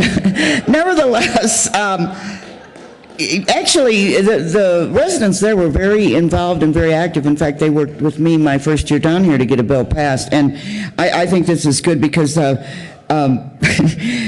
help, especially in special elections, which do involve the residents in the facilities. And I want to thank Senator Lundberg for bringing it forward. Senator Lundberg. Thank you, Mr. Chair, and I won't belabor this much, but I would like to clarify just how come I set the stage the way I did is I am concerned that in those circumstances, people can be influenced, unduly influenced in their vote. And I gave a very extreme example of where somebody was actually registered to vote that I knew was incapable. But those who are legitimately voting, citizens, need to have the assurance, and this amendment requires that when there's sufficient number that there's a vote, that there are voting judges there, so as to receive the ballots directly. It's part of that trust but verify, and it's requiring election officials to live up to these requirements so that every election be held properly. And special district elections are often kind of put to the side as if they're not that big a deal. It's not like you're putting somebody in the U.S. Senate. But it is a very big deal, be it electing an official to a sewer board, or be it spending $5, $10, $50, $100 million, which the local residents have to pay for over the next 20, 30 years. So it's an important issue, and I'm glad to hear that we've got some common ground here. Step 3 out of 1,000. Senator Heath. The old adage, when the customer says yes, you don't say anymore. So vote yes. I believe we're ready to vote on Amendment L038. All those in favor, please say aye. Opposed, say no. Ayes have it, and the amendment is adopted. Senator Harvey. Thank you, Mr. Chairman.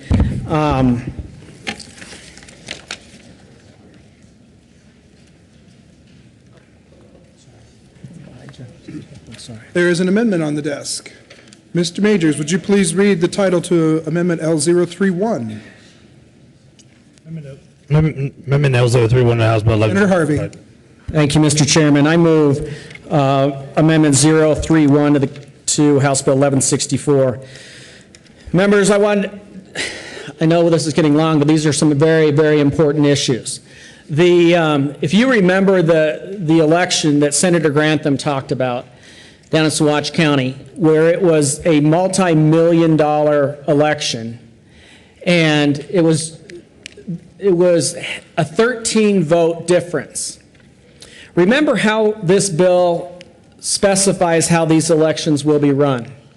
The board members for these special districts will hire an election official. The board will hire the election official to oversee the elections that they put on the ballot. So there is somewhat of a conflict of interest there, that the person running the election is hired by the people who want to have a result, a certain result from that election. And when it's a multi-million-dollar election, that could be a lot of conflict of interest. Senator Renfro in our caucus talked about how he has an election on a multi-million-dollar issue to fund a new road or the paving of a new road down there. And he didn't want that to pass, and so the property owners in that community were able to vote no. Even though the managers, the elected managers, wanted that to pass. So imagine the managers of that district want it to pass, so they hire an election official to run that election. In this bill, the election official can start counting those ballots 15 days before election night. So that hired elected official or election official who's hired by the board can start counting those ballots and telling the board, what the results are 15 days out. So they could tell the election, the actual board members, you guys, you're going to go down, you've got a problem, you better fix this, you better get some more voters in over that 15-day period. What other elections do we allow that to happen?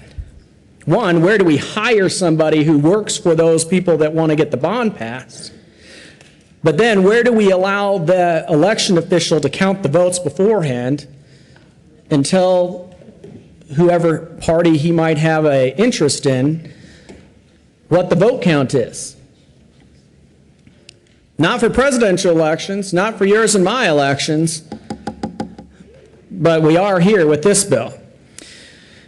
This amendment simply says that we shall stop tabulation of ballots, or we shall not start counting tabulation of ballots before 7 p.m. on election nights. No counting of ballots before the close of the ballots at 7 o'clock on election night. I would hope we would all agree that that's appropriate, because this is a lot of money at stake. And imagine the election where there's a 13-vote difference, and the person that was responsible for it wanted to have that $9 million ballot proposition pass, and he saw that there were 13 votes down. Do you think that would be appropriate, to be counting the votes beforehand? I hope we wouldn't. I would ask for an aye vote on Amendment 31, and let's make sure that even with all of the other problems that are associated with this ballot, with this bill, that we can agree on this as well, that we want to have integrity on the vote count. So I'd ask for an aye vote on 31. Thank you. Senator Ulibarri. Thank you, Mr. Chair. I request a no vote on L031. The sponsor of this amendment indicated or asked the question, can you think of any other instance, any other election where the interested parties hire someone to conduct the election for them? Cities do it all the time when they hire a city clerk. And just like city clerks, designated election officials cannot release the results of the election. They cannot release the election results to anyone, the public or the members of the board. Same requirements. For the bulk of our conversation, we've been talking about special districts, small local governments with a few thousand folks, but there are large special districts that need the time to process and count voted ballots as they come in. To wait until election night means that we are delaying significantly the results of the election when those votes have already come in. So I think this is unnecessary. You cannot currently, under law, either proposed in 1164 or under current law, divulge the results of an election if you're a designated election official or if you're a city clerk for that matter. And in both instances, it's important that we have the ability to quickly process voted ballots to ensure that we can have a clear outcome at the end of the day. That process moves forward quickly. Senator Crowder. Thank you, Mr. Chair. This watch is in my district, and I will, in my opinion, that a no vote on this actually invites corruption.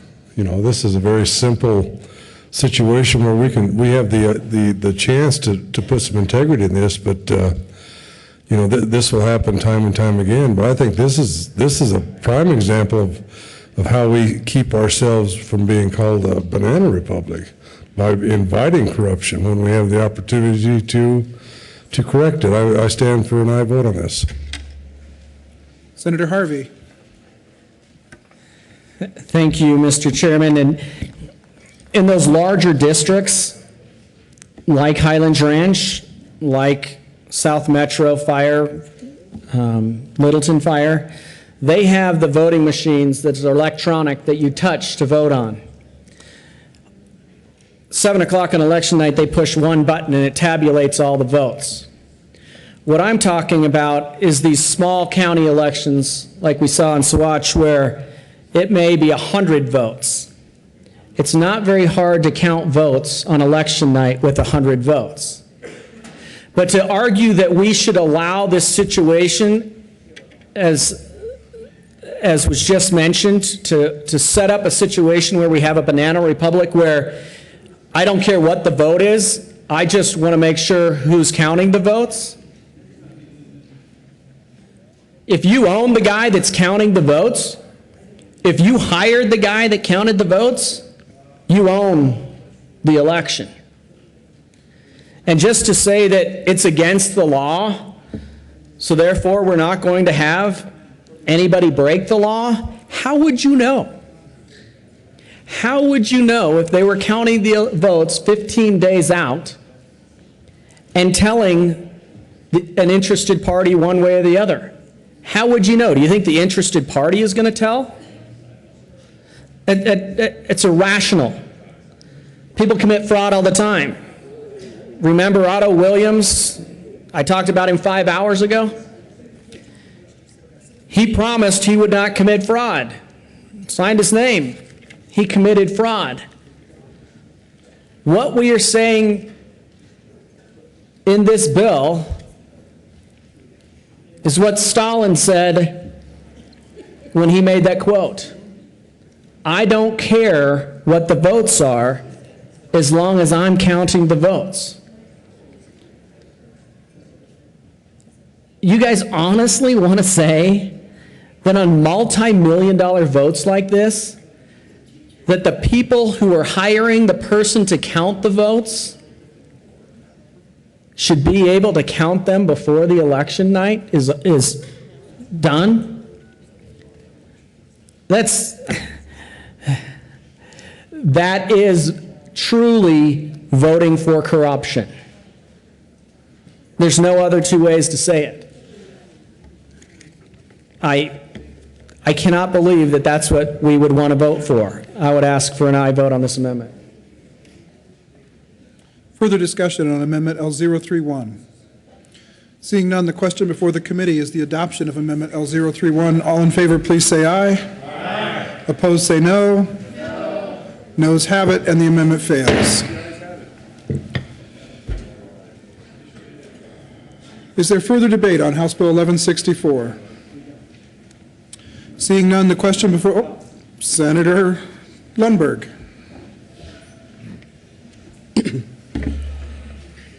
Thank you, Mr. Chair. Members, we have discussed a lot of amendments and not necessarily a lot of the bill in specifics. And one of the areas, unless I've missed a few minutes, I hadn't heard a lot of discussion about page 10 of the bill. And it's got a very interesting section to it. And it says, starting on line 2, any local government may provide by resolution that it will utilize all or part of the requirements and procedures of the Uniform Election Code of 1992, Articles 1 to 13 of this title, in lieu of, that means instead of, all or portions of this article with respect to any election.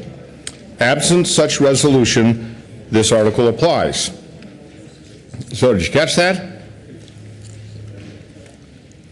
That means that all of our debate and discussion on 1164 may not mean anything to a special district. It's up to them. They can, by a resolution, say, well, we're going to take this, this, and this of that 13.5 article, or we can take other portions of the election code and we will select. Now, I'm sure you can recognize after the discussions we've had today that these particular sections are not that modular. They work together. But we're making them modular. We're saying you can take all or portions of this article, and so we're not really creating a code for Colorado local government elections. We're creating a possible guide for Colorado local elections. And this is a fundamental point to my basic concerns with this bill.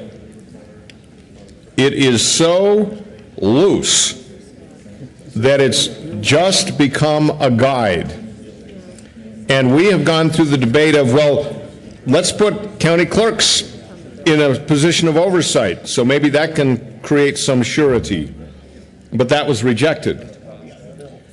And so then the amendment was, well, let's require the Secretary of State to certify the election officials, not to really oversee the election, so much as to simply certify that the people conducting the election are all on the same page. That was rejected. Then the amendment to require that at least the elections be held in the district or nearby, and that was rejected. The title of this bill is, one of the subsections on it is Harmonizing Residency Requirements for Voter Registration, Modifying the Colorado Municipal Election Code, and Clarifying when elections are coordinated by county clerk and recorders. They should add sometimes maybe, because that's as sure as 1164 gets. Now, I made a big deal a few hours ago over the fact that you don't just trust that elections are conducted fairly. You must verify that elections are conducted fairly. This is a clear distinction between what is a free and fair election and what is a rigged outcome. Verification must be in the law in order to ensure integrity to the election process. This is 101 stuff. But this bill is just heading down the wrong road in every way, and that section on page 10 where it says, and if you don't like it, you don't have to use it anyway, is laughable, entirely laughable. And it is for that reason that I do have one final amendment. Yes, I did say the word final for me. We so have far. an amendment on the desk. Mr. Majors, would you please read the title to Amendment L040? Amendment L040 to House Bill 1160. Senator Lundberg. Thank you, Mr. Chair. I move L040, Amendment 40. Amendment 40 is pretty simple. I'm just trying to give this bill a title, kind of similar to what I tried to do with 1303 last year. And it's naming this the Voter Fraud Act Part 2, because I am thoroughly convinced that's what it is.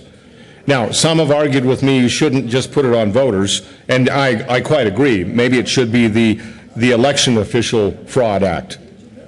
But it invites that sort of action. And for anybody who comes down here and talks about disenfranchising voters, the number one way you disenfranchise a voter is you don't allow them to vote in a free, reliable, fair system. You put together a system that can be gamed. You could put together a system where votes are counted hundreds of miles away and there is no polling place, and some voters are denied the ability to vote on election day because they're hundreds of miles away even though they live in the district.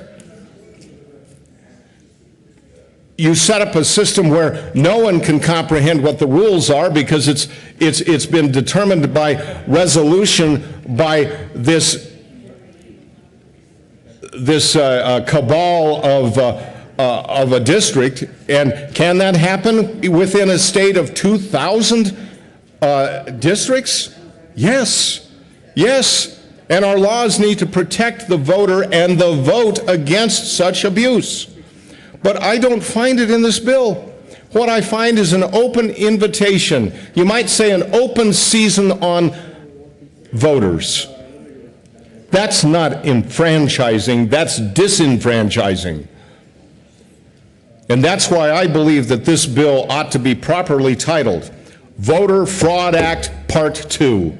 Yep, it's there because Voter Fraud Act Part 1 was put in place last year. I'm not sure that this body will listen, but I hope the people of Colorado do listen and understand that it's your freedoms that we're fiddling with here. It's your ability to validly be able to cast your vote and not be canceled out by some chicanery that occurs elsewhere. We need a credible system that we can have confidence in. And I have no confidence in House Bill 1164. It doesn't fix things, it breaks things.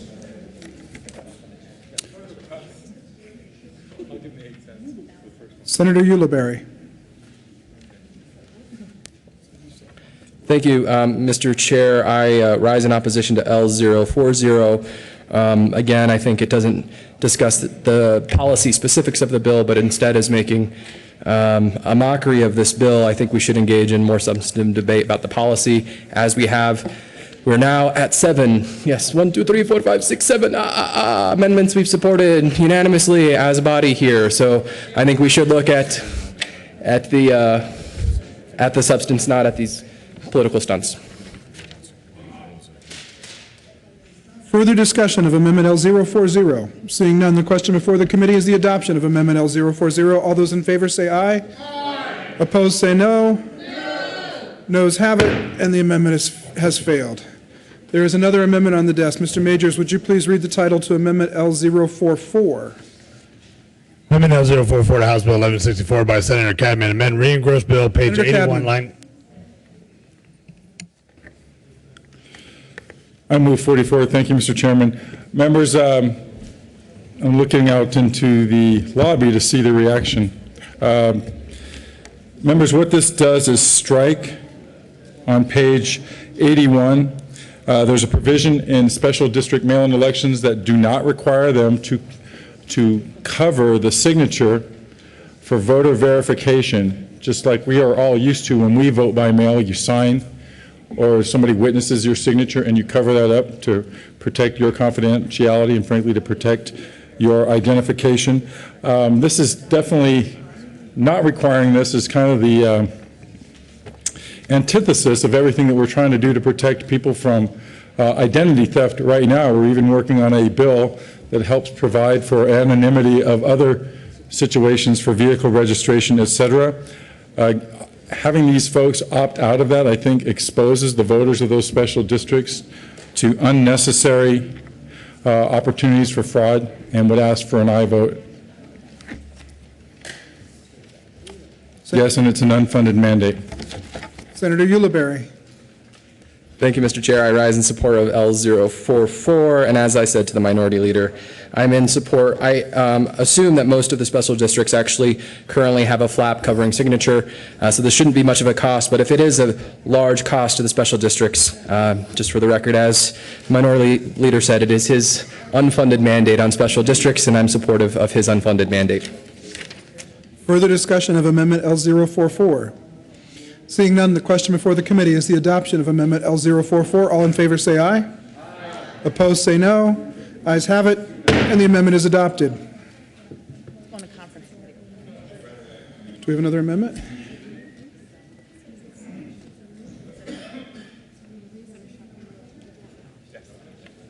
There is an amendment on the desk. Mr. Majors, would you please read the title to Amendment L043? Amendment L043 to House Bill 1164 by Senator Senator Shuffle. Thank you, Mr. Chairman. I move Amendment 43. Colleagues, this is the rules of the game amendment. We've had a lot of discussion about the procedure in this and the various ways that a local government enacts the various rules that will run an election. Regardless of that, once they've chosen to do so, what Amendment 43 requires is that that resolution, which details what aspects of the various laws they've picked on to run the election, will be put out for notice. They'll be required to file it with Secretary of State. They'll be required to get that out to the candidates or issue committees. It'll tell the folks that are involved with the election what the rules of the game are. It's fairly straightforward.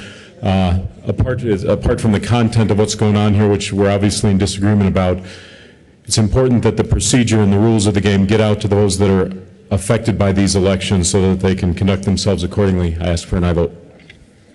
Make sense? Discussion on Amendment L043. Seeing none, the question before the committee is the adoption of Amendment L043. All in favor, please say aye. Aye. Opposed, say no. Ayes have it, and the amendment is adopted. Further debate for House Bill 1164. Senator Harvey.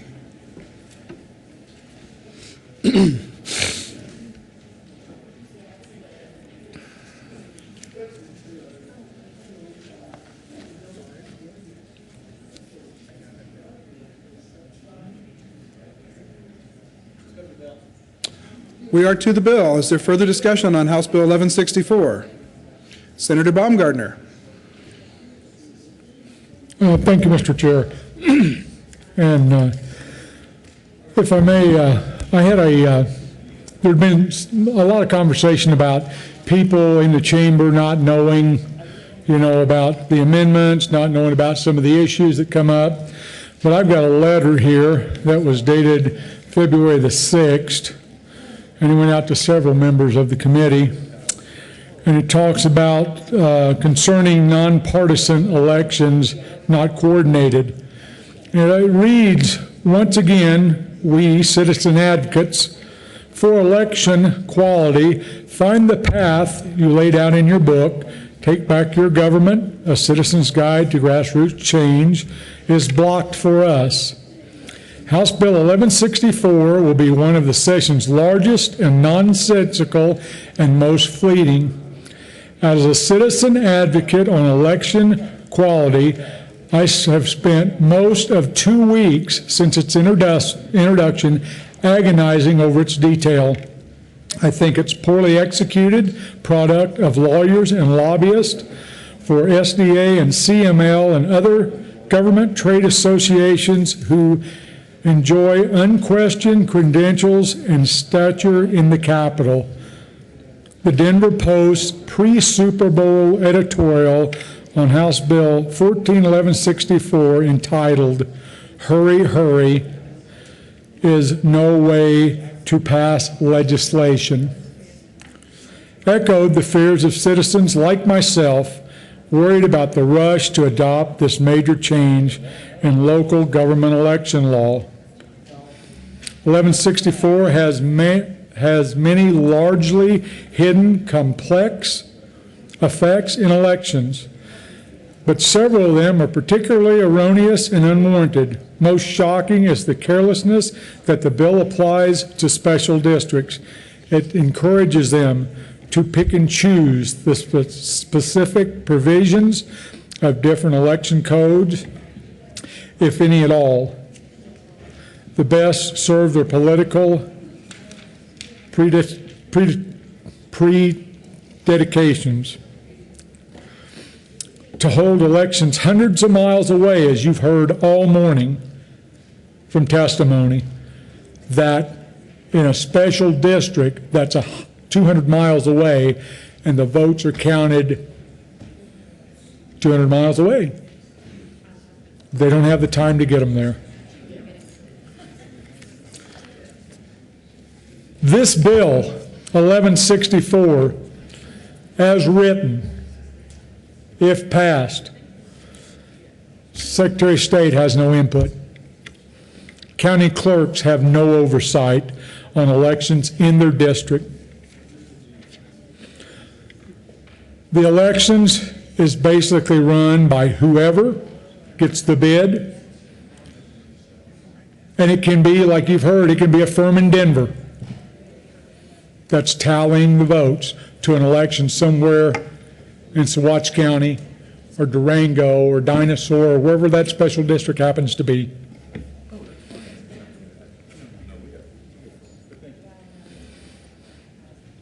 Last year, as well as this year, we heard about people who had voted several times. Senator Harvey spoke about that. You know, we had documentation last year from the National Voter Registry that said there is voter fraud. And we talked about this last year. We're going to talk about it this year. This is going to open up voter fraud because just like we've heard, gentlemen voted 5 times in the same election within the same district. The new code that they're going to implement is unwritten and it's unenforceable. Special districts are allowed, again, to pick and choose from any provision of either of the uniform codes that they choose to pick and choose from. They can come up with whatever they'd like. Title I, Title 35 crossovers. Let's pick one. Let's pick one. If we're gonna have elections to a code, let's pick a code to have it with, and not cross them together to where it's unenforceable. Like so many of the pieces of legislation that seems to be rushed through, let's not rush this piece of legislation through. It's been asked to send it back to committee because a lot of the amendments weren't heard in committee. So the motion was made to send it back, and that was voted down. So as we move forward, let's not rush through this like we have on previous legislation. I do appreciate the bipartisan support on some of the amendments that were passed today. But I will be a no vote as written on 1146 because this is unenforceable legislation. Thank you, Mr. President. Sorry, Mr. Chair. Thank you, Senator Baumgartner. Senator Lundberg. Thank you, Mr. Chair. I did discover that there was an amendment that I had prepared that I had not run, which I believe is an important one to consider. And then, therefore, I submit it.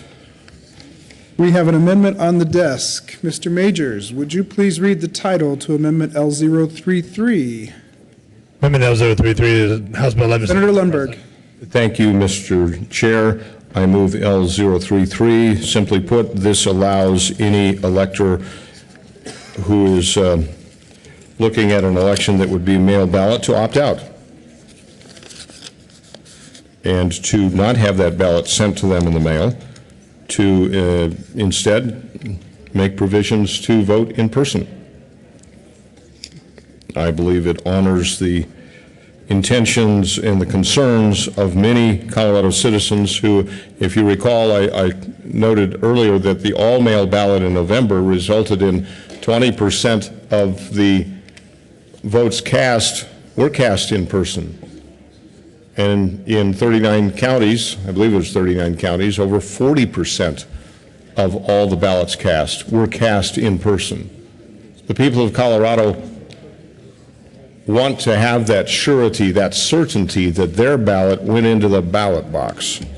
And if you put it in the mail, you're not so sure about that. You're not even so sure if you're expecting it to come in the mail. So if you want to opt out of the system for these special elections, this amendment does accomplish that. Discussion on Amendment L033. Senator Ulibarri.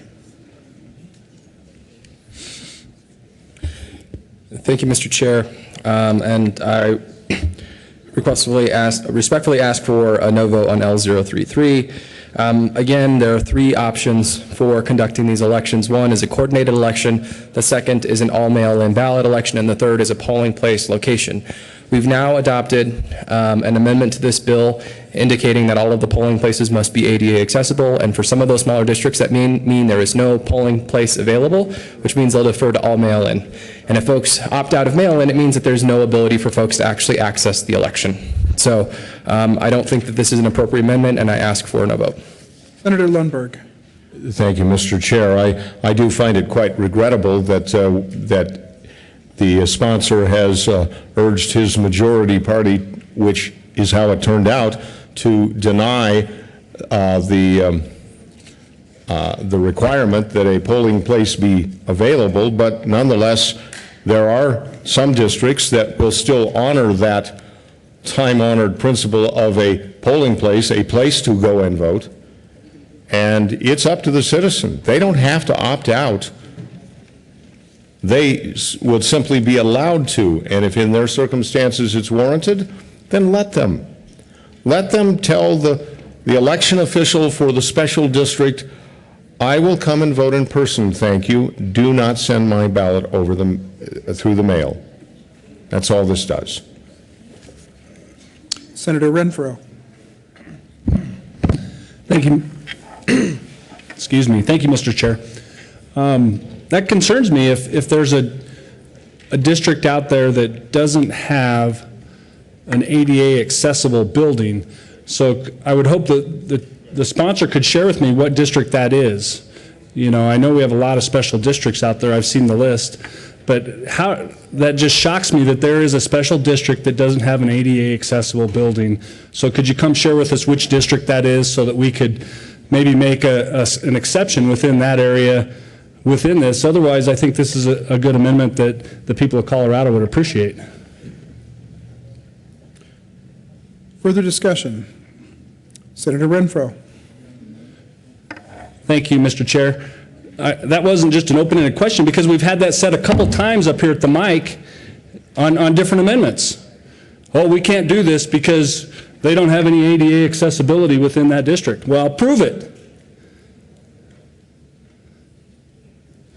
Share with us the districts that don't have an ADA accessible building in it.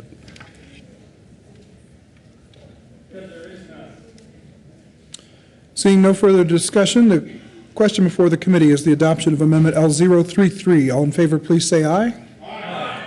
Opposed, say no. No. Noes have it, and the amendment fails. Further discussion on House Bill 1164. Senator Rivera. Thank you, Mr. Chair. Earlier I was asked by one of my colleagues if I was actually surprised by what I was seeing here in the Senate chambers, and I replied, no, I wasn't, but it would just seem to be funny to actually be part of it. Now, going back to the discussion and the debate, we have seen, and I have seen, a lot of discussion and debate about some of the questionable provisions of the bill, and I was very concerned about that and voted accordingly. But what brought to mind is the fact that we've been here debating for 5 hours, and it just tells me there are a lot of issues related to this bill that obviously are very important, and even Senator Heath talked about that should have been discussed in committee, and the request and the motion was made to send it back to committee where it can be resolved and maybe the bill straightened out a little bit better. But apparently that's not going to be done either. But I will also say that last year, part of the issues regarding the election was the fact that people felt that legislation was being rushed through inappropriately without adequate discussion or just on a partisan basis. And I have to be honest with you, because I'm not going to lie, I feel that this is kind of falling under that same category. I believe that maybe it'll be seen as that way by the electorate out there, and will not reflect well on the chamber. Therefore, I respectfully request no vote on the bill. Is there further discussion of House Bill 1164? Senator Cadman.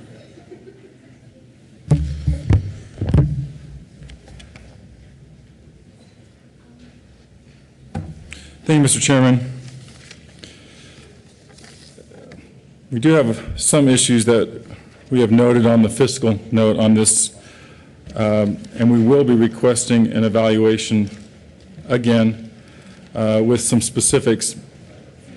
When we talk about election law that affects, what did we hear, 1,100 plus districts? I think it's actually a little higher than that. Yeah, 2,000 plus districts. And then you read the review of the existing fiscal note where it says the workload impact to local governments is expected to be minimal. I guess that was before our amendments and the flap, the 8 cents for the flap. This bill clarifies the conduct of non-coordinated special district elections following the passage of Bill 1303, obviously contingent upon what we saw here last year, was why that necessitated this bill. Clarifies the conduct of non-coordinated special districts is really not what it does. It opens up the conduct for a multitude of possibilities, is what has been explained through the entire testimony in committee, which I attended, as well as on the floor here this morning, this afternoon, and almost this evening in the chamber. Specific questions that we would like to have answered under this request would be, what is the cost of providing voter service in local polling centers required currently? Once this bill passes, I'll give you one really interesting example, which was brought up earlier, which nobody addressed what the fiscal note would be, which was how to deliver those ballots that were turned into the wrong place to the right place. How to make sure that a special district ballot was turned in specifically where it needed to when one person was voting on multiple ballots on an election day. What used to actually have a provision for an extended time frame to make sure that they were returned has now been cut off to 7 o'clock. We heard some testimony in committee from a representative from the county clerk in El Paso County that would actually require staffing and control and transportation to make sure that a multitude of different election packages and ballots were forwarded to the appropriate receptors. What is the cost of procuring, maintaining, testing, operating fully certified voting systems with all required components in accordance with the SOS rules concerning voting systems when manual counts are not used? Obviously, this is changing for some of these special districts since they're going to be changing to the mail ballots. What is the cost of complying with the provisions of the voter accessibility for voters with disabilities? Obviously, an extensive discussion today. Appreciate the provisions and the allowances made under the amendments that were accepted. What's the cost of complying with Article 8.3 for military and overseas voters not discussed? What is the cost of complying with Article 8.5 for provisional ballots? What is the anticipated litigation cost for no enforceable election code applicable to local governments, which has been a point of contention here all day, because what it does do is authorize them to pick and choose different components of the different election rules and laws. Although we have heard we've heard that's not what it does. That certainly is opposite of what the bill says. Anticipated cost for SOS review of all mail ballot plans by special districts given the variability of provisions that may be selected by the governing board. Cost of creating and maintaining permanent mail-in ballot lists. We heard from the Special Districts Association why they're supporting this, but wouldn't it be nice to actually hear an assessment from special districts as to what this is going to cost them? 2,000 plus special districts?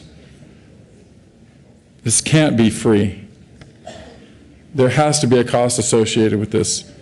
So an assessment that would include, I would hope that the fiscal analysts would contact the Secretary of State's office, would contact the Department of Local Affairs, would contact multiple districts, special districts with 20,000 plus registered voters, so we can get an estimate on what it's going to cost those districts. And frankly, what we're going to need to do is assess the number of those, but at least a cost per district would be a start, which is something we don't have now. At least 3 districts with 3,000 to 20,000 registered voters, and at least 3 districts with at least 1 voter up to 3,000, so that we can cover the full spectrum. At least it's not even the full spectrum, because we know some of these are greater than that. But at least if we could get a few samples from each of these districts, I think it would provide a different fiscal analysis than zero. Would it request an analysis be taken based on those components? And I have the letter.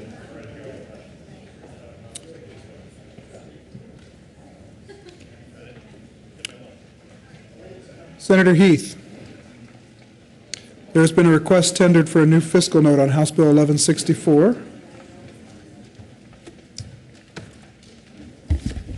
Thank you, Mr. Chair. I move relay this over and proceed to House Bill 1078 while we get a fiscal analyst up here. Motion is to lay House Bill 1164 over to the end of the second reading calendar. All those in favor say aye. Aye. Opposed, no. The motion is adopted. Mr. Majors, would you please read the title of House Bill 1078? House Bill 1078 by Representative Pedersen and Senator Johnson concerning changes to the public education accreditation statutes as a result of legislative review of the rules of the State Board of Education in connection therewith clarifying the term public school in the accreditation statutes and allowing automatic renewal of the accreditation contract for an entity with an improvement plan.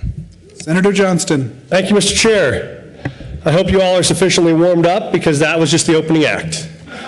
This is what you've all been waiting for, House Bill 1078. You've probably gotten calls about this. You've probably been stopped in your town halls about this. You're probably getting constituents lobbying you every day, and that's okay. I brought my statute book.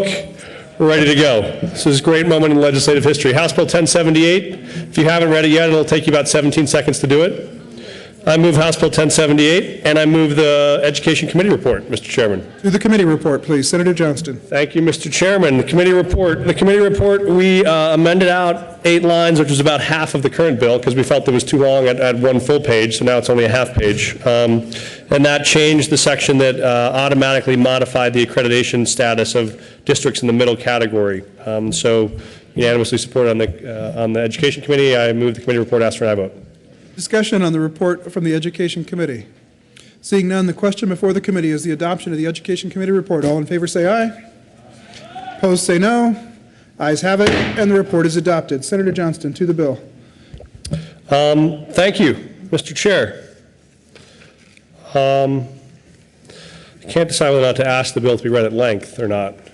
I don't know if you can survive the full paragraph. Mr. Majors, I would request, could you read House Bill 1078 at length, please? Mr. Majors, there's been a request for reading the bill at length. It's half a page. Be it enacted by the General Assembly of the State of Colorado. Section 1 in Colorado Revised Statutes 22, Tech 11, Tech 103, amend 28 as follows: 22, 11, 103, definitions as used in this article unless the context otherwise requires. 28, public school strike shall have, it has the same meaning as provided in section 22, 101, and it includes but is not limited to a district charter school and an institute charter school strike an online program as defined in section 22, Tech 30.7, Tech 102, Pred 9, and an online school as defined in section 22, Tech 30.7, Tech 102, Pred 9.5. Section 2, Colorado Revised Statutes 22, 11, 206, amend Pred 2 as follows: 22, 11, 206, accreditation of the school districts and institute contracts rules.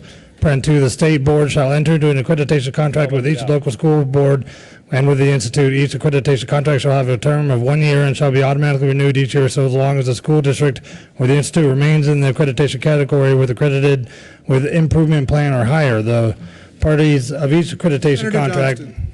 Thank you, Mr. Chair. I apologize, Mr. Majors. Those last 15 lines were amended out. I didn't mean for you to have to read those. But all kidding aside, folks, this is a very small technical change. There was some part of an online bill that we ran 2 years ago that didn't distinguish between an online school and an online program with regards to accountability requirements. So if you had a school that had a AVID program, which is a computer program your 10th grader does for 30 minutes during the day, the interpretation absent this change would have been that that online program was its own school, would have to go through all of the accreditation reports, would have to be evaluated as a district, would have to publish all of the accountability reports, and same with the entire district would. So we removed that to try to make it a little simpler.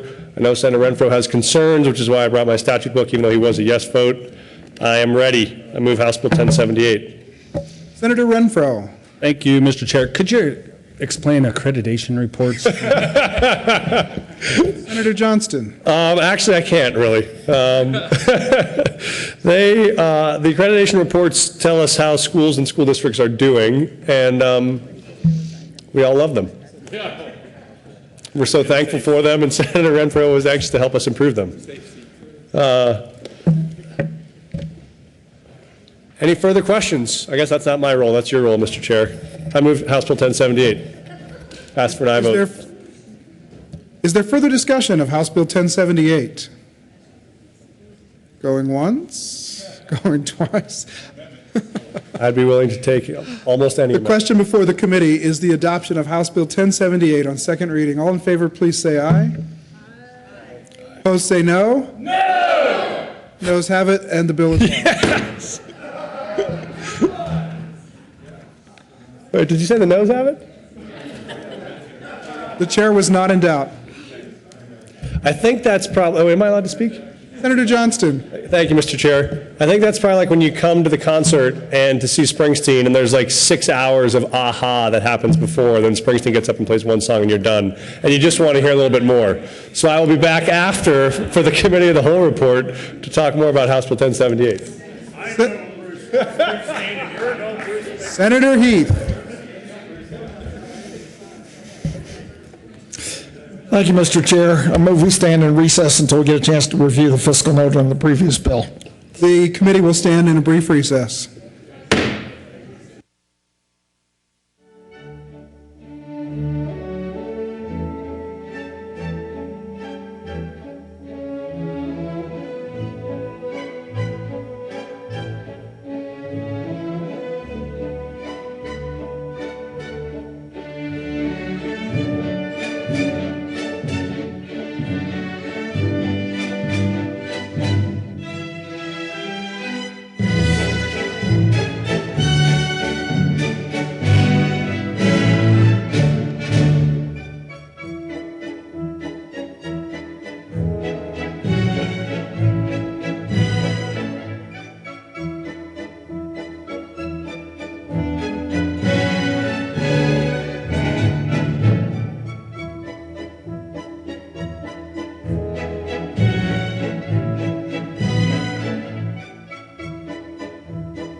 The committee will come back to order. I think, Mr. Majors, if you would please read the title to House Bill 1164. House Bill 1164 by Representative Holding Horse and Senator Ulibarri concerning nonpartisan elections not coordinated by a county clerk or recorder in connection therewith creating the Colorado Local Government Election Code for the conduct of such election by special districts, harmonizing residency requirements for voter registration, modifying the Colorado Municipal Election Code of 1965, and clarifying when elections are coordinated by a county clerk and recorders. Senator Ulibarri.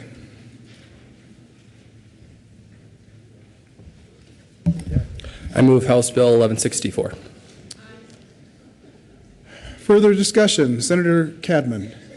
Thank you, Mr. Chairman. I appreciate, members, the additional time that we sat through on the review of a fiscal note request. Minimal changes came back on it, nothing to the state. Obviously, it does say there may be an impact, but it won't impact us.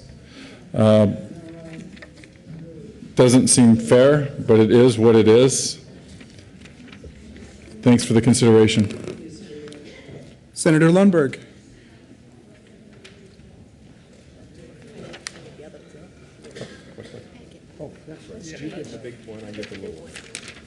We have an amendment on the desk. Mr. Majors, would you please read the title to Amendment L047? Amendment L047, House Bill 1164. Senator Lundberg. Thank you, Mr. Chair.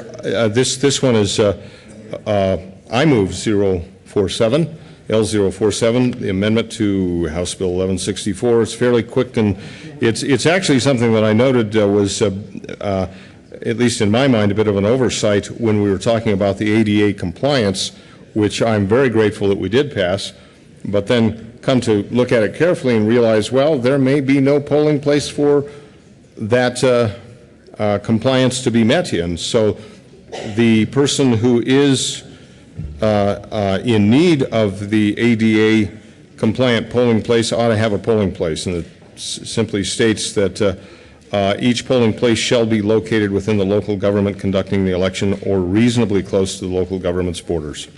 Urgent adoption. Senator Ulibarri. Thank you, Mr. Chair. We've already had discussion about this policy issue. I request a no vote on L047. Further discussion? Seeing none, the question before, oh, sorry, Senator Baumgardner.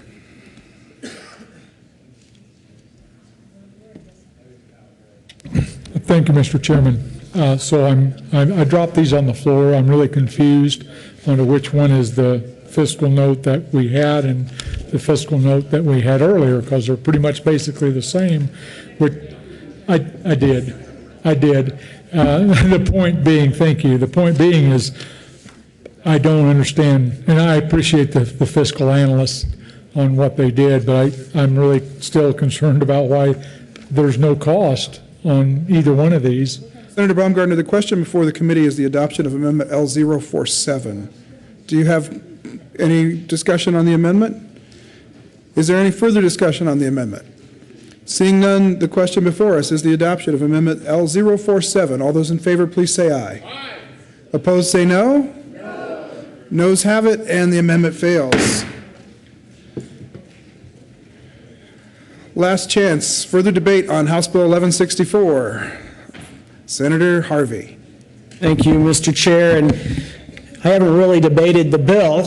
I've debated different problematic sections of the bill, wording of the bill, poorly drafted areas of the bill, not from the state's drafter, but from those who brought the bill forward. But I wanted to come up and read a letter from my clerk and recorder, since pretty much everybody says this is coming from the Secretary of State and the clerk and recorders in the special districts. I wanted to point out the fact that Douglas County, one of the largest districts in the state, doesn't support it. Arapahoe County doesn't support it. El Paso County doesn't support it. So I wanted to give the opportunity to put it into the record what Douglas County's clerk and recorder does say about it. Dear Senators, please vote no on House Bill 1164. The bill is an attempt to harmonize election law for special districts, municipalities, and school districts with last year's House Bill 1303 in order for these local entities to have the statutory ability to hold their own elections this April and May. While I'm sympathetic to their cause, I think the solution ignores input from citizens. This rush to find a solution to some very complicated problems is ill-advised. I propose that rather than passing 1164, you consider doing the following. Propose new legislation that exempts in part or in full special districts, municipalities, school districts from Title I for a period of 2 years, ending on December 31st, 2015. This action should be exercised through board and council action. In addition, the legislation should allow coordination with the county clerks, with the caveat that they would fully adopt Title I for that specific election. Finally, call for an election commission to meet with stakeholders, including citizens, to discuss these implicated issues and propose new legislation that would take effect January 1, 2016. This could probably be accomplished in a 2-page document rather than the 134-page document that we're voting on today. My reasons for proposing the alternative route are listed below. Residency. Recently, we have seen a number of elections decided by a handful of voters, and the whole issue of residency plays a key role in this process. Local candidates and issues are considered on a local level. These committees and candidates spend thousands of dollars educating voters on the merits of their candidacy or their issues. They attempt to educate local voters and do not have the capacity to wage a statewide campaign through radio and television. However, without local residency requirements, a handful of voters with no background on issues of the candidate or candidates could determine the outcome. It seems as if local residents are far better able to determine residency requirements that meet local needs rather than the legislatures at the Capitol. The role of the Secretary of State. Election questions outside of Title I generally are routed to the Department of Local Affairs as they are related to special districts or municipalities. While I'm sure they do the best job they can, they are ill-equipped to support the thousands of districts and municipalities statewide. On several occasions, I have turned over possible election violations to DOLA's office and have yet to get a response. The Secretary of State has a full-time staff comprised of subject matter experts and attorneys that work on these issues every day. In statute, the Secretary of State is characterized as the chief election officer in the state, and this should continue to be the case. Score problems. By Secretary of State's rulemaking, only county election staff are allowed to complete access to the statewide system. There's certainly good reason for this, in that the system contains a good deal of personal information. The system is somewhat complex and takes several weeks of training to become proficient. We need time to develop a plan that decides if county clerks should provide this service to the districts and municipalities. Should districts and municipalities become trained in the system, or is there some combination that can work?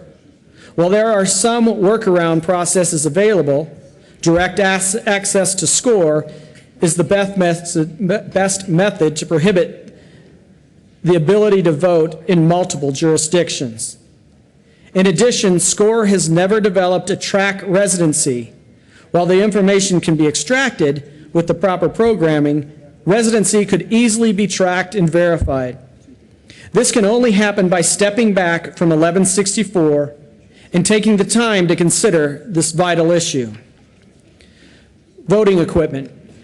While municipalities and special districts have never been required to use certified election equipment, why not take the opportunity to develop a plan to correct this problem? The Secretary of State's vision for a unified voting system might be the long-term answer to many of the equipment problems in Colorado, and perhaps more significantly to small and mid-sized special districts and municipalities. Taking the time to think this process through seems the prudent path to take. Signature verification.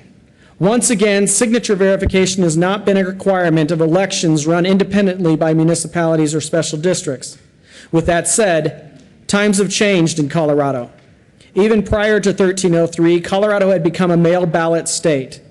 New safeguards are important if voting by mail is now the voting method of choice. Why would we memorialize in law a process known to be flawed? Who runs the elections? Special districts have had the ability to hire an attorney to run their elections. I believe attorneys do a good job in this area. However, election law has dramatically changed over the last few years, and practices in these firms have not reflected these changes.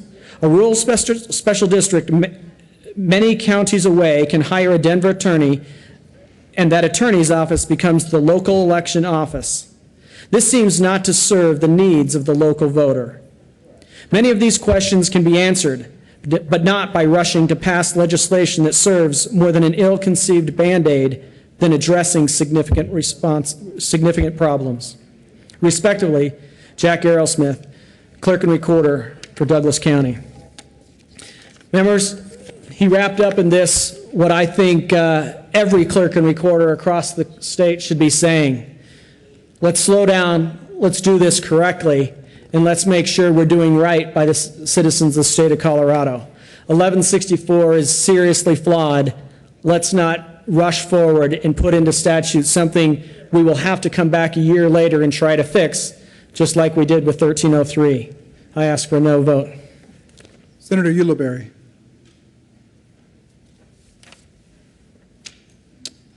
I see we have another amendment on the desk.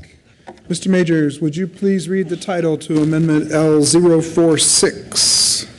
Amendment L046, House Bill 1164. Senator Ulibarri. Thank you, Mr. Chair. I move L046. Please proceed. This amendment was drafted to respond to an amendment we just previously adopted regarding the affirmation on the outside of a mail-in ballot. So there was a question raised that in the language we adopted, we required the elector to put on their precinct number And so for an average elector, it may be difficult for them to know what their precinct number is or even to find that information readily on the clerk's website. So we're striking precinct number as part of it on there.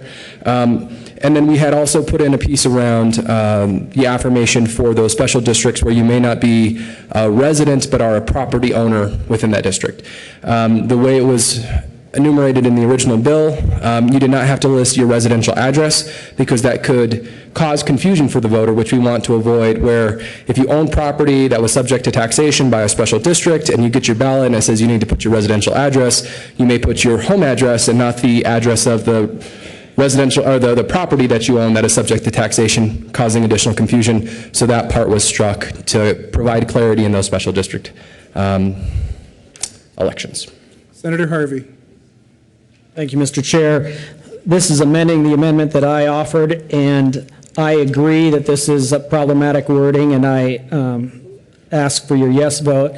My only issue is that I originally thought it was going to be the Ulibarri-Harvey amendment, and it didn't come out that way. It's just the Ulibarri amendment. So I ask for an aye vote.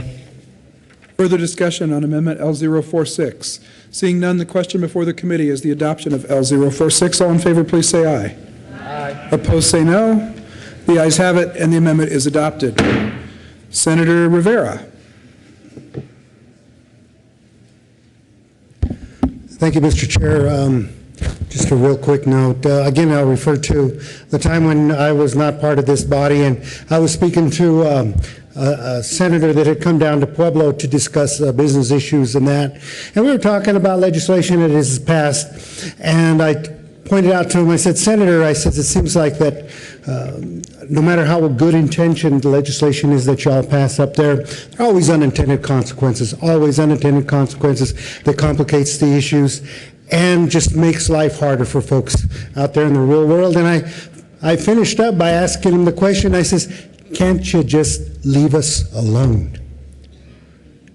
And this Senate Bill 1164, what does it do? We're rushing it through in order to fix issues related to Senate Bill 1303, which was itself rushed through. Can't we just leave the people out there alone? I respectfully request a no vote on the bill. Senator Balmer. Thank you, Mr. Chairman. Mr. Chairman, I was asked to read a letter that the Arapahoe delegation received from our clerk and recorder, and he raised a number of concerns about this bill. And, you know, I was hoping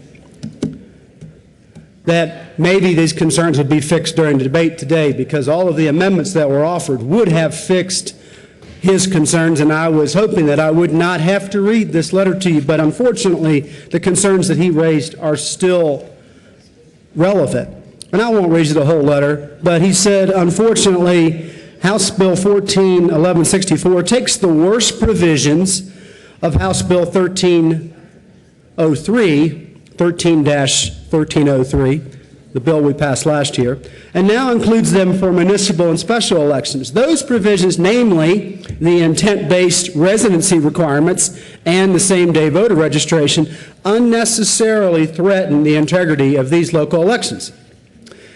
This is still his letter. It would be a monumental mistake to repeat the flaws of House Bill 1303 in House Bill 1164, particularly because many municipal and special district elections are decided by a narrow margin. In Arapahoe County, since 2008, there have been at least 5 local elections where the difference between winning and losing was 10 votes or fewer. As the Denver Post pointed out, and I'm still reading from his letter, on February 1st, 2014, only a few fraudulently cast votes can actually make a difference. Under the new provisions of 1303 and now 1164, it takes very little sophistication to register illegally and cast a ballot. So, ladies and gentlemen of the Senate, I thought it was important that I read you part of the letter of Matt Crane, our clerk and recorder from Arapahoe County, representing one of the largest counties in our state, pointing out that some of the special district elections are decided by less than 10 votes.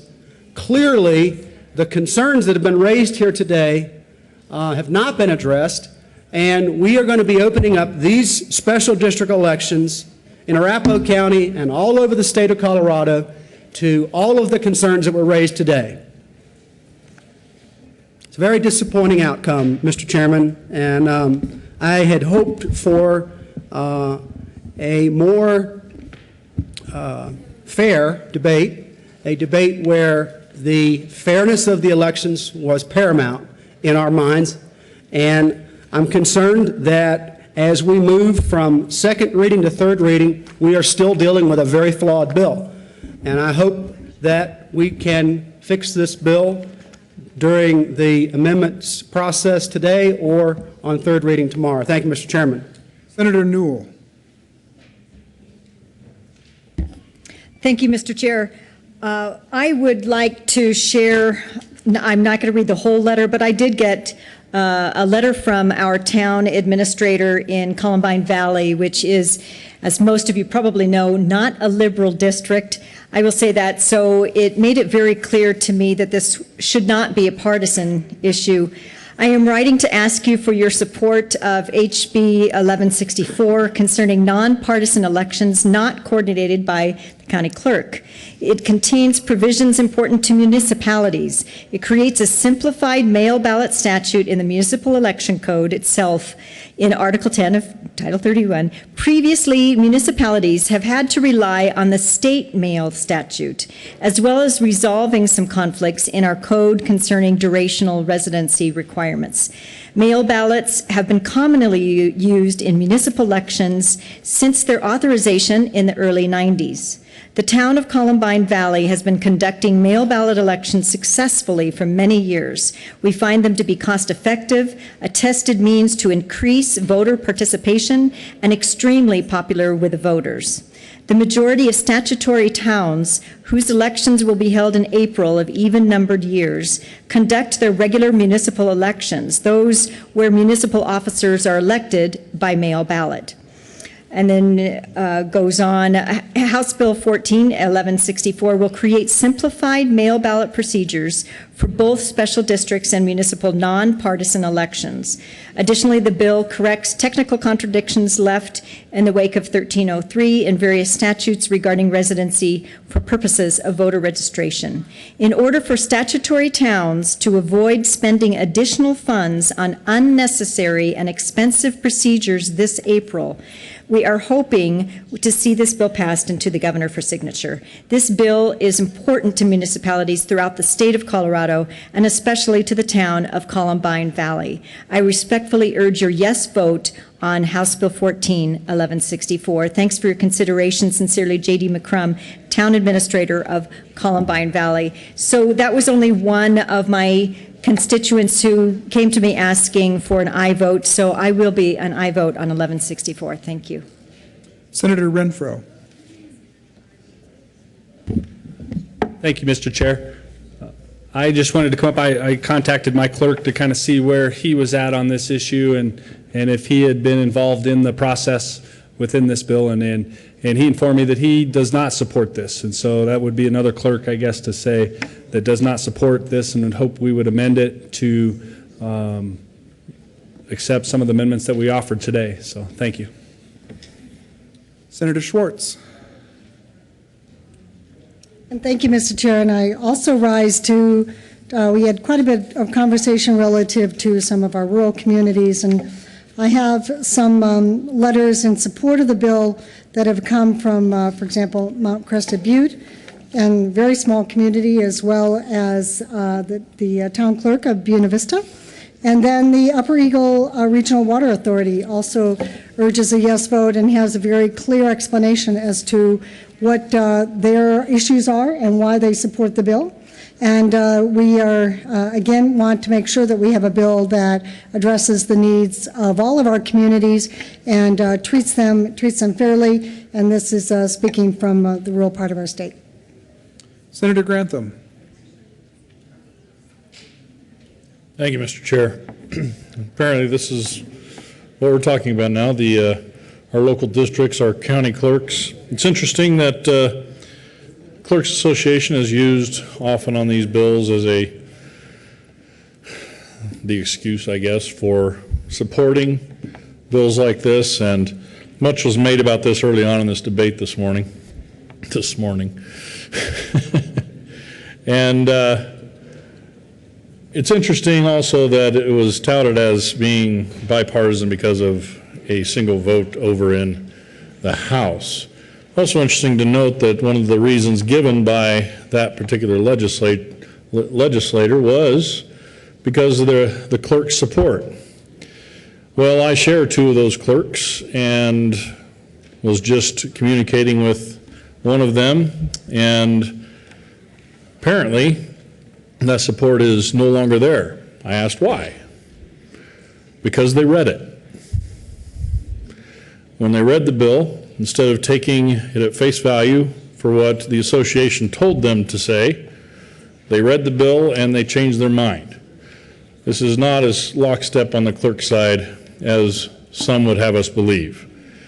Talked to some of my other clerks that are in my district, same thing. Same thing. They're not for it. They're presented as being for it, but they are not. My 5 clerks, not for this bill. Further discussion on House Bill 1164. Senator Ulibarri. Thank you, Mr. Chair, and thank you, colleagues, for your patience today. I learned an invaluable lesson. Having a bill of this length and complexity, one should never drink 3 cups of coffee before heading into second floor debate. But thank you for your patience, and hopefully you appreciate my engagement with all of you, coming up here, responding to questions, and although we may not have agreed on all of the amendments, we did agree to 7, actually 8 with the last one we adopted, the honorary Harvey Ulibarri Amendment.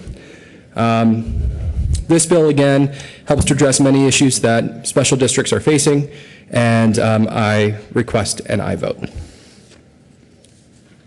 Seeing no further discussion, the question before the committee is the adoption of House Bill 1164 on second reading. All those in favor say aye. Aye. Opposed say no. No. The ayes have it, and the bill is adopted. Senator Heath. Thank you, Mr. Chair. I move we rise and report. Motion is to rise and report. All in favor, please say aye. Aye. Opposed say no. No. Ayes have it. The committee will rise and report.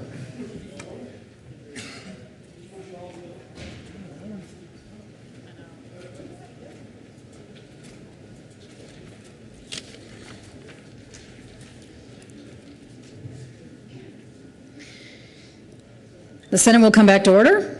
Senator Stebbins. Thank you, Madam President. Your Committee of the Whole has met and made quick work of 2 bills on our second reading calendar. I'd ask the clerk to please read the report.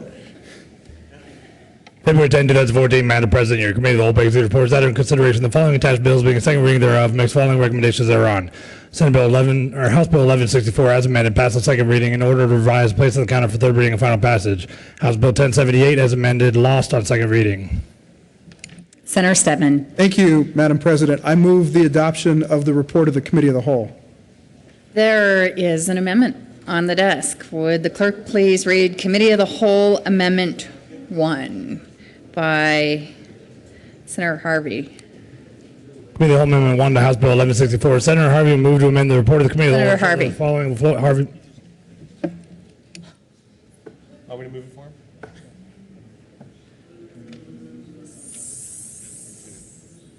Do I have a Committee of the Whole amendment? Let's do mine.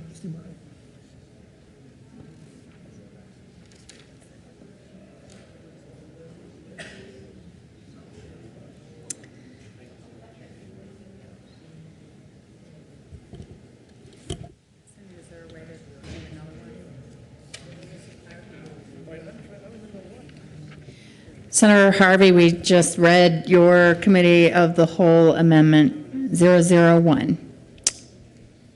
Senator Harvey, please proceed to move your amendment.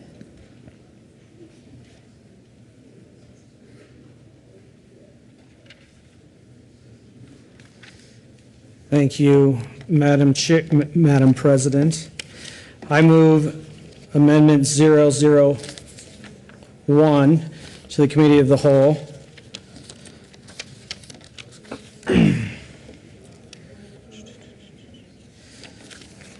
Can I have a senatorial 5 real quick? We'll take a senatorial 5.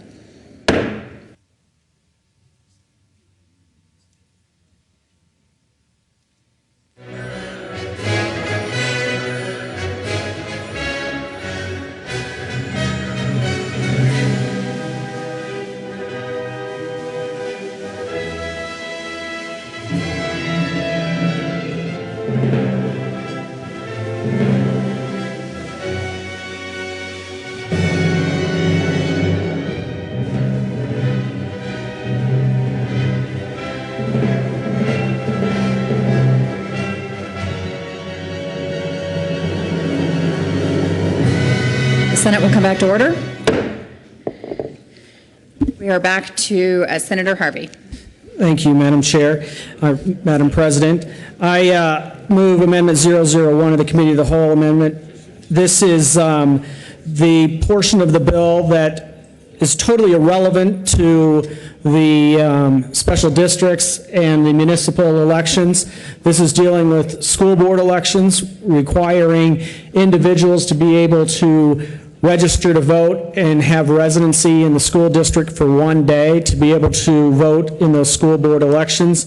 I don't believe that that is appropriate in this bill. This bill was being brought forward by the special districts and being brought forward by the municipalities. It was not being brought forward by the school districts, and I think it's inappropriate to be amending the state statute to bring in a special issue like this on this bill. If you want to run a separate bill to do this, run a separate bill to do this. I don't think it should be in this bill, and I ask for an aye vote on this amendment.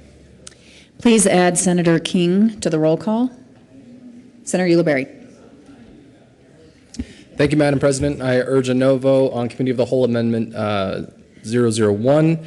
We've had a discussion all day about aligning residency requirements for all of our special districts. School board elections are nonpartisan elections, and this is an appropriate place to ensure that there's an alignment with our state standards on residency. Any further discussion on Cow Amendment 1? Seeing none, the question for the body is the adoption of Committee of the Whole Amendment 1. Are there any no votes? Senator Ulibarri, Senator Hodge, Senator Kafalis, Senator Zenzinger, Senator Newell, Senator Nicholson, Senator Aguilar, Mr. Majority Leader. Senator Ulibarri, I think I got you. Senator Jones, Senator Johnston, Senator Schwartz, Senator Kerr, Senator Todd, Senator Toktrop, Senator Stedman, Senator Grisman, Senator Jones, I think I got you.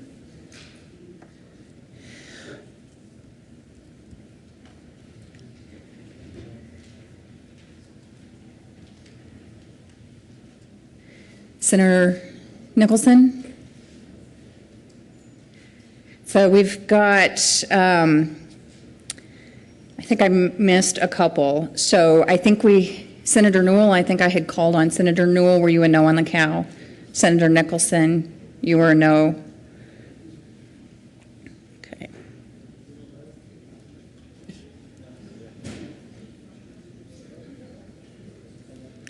Senator John? Are you an aye or a no on the Committee of the Whole? Senator John is a no.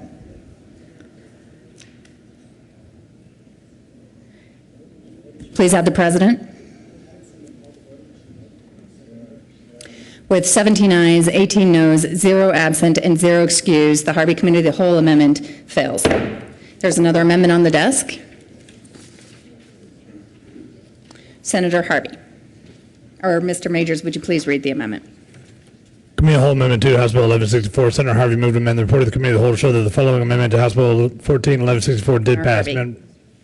Thank you, Madam President. I move Amendment 002 to the Committee of the Whole. Members, this is the one dealing with the contesting elections. Right now, there is no limit to how many days have to go by before you can contest an election. And the reason why we have that is because oftentimes you don't know that there has been a problem with the election. And so we leave it open. The current bill says that you cannot contest after 5 days. Oftentimes, we don't even authorize what the vote was within that 5-day period. We don't certify it. So we're saying you can't contest an election 5 days after the vote, even when it may not be certified. I think this is a reasonable amendment to say we're going to go back to what current statute is for municipal elections and special district elections. Why would we want to say you can't contest an election 5 days out? Is there something we want to cover up in those 5 days or after those 5 days? I would hope that's not the case, but why would we want to change statute from what it is right now? I would ask for an aye vote on Amendment 002. Senator Lundberg. Thank you, Madam President. Members, I urge you to think about this one pretty carefully. After 5 days, you're done. If you really want this to be an election that has credibility, then let's allow a contest, someone to contest an irregularity within a reasonable amount of time. And 5 days is not enough. 5 days is often not enough time to even determine what the vote is. It's like declaring it done before it's even started. This is a pretty serious issue that is completely unimaginable that we would not allow the citizens the opportunity to contest what they consider to be a wrong. There's a statute of limitations of 10 years for criminal law, or none at all. So this puts a limitation of 5 days. Support the amendment. Mr. Majority Leader.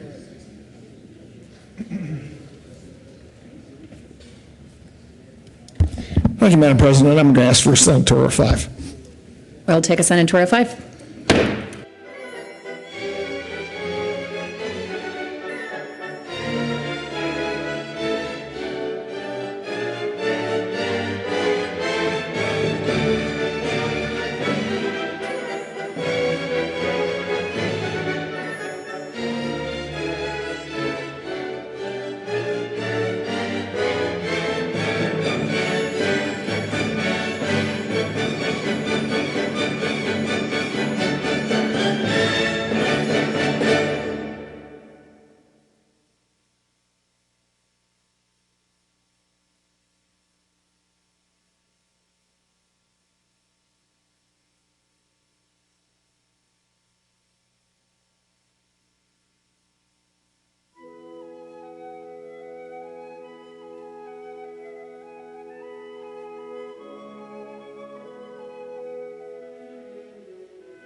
Yes, just took the guts out of my remark. The Senate will come back to order. Yeah, I'll say them anyway. Senator Ulibarri. Thank you, Madam President. Urgent aye vote on the Committee of the Whole Amendment. Any further discussion on Committee of the Whole Amendment 2? Are there any no votes? With 35 ayes, 0 noes, 0 absent, and 0 excused, Committee of the Whole Amendment 2 is adopted. There might even be another amendment on the desk. Mr. Majors, would you please read Committee of the Whole, Harvey, Committee of the Whole Amendment 3? Committee of the Whole Amendment 3, House Bill 11. Senator Harvey. Thank you, Madam President. I move Committee of the Whole Amendment 003, and I ask for the kumbaya on this simple amendment as well. Again, this honestly is a reasonable issue. It's not like I'm saying things that are crazy up here. Currently, poll watchers can be from anywhere as long as they're registered electors. And the bill, the way it's written now, says that poll watchers have to be from the district from which the election is being held.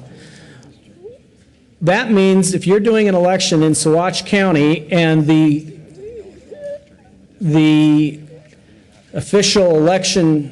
election official is an attorney on the 17th Street Mall, that poll watcher from Saguache County is going to have to drive up here to watch that election. We don't require that in current statute now. We say you can have anybody be your poll watcher, because a lot of times there are people that know the election laws better than the election officials holding the election. Why do we care if they're from the district or if they're just a registered voter in the state of Colorado and have some expertise, and we'd like to have them be there watching the vote? Because sometimes they may be counting the votes 15 days beforehand and telling people what that vote count is. And we want a poll watcher there making sure that nobody is counting the votes beforehand and knowing what the actual results are and sending them out to the interested parties.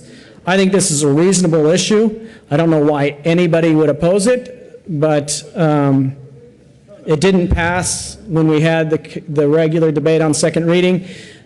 Hopefully we can change that vote as well on the Committee of the Whole, and I would ask for an aye vote. Senator Ulibarri.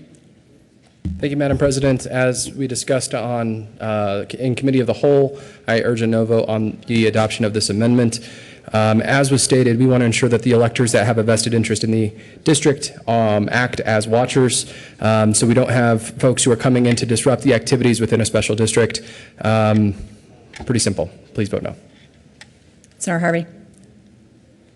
Thank you, Madam President. Coming in to disrupt the vote count, if I'm a candidate running on a board and I want to have my representative going in, that's up to me to decide. I'm not sending somebody to disrupt the vote count. I'm sending somebody to represent me.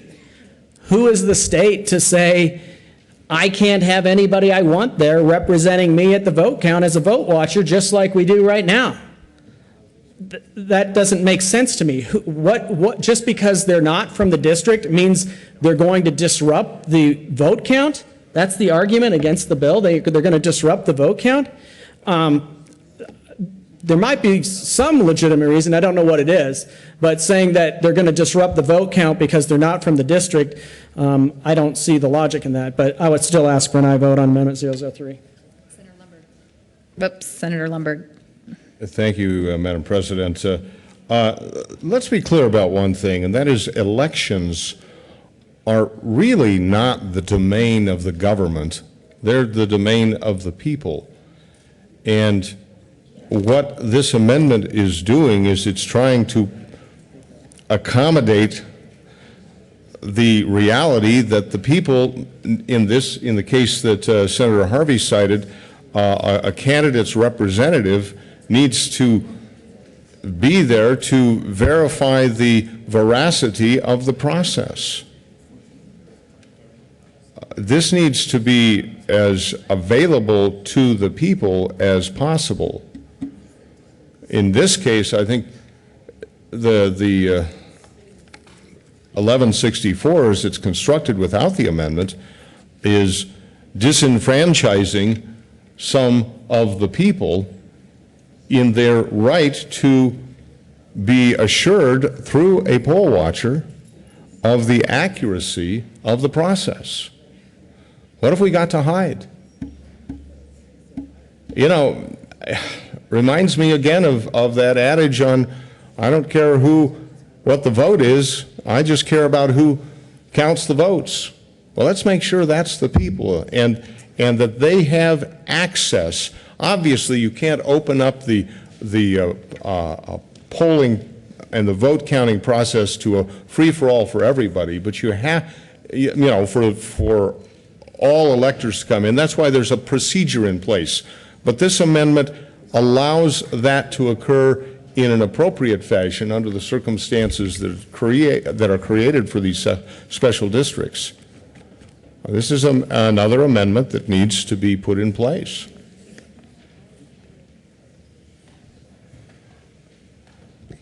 Senator Harvey. Thank you, Madam President. Just one more thing. Remember when we run these elections and they're done by an appointed election official by the board members who are running these elections in the case of a tax increase, that election official not only runs the election, counts the votes, but he also appoints the judges. He can appoint anybody he wants to. So now we're saying the election official who is appointed by the board members who are asking for this tax increase also gets to appoint the judges who get to oversee these elections. But then we can't have the poll watchers be for the opposing side, for whoever they want to bring in. It just doesn't make sense to me. Why would we want to do that? But in addition to that, we give the election officer the ability to choose his judges from anywhere in the state. They can be registered from anywhere in the state. The judges don't have to be directly from the district. So we're saying the board members who want to run a tax increase get to choose who the elected official is, who the election official is, who will oversee the votes. But he also gets to hire who the judges will be. And he gets to do so from anywhere in the state of Colorado. But we're saying the watchers can't be from outside of the district. I don't see how you can vote no on how you can vote no on this amendment. I would ask for an aye vote. Senator Kevin. Thank you, Madam President. We have worked in this body for years to make special districts and HOAs more transparent, because we know they yield an amazing amount of power, and in some of these districts the numbers are pretty small. Very few people. It might be impossible to actually get somebody from within the special district to show up to where the district election official is, especially when it's hundreds of miles away. I don't know why we would pick one place and say we want transparency more and more over what is frankly an incredibly special interest is a special district. A lot of impact on a home, a lot of impact on a tax bill, a lot of impact with eminent domain issues, etc. This is creating a new exemption to transparency that is certainly outside, I think, of the interests of the public at large and certainly of those that would be involved in a special interest. I would ask for an aye vote. Any additional discussion on Committee of the Whole Amendment 3? Are there any no votes on Committee of the Whole Amendment 3? Senator Ulibarri, Senator Toktrop, Madam President Pro Tem, Senator Kafalis, Senator Aguilar, Senator Nicholson, Senator John, Senator Kerr, Senator Zenzinger, Senator Newell, Senator Stedman, Senator Jones, Senator Todd, Senator Schwartz, Senator Hodge, Mr. Majority Leader, Senator Johnston. Please add the President. With 17 ayes, 18 noes, 0 absent, and 0 excused, Committee of the Whole Amendment 3 fails. There is another amendment on the desk. Mr. Majors, would you please read Committee of the Whole Amendment 4 by Senator Lundberg. Committee of the Whole Amendment for House Bill 1164. Senator Lundberg. Thank you, Madam President. I move Committee of the Whole Amendment 004. This amendment goes to the point that's in the Legislative Declaration of 1303, which is people need to have a place to vote in person. In person. This is the amendment that states that a polling place must be in the district where practicable, or if not, at least in the county where the district is. That's it. Again, it's, if we're trying to enfranchise the voter, if we're trying to give people the ability to vote, for many that means vote in person. Whether or not the ballot is sent to them in the mail, they want to be able to vote, take that ballot, mark it, carry it themselves, and drop it in the ballot box. Is that not an appropriate fashion for a free, fair, honest, credible election? That's it. Think about it. You either vote yes or you vote no. But please vote yes to allow citizens to vote in person. Sorry, Senator Ulibarri. Thank you, Madam President. We had this the Majority Leader has indicated a willingness to work on this issue as a late bill in its entirety, not just in 10 sentences. I would love to work with Senator Lundberg further on this issue, but not with this amendment. Senator Lundberg. Thank you, Madam President. Well, Senator Ulibarri colored me quite skeptical of how that would turn out, because I see how it's turning out. Right here, right now. The 10 lines are sufficient to state the case very clearly. If we can't meet it here, I don't see how we're going to meet it elsewhere. And the choice between each member, each one of you, 35 of us in all, is it's not your party, it's your vote. It's your vote. Is it appropriate to allow citizens to vote in person, or is it not? You vote yes, it is. You vote no, then you are disenfranchising those voters who wish to vote in person, or who, silly them, show up on election day to vote and discover there is no election because they're in the wrong part of the state. They just live in the district. It's just their taxes that's going to pay the multi-million-dollar whatever bond. Their votes, their ballot's supposed to be in Denver by that time. I don't think that survives the laugh test.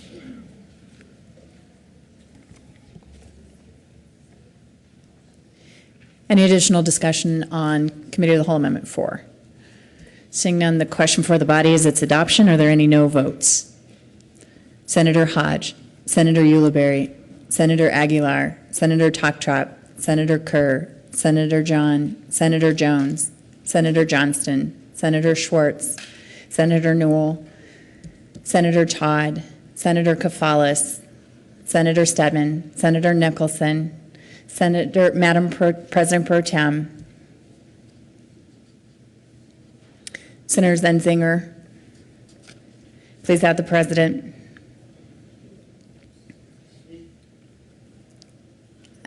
I think we got you. Yes, we got you. Mr. Majority Leader is a no. With 17 ayes, 18 noes, 0 absent, and 0 excused, Committee of the Whole Amendment 4 fails. There's another amendment on the desk. Mr. Majors, would you please read the Harvey Committee of the Whole Amendment 5? Committee of the Whole Amendment 5 to House Bill Harvey. 1164. Thank you, Madam President. I move Amendment 005 to the Committee of the Whole report. And let me go back to what the scenario was I just set up. You have an appointed elected official from the board members. You have the judges appointed from the election official. You cannot have a watcher from anywhere in the state. They have to be from the district. So who is going to want to drive all the way over from the western slope to watch an election for 15 days? Because that's when the elections start, right? 15 days beforehand when the ballots come in. Who's going to want to sit there and spend the time in a hotel for 15 days to watch the election? Anyone? Anyone? Have the election official hired by the people who want the tax increase. You have the judges hired by the guys who want the tax increase.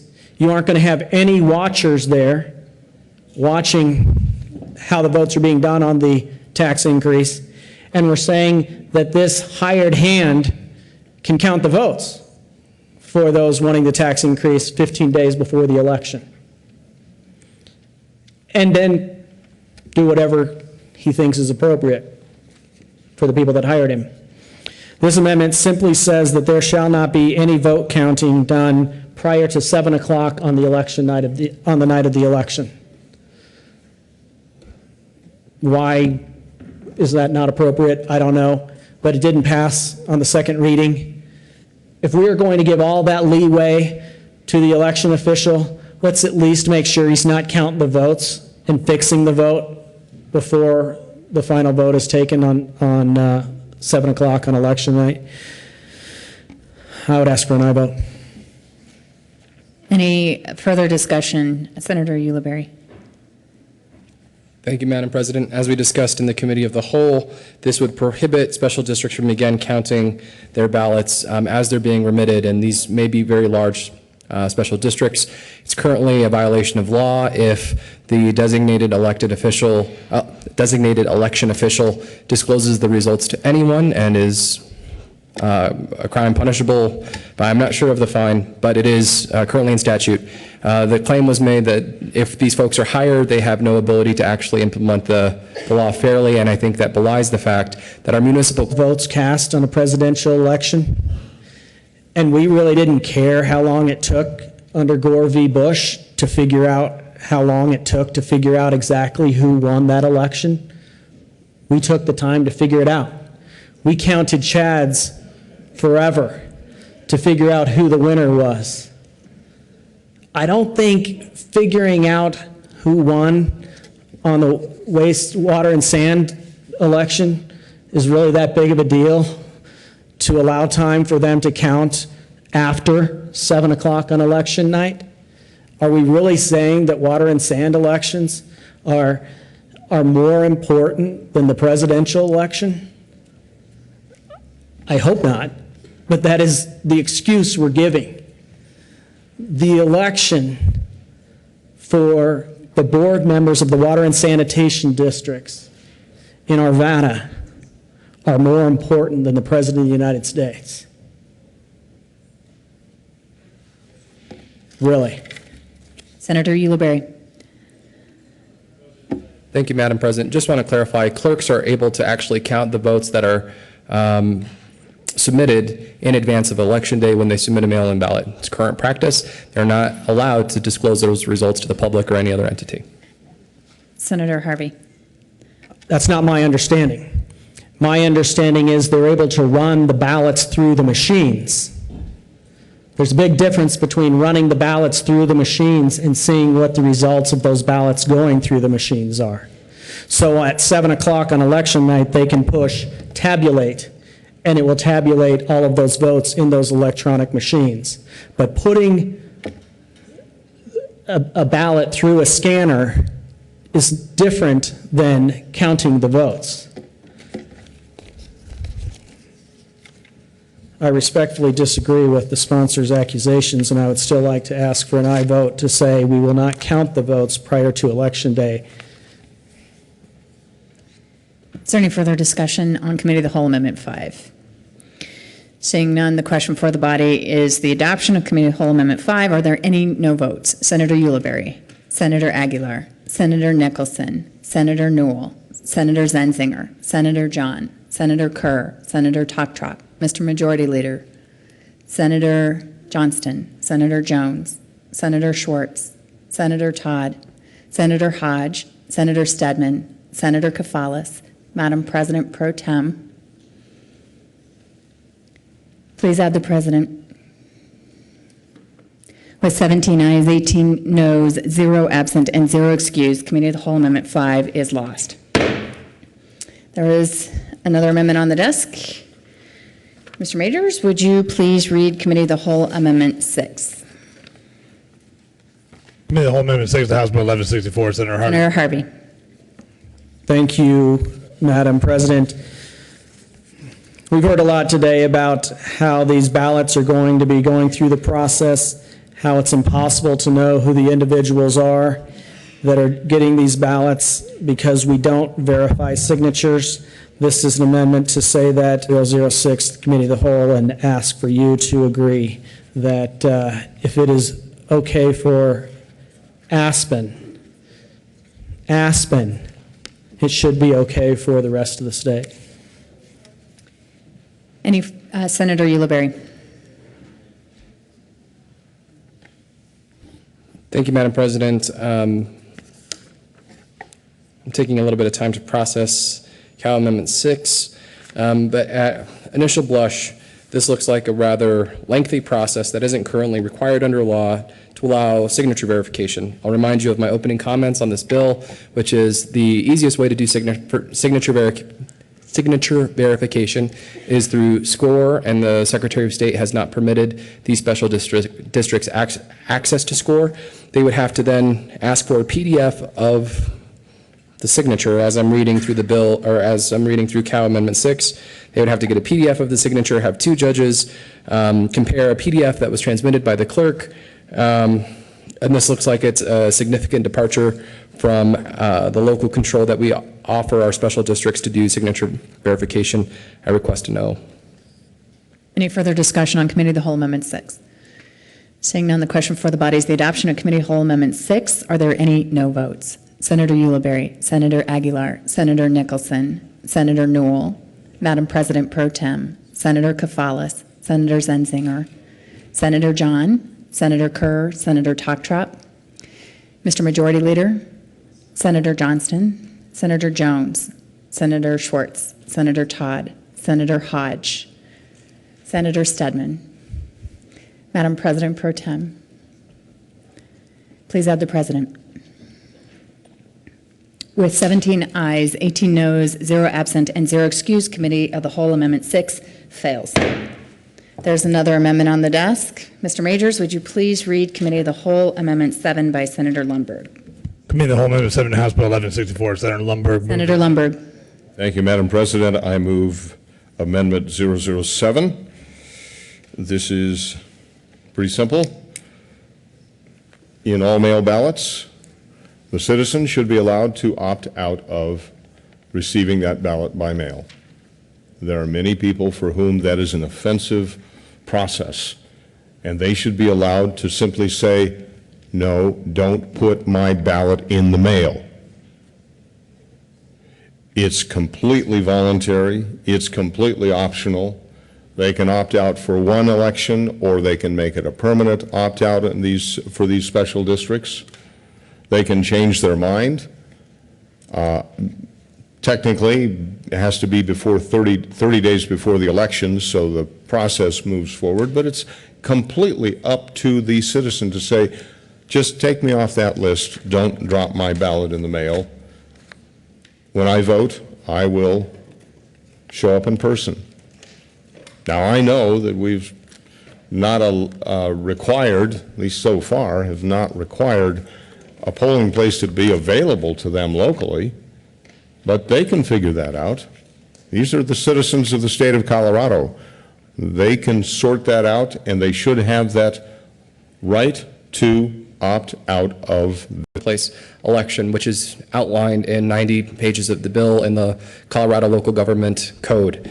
By opting this out, it removes, if a special district has moved forward with mail-in ballots, it's going to create additional challenges for those special districts in conducting their elections, and I respectfully request a no vote on Cal Amendment 7. Senator Lundberg. Thank you, Madam President. No, this is not a larger question, not what's before you right now. The question before you right now is within the context of special district elections, shall the voter be allowed to opt out of mail ballots? Sure, I'd like to see this put in place elsewhere, but that's another bill that was killed in state affairs. This is a question today for this measure. It's an appropriate question, and the reiteration of the ways a ballot or an election can be held through 1164 doesn't hold any weight of argument that this is a bad idea. It just says, no, it's my way or the highway. Please allow citizens the right to vote as they see best. And for many, putting their ballot in the mail is an offensive action, that it is a violation of the privacy and the security of their vote. This will allow the citizen to make that decision for special district elections. Any further discussion? The question before the body is the Adoption Committee Whole Amendment 7. Are there any no votes? Senator Ulibarri, Senator Aguilar, Senator Nicholson, Senator Stedman, Madam President Pro Tem, Senator Newell, Senator John, Senator Schwartz, Senator Zenzinger, Senator Kerr, Senator Toktrup, Senator Johnston, Mr. Majority Leader, Senator Jones, Senator Todd, Senator Hodge, Senator Kafalis. Please add the President. With 17 ayes, 18 noes, 0 absent, and 0 excused, Committee of the Whole Amendment 7 fails. There's another amendment on the desk. Mr. Majors, would you please read Committee of the Whole Amendment 9 by Senator Harvey? Committee of the Whole Amendment 9 to House Bill 1164. Senator Harvey moved to amend the report of the Committee of the Whole to show that the following Harvey Floor Amendment L030 to House Bill 1164 did pass. Amend reading gross bill page 79, line 16, strike elector and substitute elector and an image of the elector's signature. The county clerk and recorder may compile such signatures Harvey. by downloading them from the database system. Senator Harvey. I just wanted to, thank you, Madam President. I just wanted to hear the reader read a little more. I withdraw that amendment. Thank you. Amendment 9 is withdrawn. There is yet another amendment on the desk. Mr. Majors, would you please read Committee of the Whole Amendment 8? Committee of the Whole Amendment 8 to House Bill 1164. Senator Ulibarri. Thank you, Madam President. I move Cal Amendment 8. Thank you. Please proceed. The amendment strikes L043, which was adopted. Again, I mentioned I had 3 cups of coffee before we started a 7-hour debate. I stepped out, did not get to speak on L043. L043 requires the local governments to submit their resolution to the Secretary of State. The Secretary of State has specifically requested that he not be the repository of these plans, but rather they should be filed at the local level. And so I did not get to say that during debate, but I request an aye vote on Cal Amendment 8. Additional discussion. Senator Shuffle. Thank you, Madam President. I knew it was too good to be true. So no, I appreciate the sponsor, and there was no intent to slip something through. I know things were moving pretty fast, and I appreciate you taking the time to read it, although I wish you would be supporting it. This was what I was calling the rules of the game amendment, that having the elected official and the local jurisdiction having adopted the various provisions from the various choices of law to run the special district, I think it would be only fair to get that out to the candidates or the issue committee. It begs the question, where do you house that so the Secretary of State is a logical choice for that. I realize that there's a dynamic of them not being involved and whatnot and officially not being part of this, but I think they would adequately and appropriately serve as a depository for this information.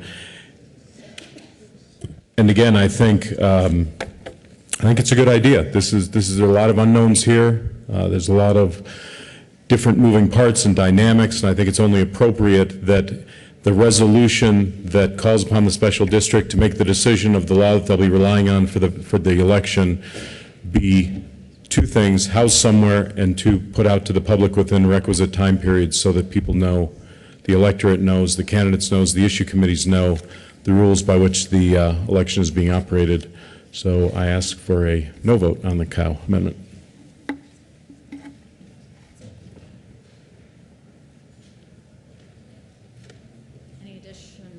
Discussion on Committee of the Whole Amendment 8. Seeing none, the question for the body is the adoption of Committee of the Whole, Senator Ulibarri, Committee of the Whole Amendment 8. Are there any no votes? Senator Scheffel, Senator Harvey, Senator Herpin, Senator Baumgartner, Senator Lambert, Senator Rivera, Senator Brophy, Senator Lundberg, Senator King, Mr. Minority Leader, Senator Renfro, Senator Crowder, Senator Roberts, Senator Balmer, Senator Grantham, Senator Hill, Senator Marble,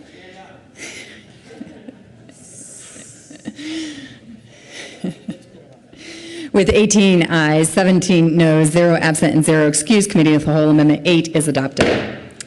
There is another amendment on the desk. Mr. Majors, would you please read Committee of the Whole Amendment 10 by Senator Harvey? Committee of the Whole Amendment 10, House Bill 1164. Senator Harvey moved amendment. Senator Harvey. Thank you, Madam President. Folks, the House did a good job of trying to deal with military voters, but they didn't quite get it right. Senator Ulibarri carried an amendment in committee to try to deal with military voters, didn't quite get it right, and I want to help him with his issue, and therefore I move Amendment 10 to the Committee of the Whole. If you read the bill on page 77, it says, notwithstanding any provisions of this article, to the contrary, the designated election official of the local government shall mail a ballot to every covered voter. And every covered voter in that section means military voter, overseas voter, whatever the situation may be, as terms defined in this section. That's great and all, except for remember the debate we've had just about 5 minutes ago. The ballots have to be in by 7 o'clock on the day of the election. 7 o'clock. Well, remember when they have to go out. They have to go out 15 days prior to the vote. So the ballots, we're requiring under this amendment to go from here to Afghanistan and back in 15 days and be in the election officials' hands by 7 o'clock on Election Day. Not that they can be voted by 7 o'clock on Election Day, because remember the argument we had about the clerk and recorder getting ballots, or even the district getting ballots at the district door, and the district door is not the elected election official, and he can't get the ballots to the actual appointed election official by 7 o'clock. So we are disenfranchising military voters by this statute and by the statute that was passed in the House.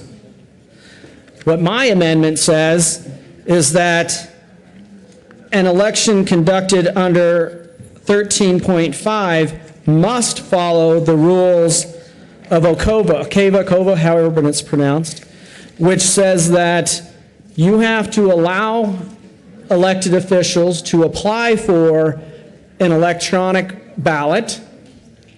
And why wouldn't we want to do that? If they are in an area where they can't receive a ballot, we should be able to allow them to have an electronic ballot. So to request one electronically, and then we must provide one electronically And then they must have 8 days for that ballot to come in after the election. Because if they get mailed out 15 days beforehand, they have to have time to have that get through the process and have it arrive 8 days after the election, just like they do in all Title I elections, including yours and including mine, and including special district elections that are happening today under Title I in a coordinated election.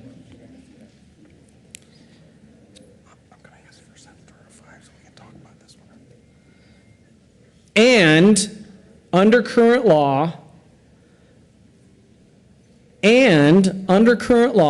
on coordinated elections, under Title I, under the ACOVA rules, they have the ability to make a complaint and file it with the Secretary of State's office to defend their right to vote. This amendment simply gives all of those provisions to our men and women who are representing us overseas and others that may not be military overseas.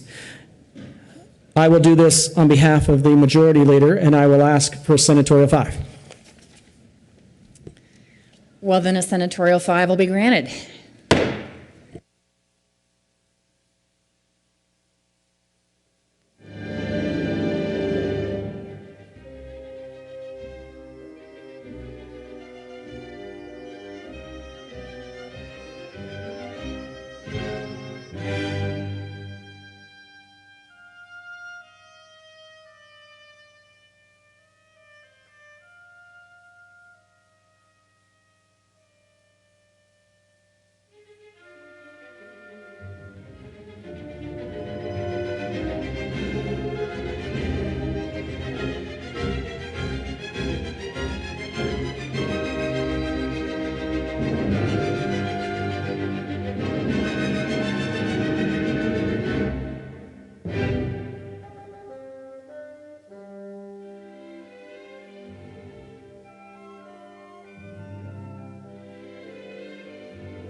The Senate will come back to order. Senator Ulibarri. Thank you, Madam President. After reviewing the language and discussing with the bill drafter, this appears to do what we would like, which is ensure that all military voters have the ability to vote in any election in which they are eligible, and extends the options that we've created for military voters, including the potential for the use of electronic voting overseas or the delivery of ballots based on UOCAVA requirements. So I request an aye vote. Is there any further discussion on Committee of the Whole Amendment 10? Seeing none, the question for the body is the adoption of Committee of the Whole Amendment 10. Are there any no votes? With 35 ayes, 0 no, 0 absent, and 0 excused, Committee of the Whole Amendment 10 is adopted. There is another amendment on the desk. Mr. Majors, would you please read Committee of the Whole Amendment 1 to House Bill 1078 by Senator Johnston. Committee of the Whole Amendment 1 to House Bill 1078. Senator Johnson moved to amend the report of the Committee of the Whole to show that House Bill 1078 as amended. Senator Johnston.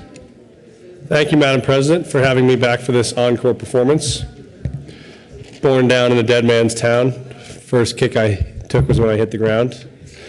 End up like a dog that's been beat too much. Senator Brophy, you know that song? Just to cover it up. I move Committee of the Whole Amendment 1 on House Bill 1078 and ask for an aye vote. Senator Stebbin.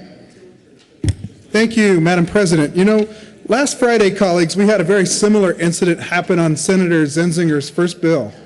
And I believe I went up to the microphone and I said that, you know, I heard loud and clear the way people said yes and the way people said no. And I think, you know, the chair was not in doubt on this one. The no's were overwhelming.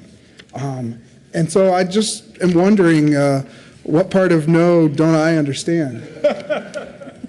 Senator Harvey. Thank you, Madam President.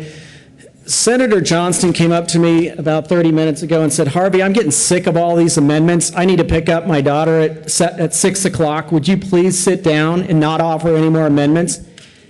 And then he comes up here and has the gall to offer his own amendment.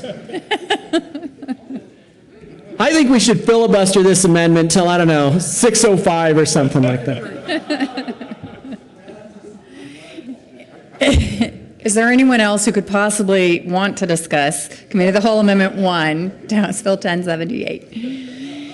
Seeing none, the question for the body is the adoption of Committee of the Whole Amendment 1 to House Bill 1078. Are there any no votes? With 35 ayes, 0 noes, 0 absent, and 0 excused, Committee of the Whole Amendment 1 is adopted. There is yet another amendment on the desk. Back to our regularly scheduled program. Mr. Majors, would you please read Committee of the Whole Amendment 11 by Senator Lundberg? Committee of the Whole Amendment 11, House Bill 1164. Senator Lundberg. Thank you, Madam President. I move Committee of the Whole Amendment 11. This deals with the amendment that, well, if you recall, we did agree that ADA compliance is a good idea. And this takes the Balmer floor amendment, L041, and adds to it, each polling place shall be located within the local government conducting the election or reasonably close to the local government's borders. Now, here's the point. ADA compliance doesn't mean anything if there's no place to vote. So if we mean it to make polling places ADA compliant, which means you allow those who have any disability the opportunity to vote, you need to give them a polling place that they have access to. And that doesn't mean some office suite on the 32nd floor of some building in downtown Denver if you live in Durango or Kremling or Ray or Springfield. That means the polling place needs to be in or near the special district. Now, this doesn't specify exactly where it's placed, just reasonably close by. If you're serious about ADA compliance to elections, you'll be serious about this amendment. If it was just a vote of symbolism to support ADA, well, then the first vote makes sense on its own. But if it's substance, then this amendment is the amendment that means something, because it not only requires ADA compliance, which we already agreed to, but it requires that compliance to be in a polling place that you can get to. Please support this amendment. Senator Ulibarri. Thank you, Madam President. I request a no vote on Committee of the Whole Amendment 11. We've had this conversation multiple times now, and I think the policy merits have been discussed. Just as a small note, ADA compliance also requires that if you requires reasonable accommodation. That's the term I was looking for. And mail-in ballots and the ability to sign up to the permanent absentee list includes a reasonable accommodation for folks who may not be able to physically enter a building that is not ADA accessible. Senator Lundberg. Thank you, Madam President. If that were truly the case, that reasonable accommodation simply means we can mail you a ballot, then why did we take the, why did we agree that ADA compliance at a polling place is also an appropriate component to this bill? The real reasonable accommodation I see in the bill is, well, let's just reasonably accommodate for some attorney in downtown Denver who conducts these elections. Let's make sure that they're reasonably accommodated so that it all takes place 10 feet from their office rather than in the district itself. This is a very significant issue. And to just cast it off of, oh, no, we don't need to do that, is to turn a cold shoulder to the entire concept of allowing disabled people, and indeed, I'll admit, this will allow able-bodied people to vote in person as well. But this is within the context of those who have least abilities but are still committed citizens intent on voting and voting in person. Even as the legislative declaration of 1303 stated so clearly, we need to allow people the ability to vote in person. And it means just as much to vote in person for a special district election as a presidential election. Elections count.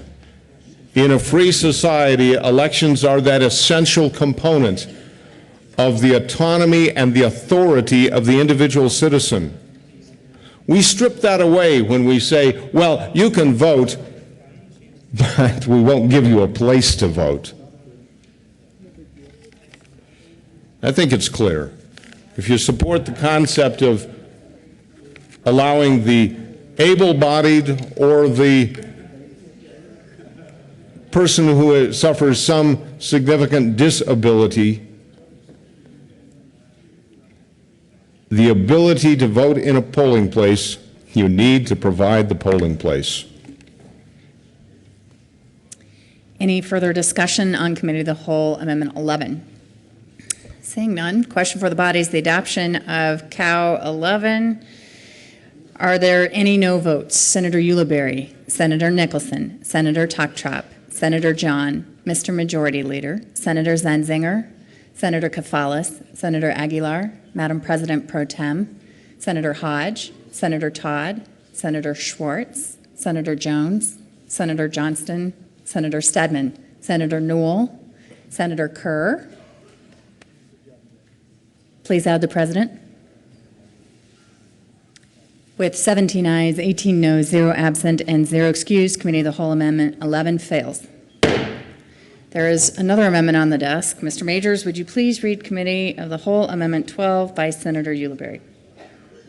Committee of the Whole Amendment 12 to House Bill 1164. Senator Ulibarri. Senator Ulibarri. Thank you, Madam President. There was a drafting error in the Harvey Ulibarri amendment we adopted regarding the affirmation. Oh, whoops. It was just the Ulibarri. I think someone's a little bitter. To clarify that this was amending the re-engrossed bill, not the introduced bill. Is there any discussion on this amendment? Question for the body is the adoption of Committee of the Whole Amendment 12. Are there any no votes? With 35 ayes, 0 noes, 0 absent, and 0 excused, Committee of the Whole Amendment 12 is adopted. Are there any other amendments? There are no more amendments on the desk. Senator Stedman renews his motion to adopt the Committee of the Whole report. Any discussion on the Committee of the Whole report? Question for the body is the adoption of the Committee of the Whole report. Did someone call for a roll call? A roll call vote has been requested. Mr. Majors, would you please take a roll call vote on the Committee of the Whole report? Aguilar. Aguilar, aye. Balmer. Balmer, no. Baumgartner. Baumgartner, no. Brophy. Brophy, no. Cadman.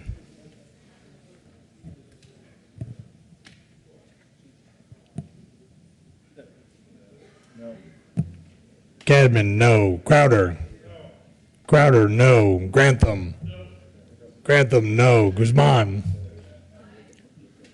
Guzman, aye. Harvey. Harvey, no. Heath. Heath, aye. Herpin. Herpin, no. Hill. Hill, no. Hodge. Hodge, aye. John. John, aye. Johnston. Johnston, aye. Jones. Jones, aye. Kafalis. Kafalis, aye. Kerr. Kerr, aye. King.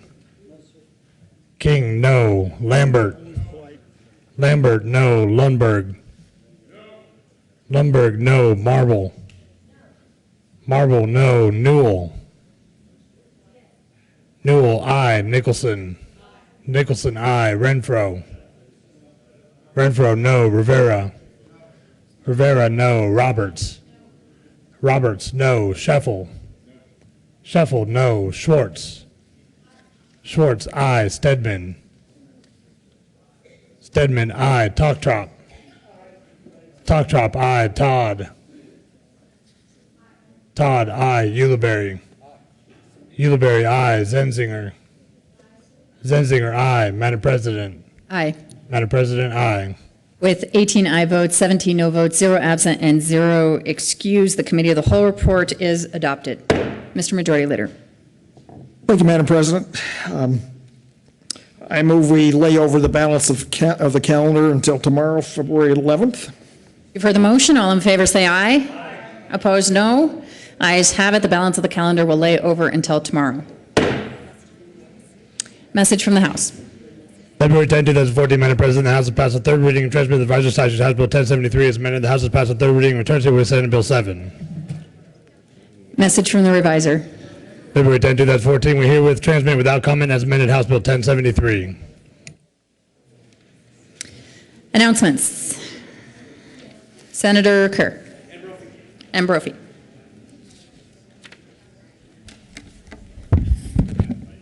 Thank you, Madam President. And I think tomorrow, although I have truthfully lost track of time, I think tomorrow Bicycle Colorado will be here at the Capitol as part of the annual Bicycle Summit.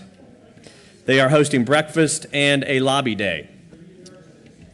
Senator Kerr. Thank you, Madam President. And please come by the old Supreme Court chambers between 8 and 9 tomorrow morning to meet with them. They're expecting cyclists from almost every district to attend, and they'll probably be hanging out most of the day. So if you ever wanted to meet the cyclists from your district in a nice, peaceful way, this is your chance to do it. Thank you. Senator Newell. Thank you, Madam President. Well, members, today at noon, the Children's Caucus is canceled. Other announcements? Mr. Majority Leader. Thank you, Madam President and colleagues. Let me just give you an update as to what the plans are for tonight and tomorrow. State Affairs intends to hear all of the bills on the agenda tonight, so they will go right from here up and start immediately. They will not be doing their confirmations until tomorrow, however.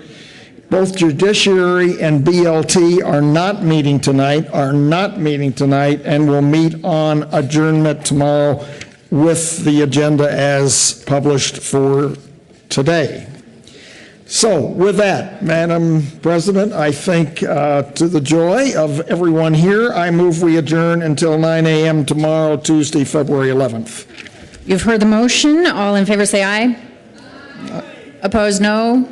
Ayes have it. Senate will adjourn until 9 a.m. tomorrow, February 11th.